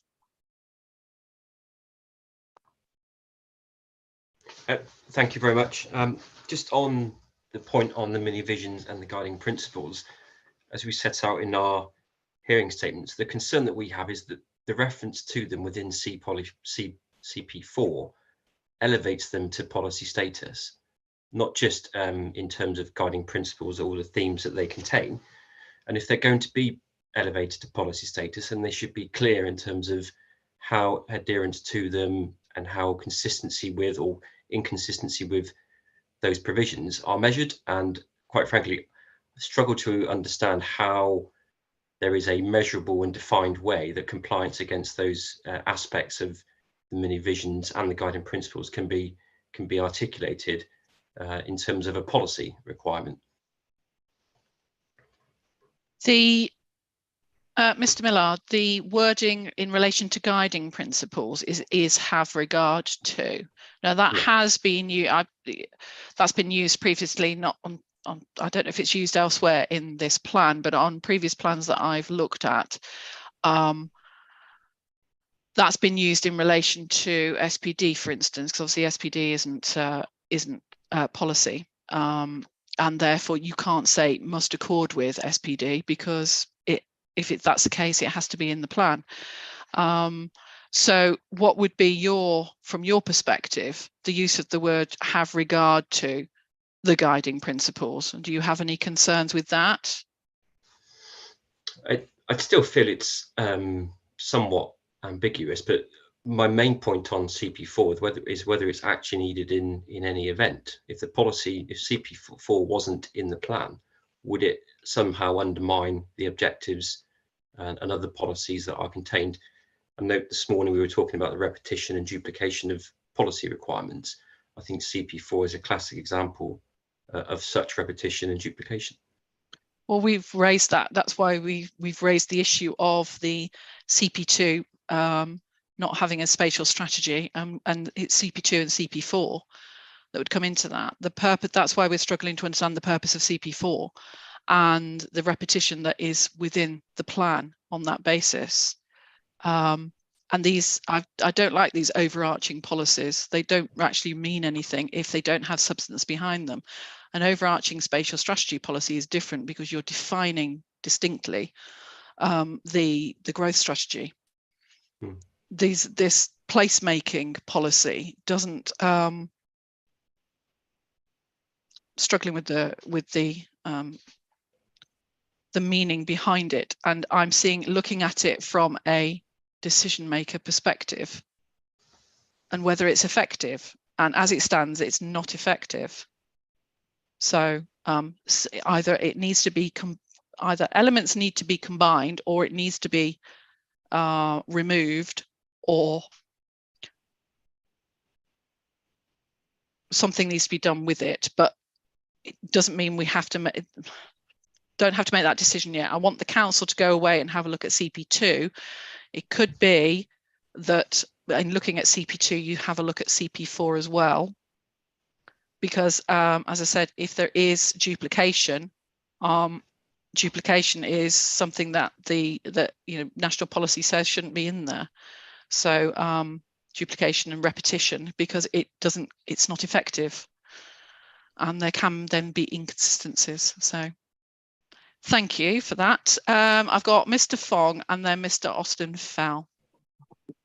Well, I'm just trying to assist in terms of planning application. I wouldn't have any particular problem with this, because having regard to the guiding principles is really a weighted discussion, and it is clearly pointing you to the guiding principles of that particular cluster. And if you can accord with them, then you can align your planning application to them. And if you can't, you can simply say why you can't. I think, to me, that's quite simple. And that's probably why I haven't had troubles with it with planning applications and development management teams in the past. But I would just say that, I mean, if we don't have a site allocation of any sort, for example, a redevelopment of a factory, which is quite significant, and Mr. Russell wants to get these points across in terms of the characteristics of those areas, and I'll point you, in my case, to the Stonehouse cluster, reducing congestion on the 4 and 9, designing safe cycle routes. These are things I can easily identify and supply the development management team and deliver them with a redevelopment of an otherwise quite straightforward application. But without those guiding principles, I'm simply just designing my new factory on my site in isolation. I think what Mr. Russell's trying to do is create identity and identify problems that the mini clusters have and try to resolve them. So I think that's quite helpful. With regard to CP4, I quite like the idea of placemaking because it does have a place in development strategies, because we have design codes, we have the design guides, and we want to improve the quality of our design. It may just be that the council might want to restructure and reword that policy, but I think it does have a place within the plan. Thank you. Mr. Austin Fowl, please. Yeah, it's kind of alighting on matters we've sort of spoken about already, but I think the core question we've got to ask ourselves here is CP4 necessary to make the plan sound? And I don't think it is. I think there's a lot of good information that's in there that is reflective of the local characteristics of the sub areas, but is it really adding anything to local development management decisions? Mr. Fong made the reference before of the Stonehouse cluster, and I'll just take that as another example, because if we are talking about growth, let's say outside of those allocations, we're talking about windfalls as Mr. Russell's presented, the Stonehouse cluster is really all about economic growth, well-designed, well-connected and thriving communities. But if we then look to try and apply that to, say, at some of the windfall locations, for example, at Leonard Stanley or King Stanley, how would they then go about translating that very high level vision in the characteristics of that settlement? I agree that those settlements should indeed be in there because they sit very closely related to Stonehouse and Stroud. But on a day-to-day decision-making basis, it has the potential only to convolute decisions, and it has the potential to for planning officers to tick a box which perhaps is not necessary to tick. Thank you. Mr. Russell, anything you want to comment on what you've heard? No, I'm happy to rest on my previous comments. Thank you. Okay, thank you. Again, we'll await your having a look at CP2 and see what you come back with on that, and that can be made available to ourselves and to everybody else, but obviously we're not expecting any comments from anybody else. It will just be something that we need to look at, and we'll have a think about CP4. So thank you for that.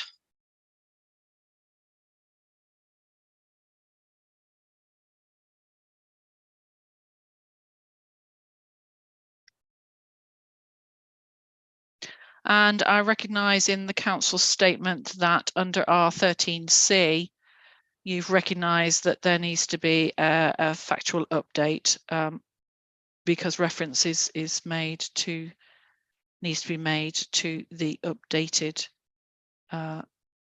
guidance. Or factual updates, if it's just factual updates to documents, that can be done under AM. It doesn't have to be a main mod. So we won't discuss that any further. Does anybody have any comments in relation to overall? I think we've had quite a good go at the spatial strategy today. So question 14 was an overarching one to just say overall, will the spatial strategy meet the overarching strategic objectives and achieve the council's vision? Anybody got any specific questions on that? Because if not, I would like to move on and we will start to have a look at the settlement hierarchy. Not quite sure how far we'll get on that, but we will give it a go.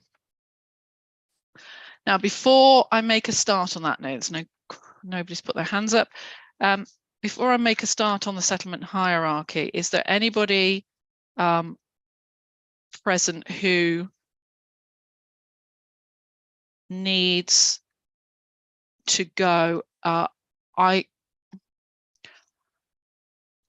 I'm prepared to sit until 4:30, but no longer. We sat until 4:30 yesterday. So we have about 50 minutes. Now, I'm not sure how far we'll get with the settlement hierarchy on that, but if there is anybody who desperately wants to ensure that their site development, the settlement development limits, arguments, etc., and have a discussion on that, wants to bring those forward. Otherwise, I'm just going to go through the questions as they are set. So if nobody puts their hand up, okay, let's see how far we get them through this. Now the council's made it clear on their settlement hierarchy. We've already had a discussion about part of because it's sort of overarching with the spatial strategy and the settlement hierarchy and all of the different documents that the council's produced in coming up with its hierarchy.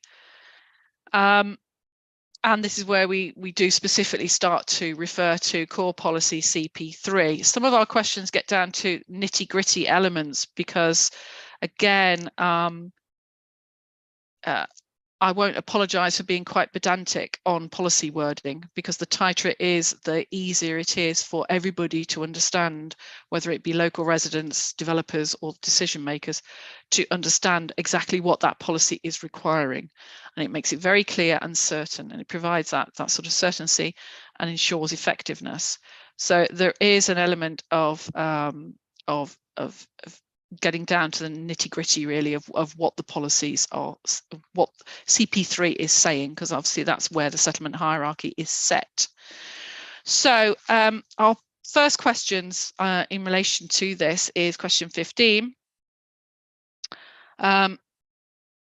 where core policy CP3 makes it clear that proposals for new development should be located in accordance with the hierarchy. And it's to ensure that the growth is then concentrated in the settlements that already have a range of services and facilities, so therefore are the most sustainable location. And our questions are: has the settlement hierarchy been derived using a robust and justified process, and is it supported by credible evidence? And then there are suggestions that some settlements, and I've only included a few there, I know some others around the table have, the representations have come forward and suggested that other settlements should be reclassified or recategorized within the hierarchy. Now, having read the what the council has said and read the reps, I don't particularly want to loiter on this point too long. It's something that we will go away and have a look at in more detail. But I suppose what we do want to ask is whether anybody has anything further to ask about why settlements, they consider settlements should be reclassified, the purposes behind that isn't already within there, or they want to expand on what they've set out in the representations, or whether you're content. Oh, we've got some hands going up. I expected that to happen when I bring up that question. Okay, so what I'm gonna do, so I'm not going to go through, the council set out quite clearly what its methodology has been. They states that it's a common methodology used for all settlements. They've recognised, just to summarise very quickly, they have recognised that there has been a loss of services and facilities for some settlements, and recognise that obviously settlements change over time. That's inevitable. But the council has said, and I would like a response on this from other participants around the table where relevant, that the hierarchy tiers have sufficient, they call it bandwidth, to absorb any minor changes, and therefore recategorization isn't necessary at this time. And they've sort of said it's a balanced judgment that that the council's used on that. So I would just like to understand from people who around the table who obviously have now read the council's response to our MIQs, whether they have anything to add on the recategorization issue. So I'll start with Mr. Austenfeld, please. Thank you, ma'am. Just taking that point in turn, I think our comments are less about bandwidth and I think more about principles, because the council's assessment is fairly comprehensive. There's a whole range of indicators and metrics in there which have assisted them at arriving at a tiering assessment for all of their settlements.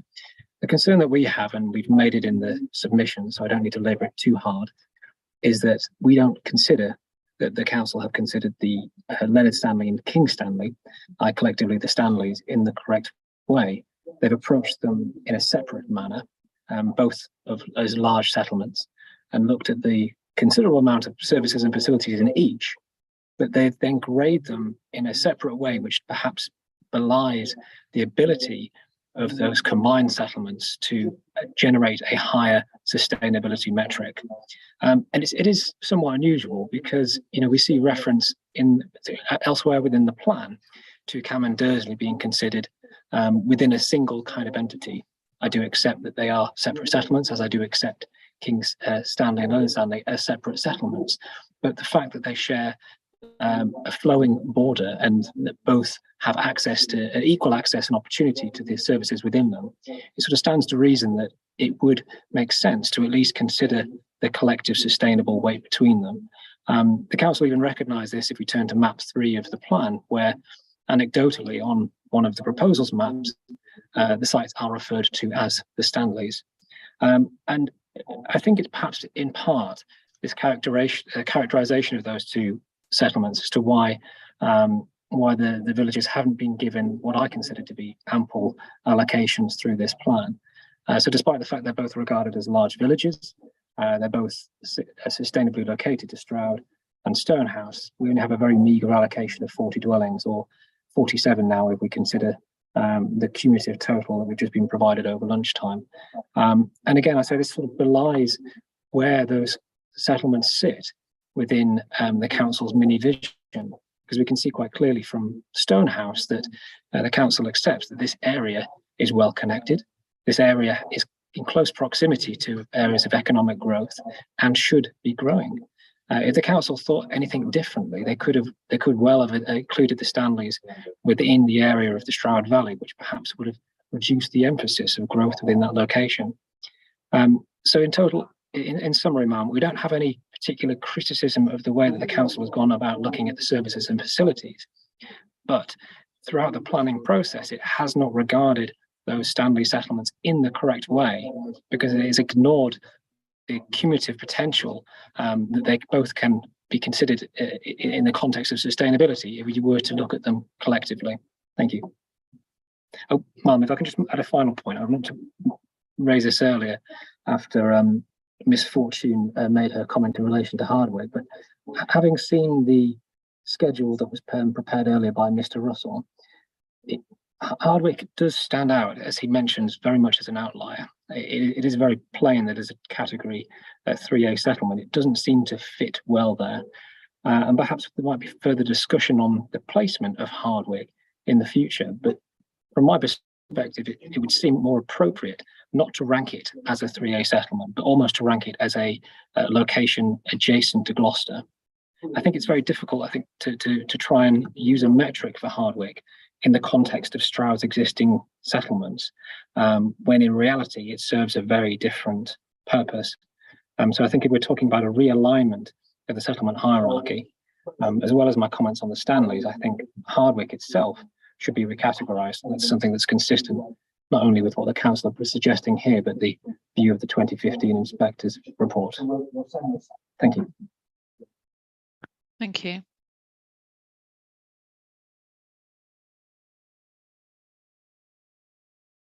Let's make sure I've got that written down.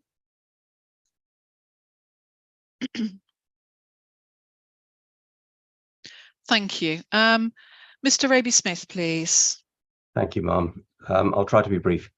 We've questioned the status of Minchinhampton as a Tier 2 settlement, and that's particularly relevant because of the ambiguity that sits around Site 5A, which I know we'll come back to in May, and the fact that this does represent a major development in the AONB. We think that equating Minchinhampton with Nailsworth and with Button Under Edge is problematic, and as a desk exercise, this needs to be qualified by further evidence and certainly by a site visit. It's a given that employment in the parish is low. As a retail centre, it comprises small stores that aren't purpose-built, and they're not, we believe, the draw that's been suggested. And its ability to function as a retail centre is severely inhibited by the single-file road access and by difficulties with parking. All of that's well documented in our neighbourhood development plan, and notwithstanding environmental constraints, there's significant infrastructure investment that is required to put that right, and there's no evidence at all that this will come off the back of an 80-house development. We also think that services in Minchinhampton are not well represented. The community library, for example, is manned by volunteers. The dentist that's meant to be there is closed. And then the last point I wanted to make is that the stated foot and cycle access to services in Stroud and Nailsworth does not account for topography. You know, there's a 400-foot ascent from the valley bottom as you come into Minchinhampton, both from the north, the south, and the west. And as you come in from the south, that culminates in a 1 in 5 hill. So, cycling's great for vigorous exercise, but this is no Amsterdam. And the lack of pavements and lighting on the way in mean that, walking is simply not an option to get to any of those services. I'll leave it at that. Thank you. And I have been to Minchinhampton, so I've also visited that. So I'm aware of the vicinity. Thank you. Mr. Danks, please. Thank you, ma'am. It's 4 points. So in terms of the tiering, we've raised the issue of Huntsgrove, which I think is in one of your later questions, ma'am, in terms of should it be a tier 2 settlement. Obviously, there's a commitments to deliver infrastructure there within existing planning permissions, and as I'm sure Mr. Clements might explain, there's also applications already with the council. With regard to Haresfield, I'm not suggesting it should be reclassified, but the next point is important. It's about consistency and correctness of what's presented in the document. So in terms of consistency, when we talk about new settlements, we talk about them being near to locations where there are facilities and services, and that gives them the reason to start when they won't have those facilities and services. They're allowed, in effect, to become sustainable in their own right. Take that now down to the lower tier settlements. They are not allowed to become sustainable, and especially where, for example, in Haresfield's position, it's referred to as being, quote, remote, highly car reliant, poor or very poor accessibility.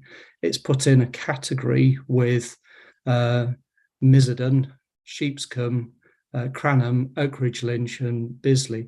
Ma'am, I just ask you to look at where those settlements are in relation to their surrounding sort of both major new development and also their accessibility to the nearest higher order settlement.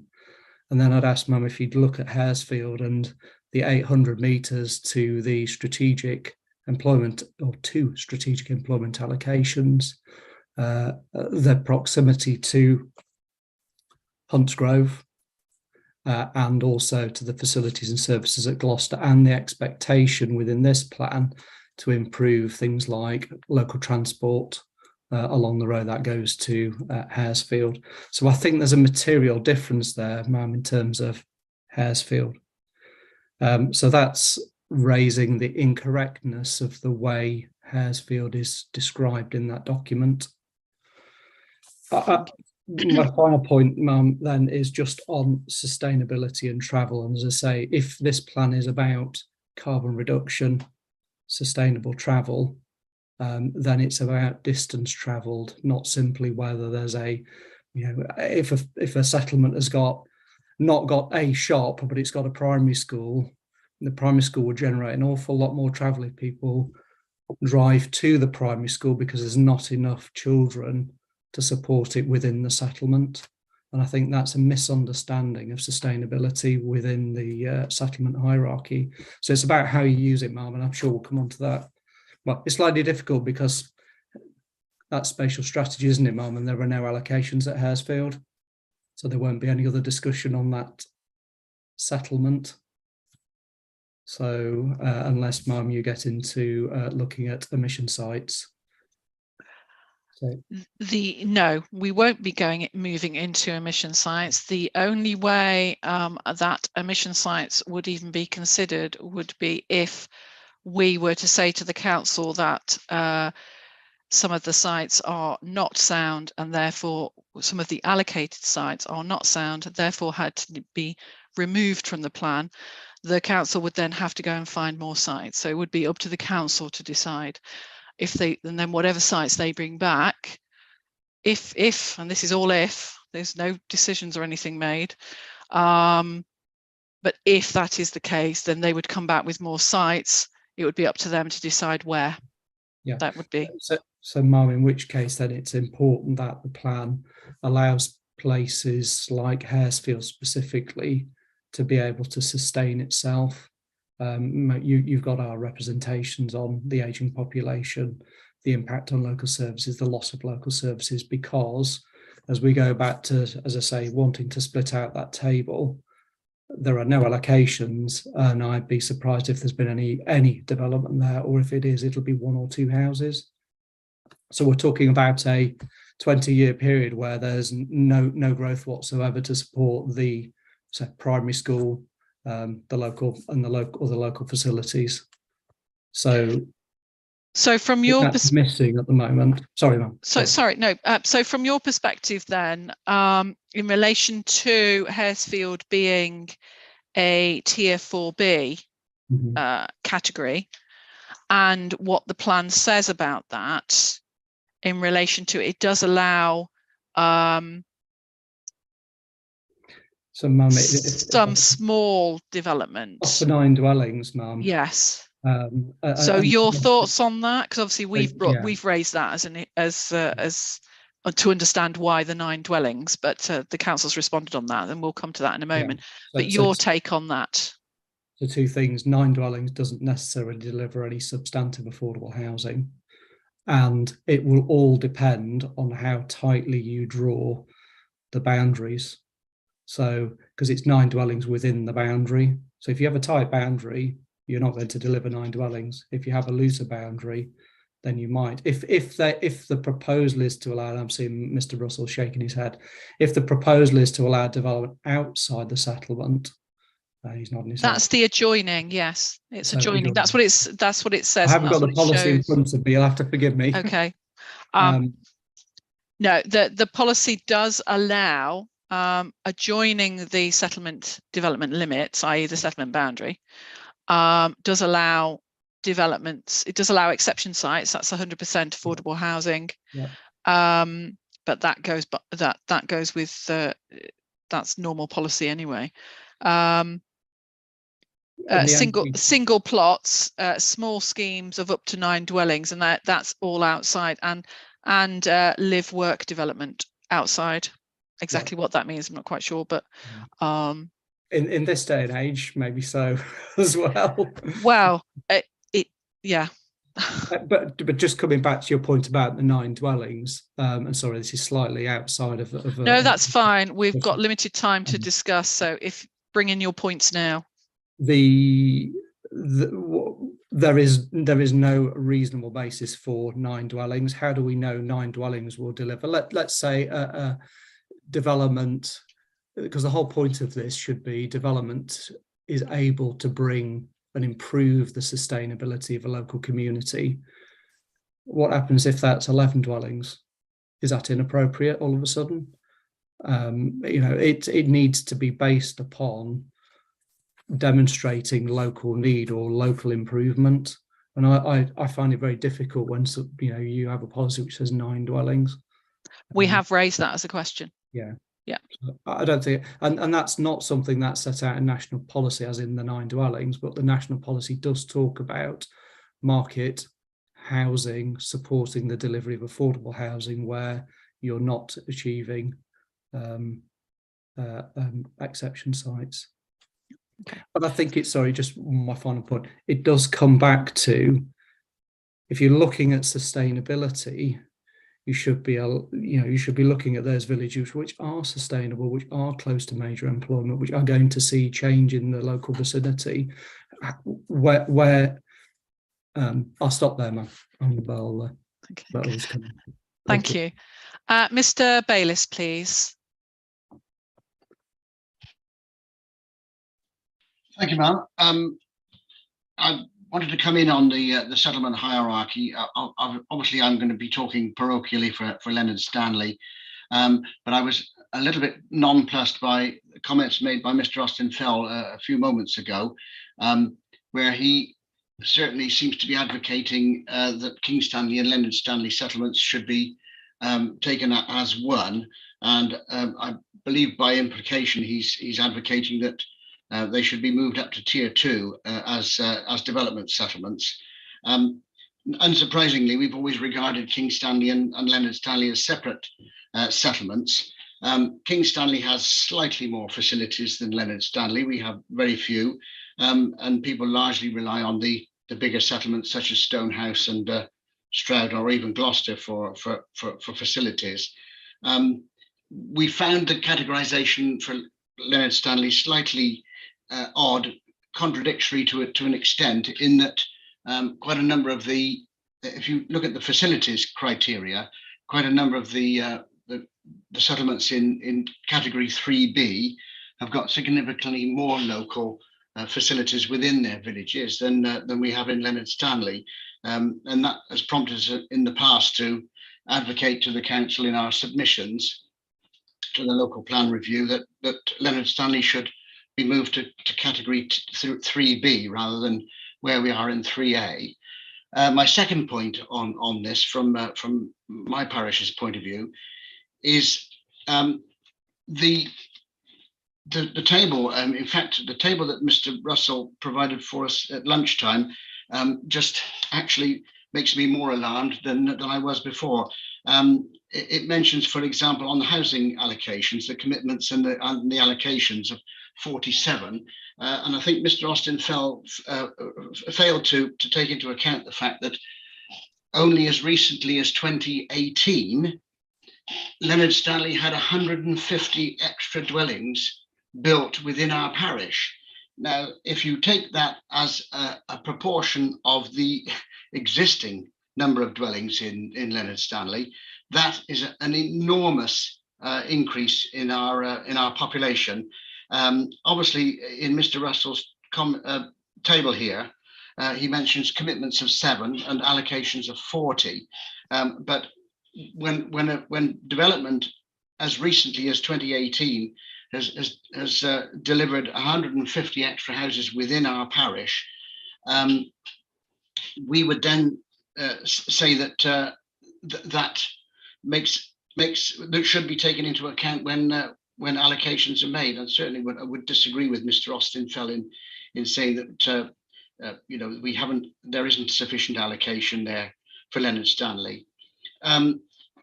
We would also argue that the enormous increase in the population of Leonard Stanley in the last few years has put enormous pressure on the facilities and has made us less sustainable than we were before. For example, the schools are full. People in the new developments are struggling for medical and dental facilities and having to go as far as Gloucester for those facilities. Which of course flies in the face of any sustainability from an environmental point of view. The schools are currently under review in terms of expansion to try and cope with this, but of course there's always a lag time. So in the meantime, you have the sudden influx of 150 dwellings, and where do you find the school places?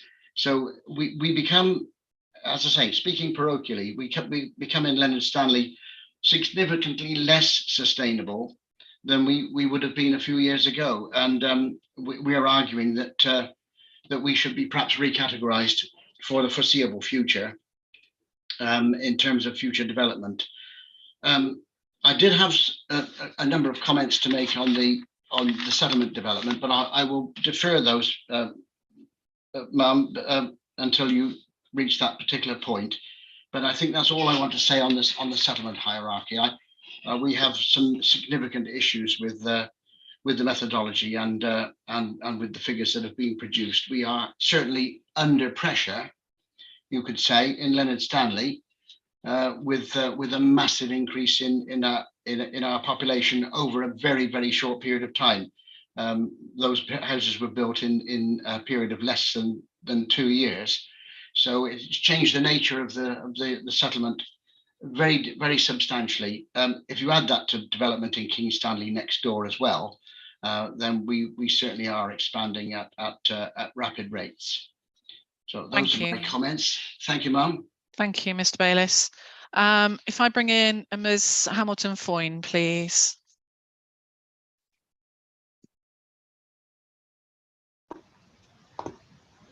Thank you, Ma'am. It was a question really about the categorisation of Whitminster, which is a Tier 3A settlement. We think it, at present, it doesn't really reflect the role and function of that settlement and its potential to, given its location, to accommodate future growth. It's well located, it's accessible, and it benefits from proximity to higher order settlements. But it's also got a good range of facilities and services in itself in its own right. It's got primary school, restaurants, village hall, convenience store, and a regular bus service, which has just been recently improved. So it's got a half-hourly service to Stroud and Stonehouse and also to Gloucester. So I think it should be recategorised probably to a Tier 2 settlement because it's one of the least constrained areas, but relatively sustainable location. Thank you, Ma'am. Thank you.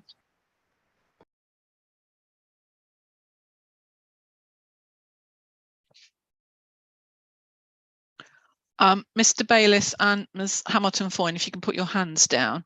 I've got 2 more participants then, and then I will go to the... That's okay, don't worry. And then we've got 2 more, so 2 more participants, and then I'll go to the council for a response. Mr. Hurst, please. Thank you, ma'am. Mr. Bayliss raises an interesting point in relation to the Leonard Stanley School and the 115 houses which have been put in there in recent years, because the availability of a facility in terms of a hierarchical examination has to be assessed against demand, because if too much development has gone in and the capacity of the facility has been used up, then clearly the facility is not available for a hierarchical examination. My questions, my points really are in relation to Minchin Hampton, clearly, and I support what Mr. Raby Smith said in relation to where we are. The issues here are not so much about the facilities that we have, which have significantly declined over time, but it is also about our proximity to other settlements where, shall we say, there is a commercial drag on what we can deliver. But my reason for wanting to speak to you today really is to understand, if you can give me some guidance, please, because we have a slot clearly under matter 7 for a future date.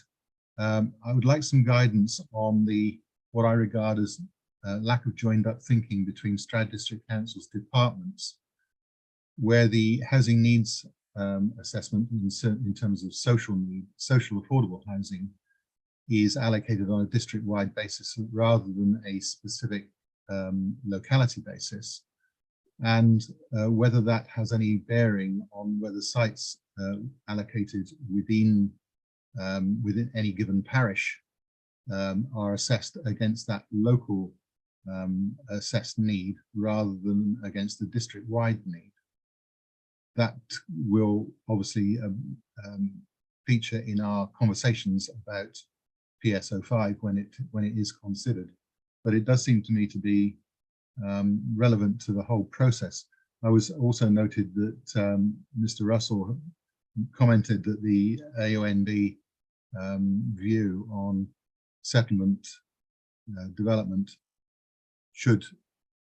they should consume their own smoke as such, not rather than to expand to look at wider needs. And I need to look at that again before we get to the PSO5 examination. So I would like your guidance, please, on whether the District Council's housing needs assessment through Home Seeker Plus is a relevant matter to the planning, local planning consideration. Thank you.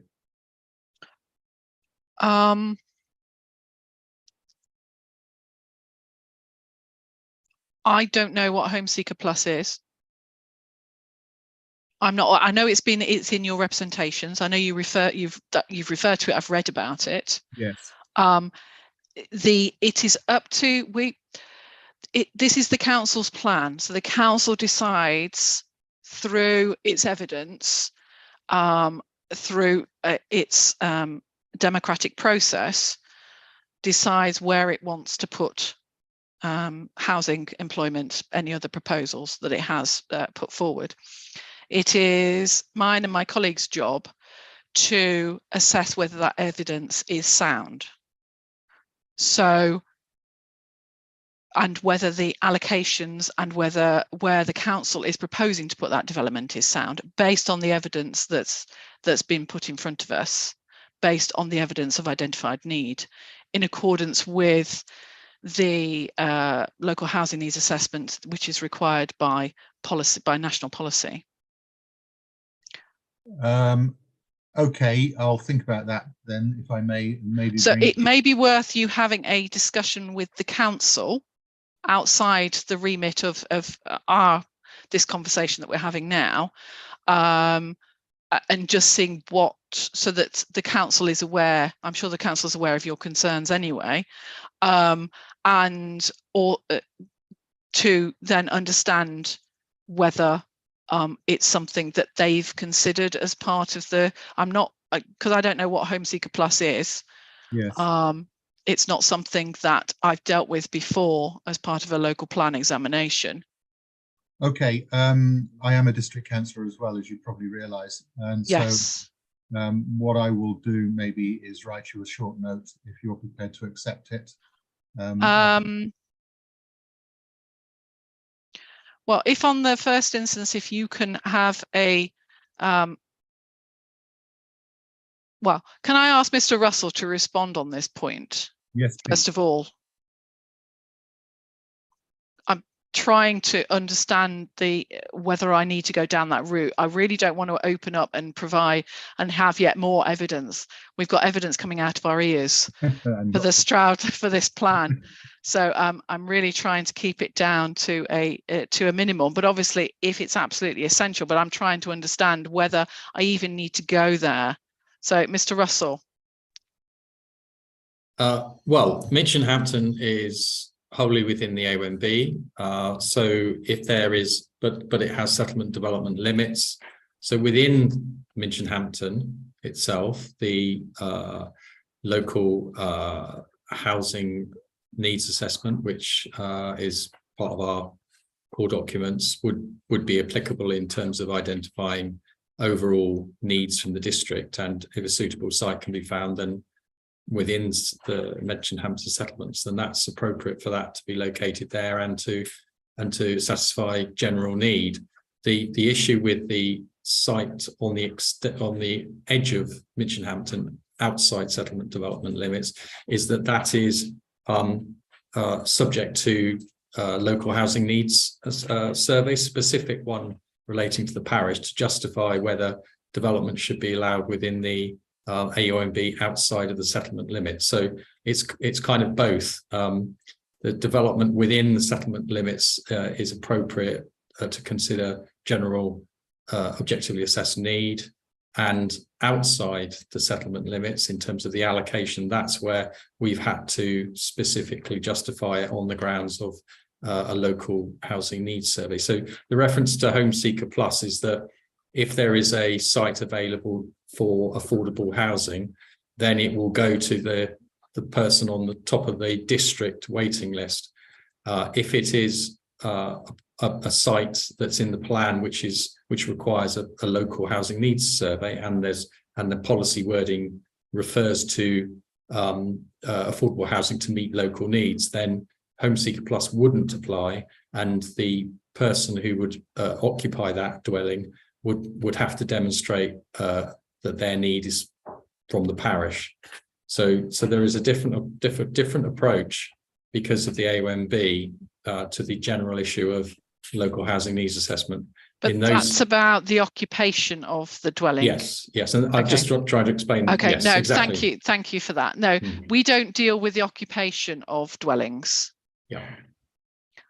So thank you, Mr. Russell. That was really helpful to just explain that. So we wouldn't, as we are just here as the inspectors to consider the soundness of the plan that's before us, and there's nothing in the plan about the allocation of the occupation of those dwellings. and it wouldn't form part of any policy anyway. That's a separate policy that the council just has. The council will make a decision as to whether it has particular policies, because they're not development plan policies to do with planning. That's about occupation of development. And an exception site, for instance, would, if an exception site is ordinarily affordable housing, and the registered provider ordinarily would be required, would have a list of people waiting to go into social rented housing, for instance, and they would ordinarily put that in. But it sounds like you have something else in place, or something similar in terms of waiting lists, etc. Does that clarify? It kind of does, and I don't disagree with anything that Mark said. But we will, with respect, we will come back to this when we consider PSO5, because local need is actually sidelined to some degree in the process. Anyway, I'm indented to.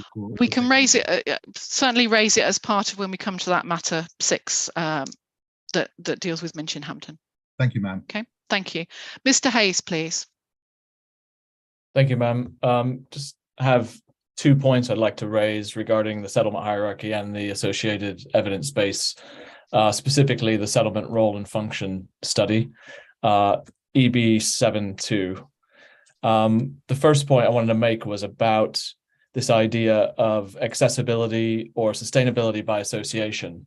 And what I mean by that is a lower tier settlement being considered accessible or sustainable because it's in proximity to a higher tier settlement that has more services.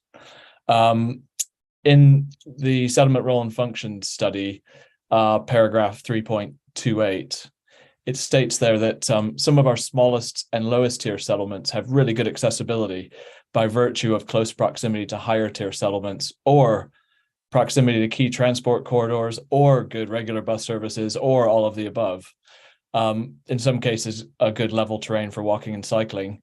And included in that is Kingswood, who I'm representing today. It also states at paragraph 3.37, the following settlements offer relatively sustainable locations for potential growth and development. Despite their lower tier status and smaller size, they benefit from the proximity to larger service centers, etc. And it says Kingswood offers very good accessibility to Wootton Under Edge and to key services and facilities. On the ground, this isn't functionally the case, though. So just because a settlement might be close to a larger tier settlement doesn't then make it accessible. So in terms of Kingswood and its the ability for people to access Wootton Under Edge, it's about 1.5 miles, and most of that is on quite a busy road with quite sort of steep terrain, not very good lighting. People would have to cross the road a number of times to actually make that trip. So although it's sort of making this case on the ground, it's not actually what local residents experience in reality.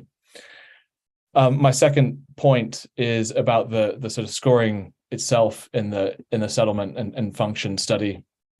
And it comes back to the point that was just made previously about the demand or the capacity of the facilities that are already in those locations, such as Kingswood, where the primary school is oversubscribed. We think the secondary school is probably at capacity because there's been quite a bit of growth that's already taken place there. Yet it gets a yes in the function study for having those facilities.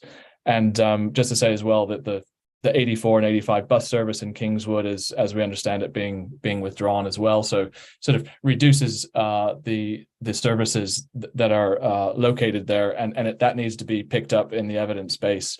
It is an evolving picture, but we're really keen that the council takes this on board and that the examination delves into the sustainability issues much further. Thank you.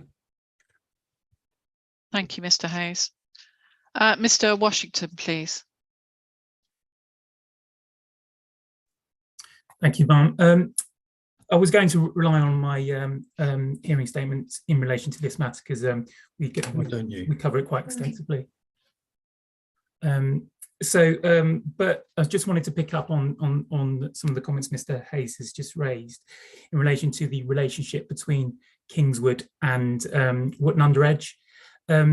Kingswood is not reliant on Wootton Under Edge. There is a functional relationship between the two settlements. This can most easily be seen, but when you look at the facilities that are attributed to Wootton Under Edge, were actually more closely related to Kingswood, such as the secondary school, which sits closer to Kingswood, although between the two settlements, provides the secondary school, sixth forms, sports centre. And there's also Renishaw employment just down the road from Kingswood, and again is as closely related to Kingswood as it is Wootton Under Edge. We've heard previously about Wootton Under Edge being a tier 2 settlement, but not receiving any allocations because it's highly constrained because of it's surrounded by the area of outstanding natural beauty. Kingswood is not subject to those same constraints. With its relationship with Wootton Under Edge, could facilitate further growth within the Wootton cluster. Thank you. Mr. Russell, do you want to respond on any of the points that have been raised? Actually, for once, I'm going to pass on to a colleague. So I'm going to, at least initially, there may be some additional points I might want to come back on in addition, but I'm going to Thank you, Mr. Russell. Thank you. Ask my colleague, Natalie Wally, to respond. Thank you. Thank you. I think I'm not in control of my camera. I can't turn my camera on. Don't worry about that. We can hear you. Okay. Don't worry. Right, I'm going to go through these in order, starting with Mr. Austin Fell's point about the Stanleys, suggesting that they should be combined into a single settlement and that might perhaps bump them up to a tier 2. It's also worth bearing in mind a counter argument made by Mr. Hayes on behalf of Kingswood Parish Council, so you can already see that there are, the settlement hierarchy can be argued either way. The position that the council has taken is that King Stanley and Leonard Stanley do have a functional relationship, and they're certainly adjoined. They have got separate settlement development limits, and Leonard Stanley has a slightly lower role and function than King Stanley, but both of them sit comfortably within the parameters of what we would say were the tier 3A group. Joining the two together and defining a settlement development limit around both of them, calling it the Stanleys, whatever, would not necessarily bring about, well, it wouldn't bring about tier 2 status because they don't have a strategic role. This would be a large, very large, accessible, well-provided local, accessible local settlement with local facilities, but it wouldn't be a local service centre and it doesn't have a strategic role.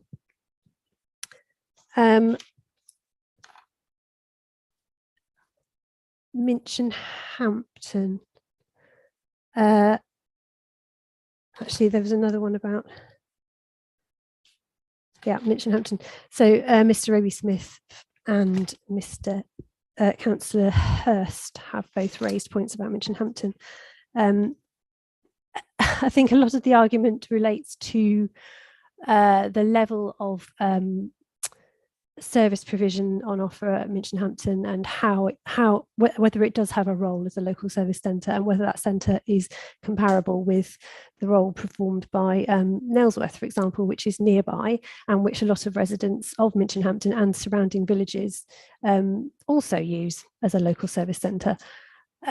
Clearly, Nailsworth, like Wootton Under Edge, are high-performing local service centres. They have a more strategic role. They have a bigger catchment. They have a more sort of complex level of services and facilities and just a broader offer, really. But Minchinhampton, like Berkeley and Painswick, in the council's view, also perform as local service centres. They have a smaller catchment, they serve a smaller community, they don't have quite the wider draw that the other two settlements do, but they do, if you like, tick the boxes that we've used in our settlement role and function study to determine in terms of level of service and facilities, retail offer, and accessibility. We believe that they do function as local service centres and that they sit within Tier 2.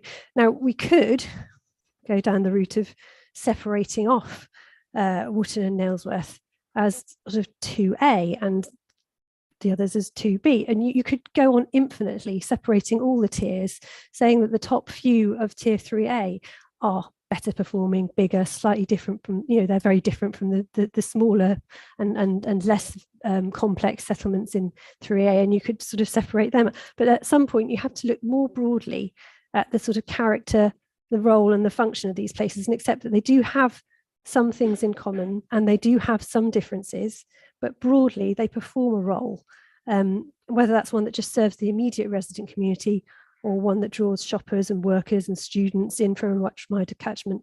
So the council believes that there is sufficient bandwidth, as we've called it, within and between these tiers to accommodate some loss of services, population changes, rerouting of buses, loss of services, without fundamentally altering the settlement's role and function. And it could be that these are, let's hope these are temporary things, It may be that these are temporary declines, and in 10 years' time, these settlements may see a boost. But broadly, whilst individual services or facilities may go up or down, and they may reflect trends across the district and across the nation, loss of banking facilities, for example, closure of post offices, these places have a role and function. They sit within a sort of tranche of similar settlements within the district. They serve a function for a catchment of other settlements, and we believe that the categorisation is correct for Minchinhampton.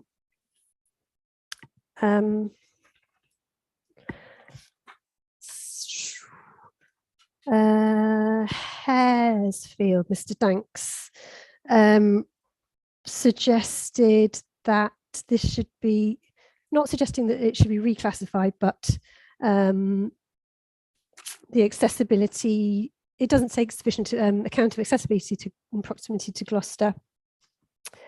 Well, all the settlements were subject to accessibility comparison. This used consistent data that was drawn from the County Council's transport modelling. They produce an annual, or almost annual, accessibility matrix. And we used sort of geographic data to model for each of the settlements in the district. So it's a consistent picture. If we can believe it, the County Councils state that this uses real bus services and realistic walking routes, and it's based on a particular time of day. It's quite sort of standard methodology.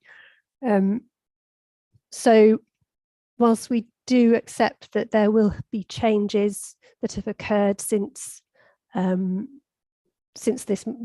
accessibility data was accessibility analysis was carried out, and even since the plan was submitted, it does paint a very broad picture of settlements accessibility relative to each other. And this idea of relativity is really important, because we're not talking about whether Haresfield is or Minchinhampton is the most accessible settlement in the world. We're talking about how it performs relative to other settlements in the district. So coming back to Haresfield specifically, that data, the modelling was based on access to key services and facilities across the whole county. So it would be the most quickly or easily accessible hospital or school or supermarket or GP surgery, whether that's within the district, within the settlement, within an adjoining settlement, within Gloucester City, or Cotswold District or South Gloucestershire. So the accessibility of settlements on the Gloucester fringe has been taken into consideration by the hierarchy. And notwithstanding that, Haresfield still,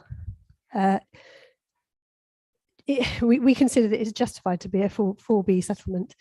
And that, so what was the other point was that, well, I think Mr. Danks referred to, it's got a school.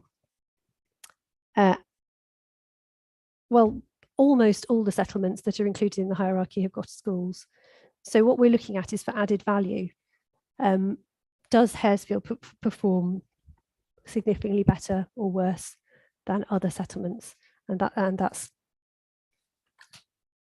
in light of the evidence, we don't think it does perform much better than any other Tier 4B settlement.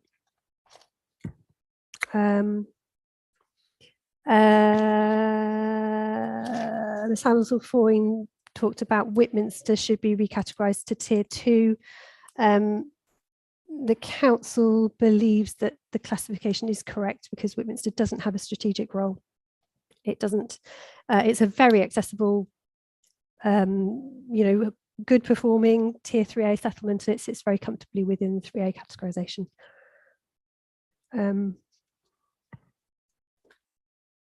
I think Kingswood, yes, Kingswood. Mr. Washington, Mr. Hayes on the one hand says that the council has over-egged the relationship, the functional relationship between Kingswood and Wootton, and the reality is that there is no, practically it's not well connected. However, I'll come back to this point that it is relative. This is a relative assessment. It is relatively accessible with a relatively good relationship to a Tier 2 settlement compared to other settlements in the district. And it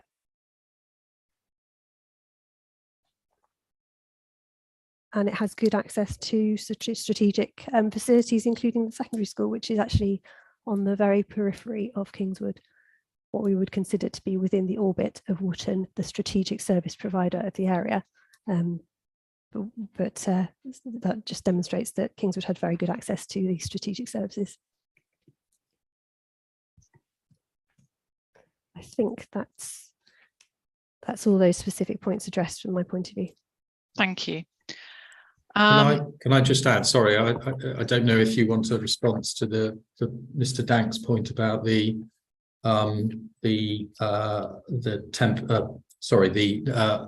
maximum of 9 dwellings. No, because that's a separate question. We will be coming on to that, yeah, but sure, not today. fine. Okay. Because I'm now going to be drawing this to a close. Now, I do realise that Mr. Austenfell, you've got your hand up. What's that in relation to? Just a quick clarification following Ms. Wallay's comment. That was all. But appreciate that the day is drawing near to a close. No. If you want to clarify something, or if you didn't quite understand something, then it's best to say now, because we don't know when we'll be able to have this session again. I'll keep it very brief. It was just a very quick one to say that my comments weren't to say that the 2 settlements should be considered as one, because I wouldn't want to conflate the individual identities of them. But when we're drawing the settlement boundaries, it's within the council's gift to identify them as a single settlement. And we already see that they've done that as they've drawn Cam and Dursley together as a single settlement, when clearly they are individual settlements with individual characteristics. So I think it's just that discrepancy between the approach the council's taken here. That was all, Mom. Right, okay. Council, do you want to respond on that particular point? I think given the time, I think we'll rest there. Thank you. Okay, thank you. Thank you. I know that some people may be disappointed we haven't got to the points that they wanted to get to further down on the agenda, but time has moved on, and I don't want to rush elements where I think it's important at this stage to get the strategic matters firmly in our minds, so that when we come to particular detailed elements, it just helps us on that point. We still have a number of points to go through, which we won't be doing today. Now I'm going to draw this session to a close because it has just gone past 4:30. So I will work with the programme officer and with my colleague and to try and come up with a date when it will be possible to go through the remaining points, which will be the rest of the settlement hierarchy and the site selection methodology. So I have a date in mind, but I need to have a conversation with my colleague to see if she is available and whether the programme officer is available to do that. So if you bear with us, there is a session tomorrow, but that's purely myself and the council. Anybody can watch, obviously live streaming, purely on Gypsies and Travellers. Just I need an understanding. It's going to be a fairly short session. Just want an understanding about the new assessment that's been done and the implications of that. That's all. Otherwise, at the moment, we are planning to then reopen sessions on the 23rd of March, but watch this space, that may change, is all I can say. Mr. Flanagan. Yeah, Mum, it's just a question in that regard. Like, have you any idea, is your intention to run through the sessions as set and then use the reserve days? And if you're looking for additional days, are they likely to follow reserve days? Or are you looking to put additional days? I need to do the site selection and understand the settlement hierarchy and run through that before we get to the site allocations. So whether it means rejigging things again, I'm not sure. Again, that's why I need to have a conversation after this session. Yeah, I'm sure. I'm sorry. I colleagues. was just going to say, I'm sure a lot of participants are the same in terms of blocking out the dates we've been given. So if it's a reordering of that, that would be of assistance as opposed to a load of new dates. We do have some reserve days at the end. I think we've got a day and a half that's reserved still on the days that were originally set out, because we had to move some. Originally we had 3 days of reserve, but we've had to move things forward. If it means we move things forward but stick to the original days, that's what we'll do. Okay. Thank you. Yeah. Okay. Great, thank you very much. Mr. Fong. Yes, you just frightened me slightly. I'm sure it's a slip of the tongue. You did say 23rd of March. I'm sure you meant the 22nd of March that you're going to reconvene. No, that's the program's changed.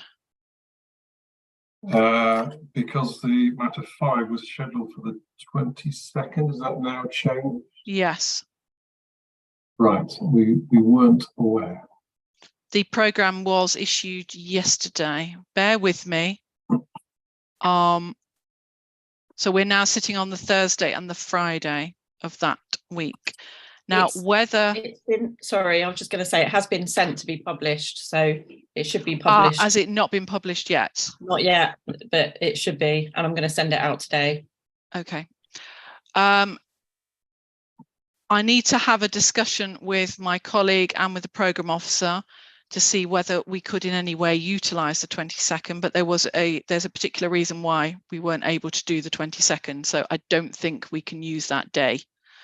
But I need to have a discussion. That's why I don't want to say that we will definitely be there on the 23rd and the 24th. And there is a lot of organisation for us in terms of sharpness.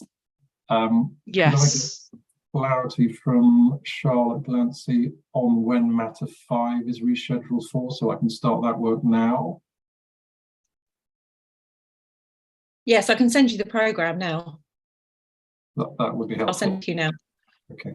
But that's with a caveat that I now need to, or we need to rejig the programme to fit in these outstanding matters. Whether they go at the end or whether I can just move things around, but it doesn't affect matter 5. so that matter 5 can stay where it is now. But matter 5 has, I think matter 5 has moved, is my understanding. Now, if that causes an issue, we need to know as soon as possible. So if you can let the programme officer know that the date that's been classified, that's been set out, is an issue for you, then we may be able to move it to a different date that fits in. Okay, let me come back to you on that one. That's okay. A bit of work for me to do. Thank you.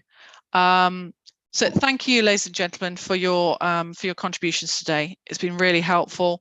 And as I said, we will continue. So if there are other elements that I know people want to raise as part of this discussion, so if you can just bear with us while we try and find a time.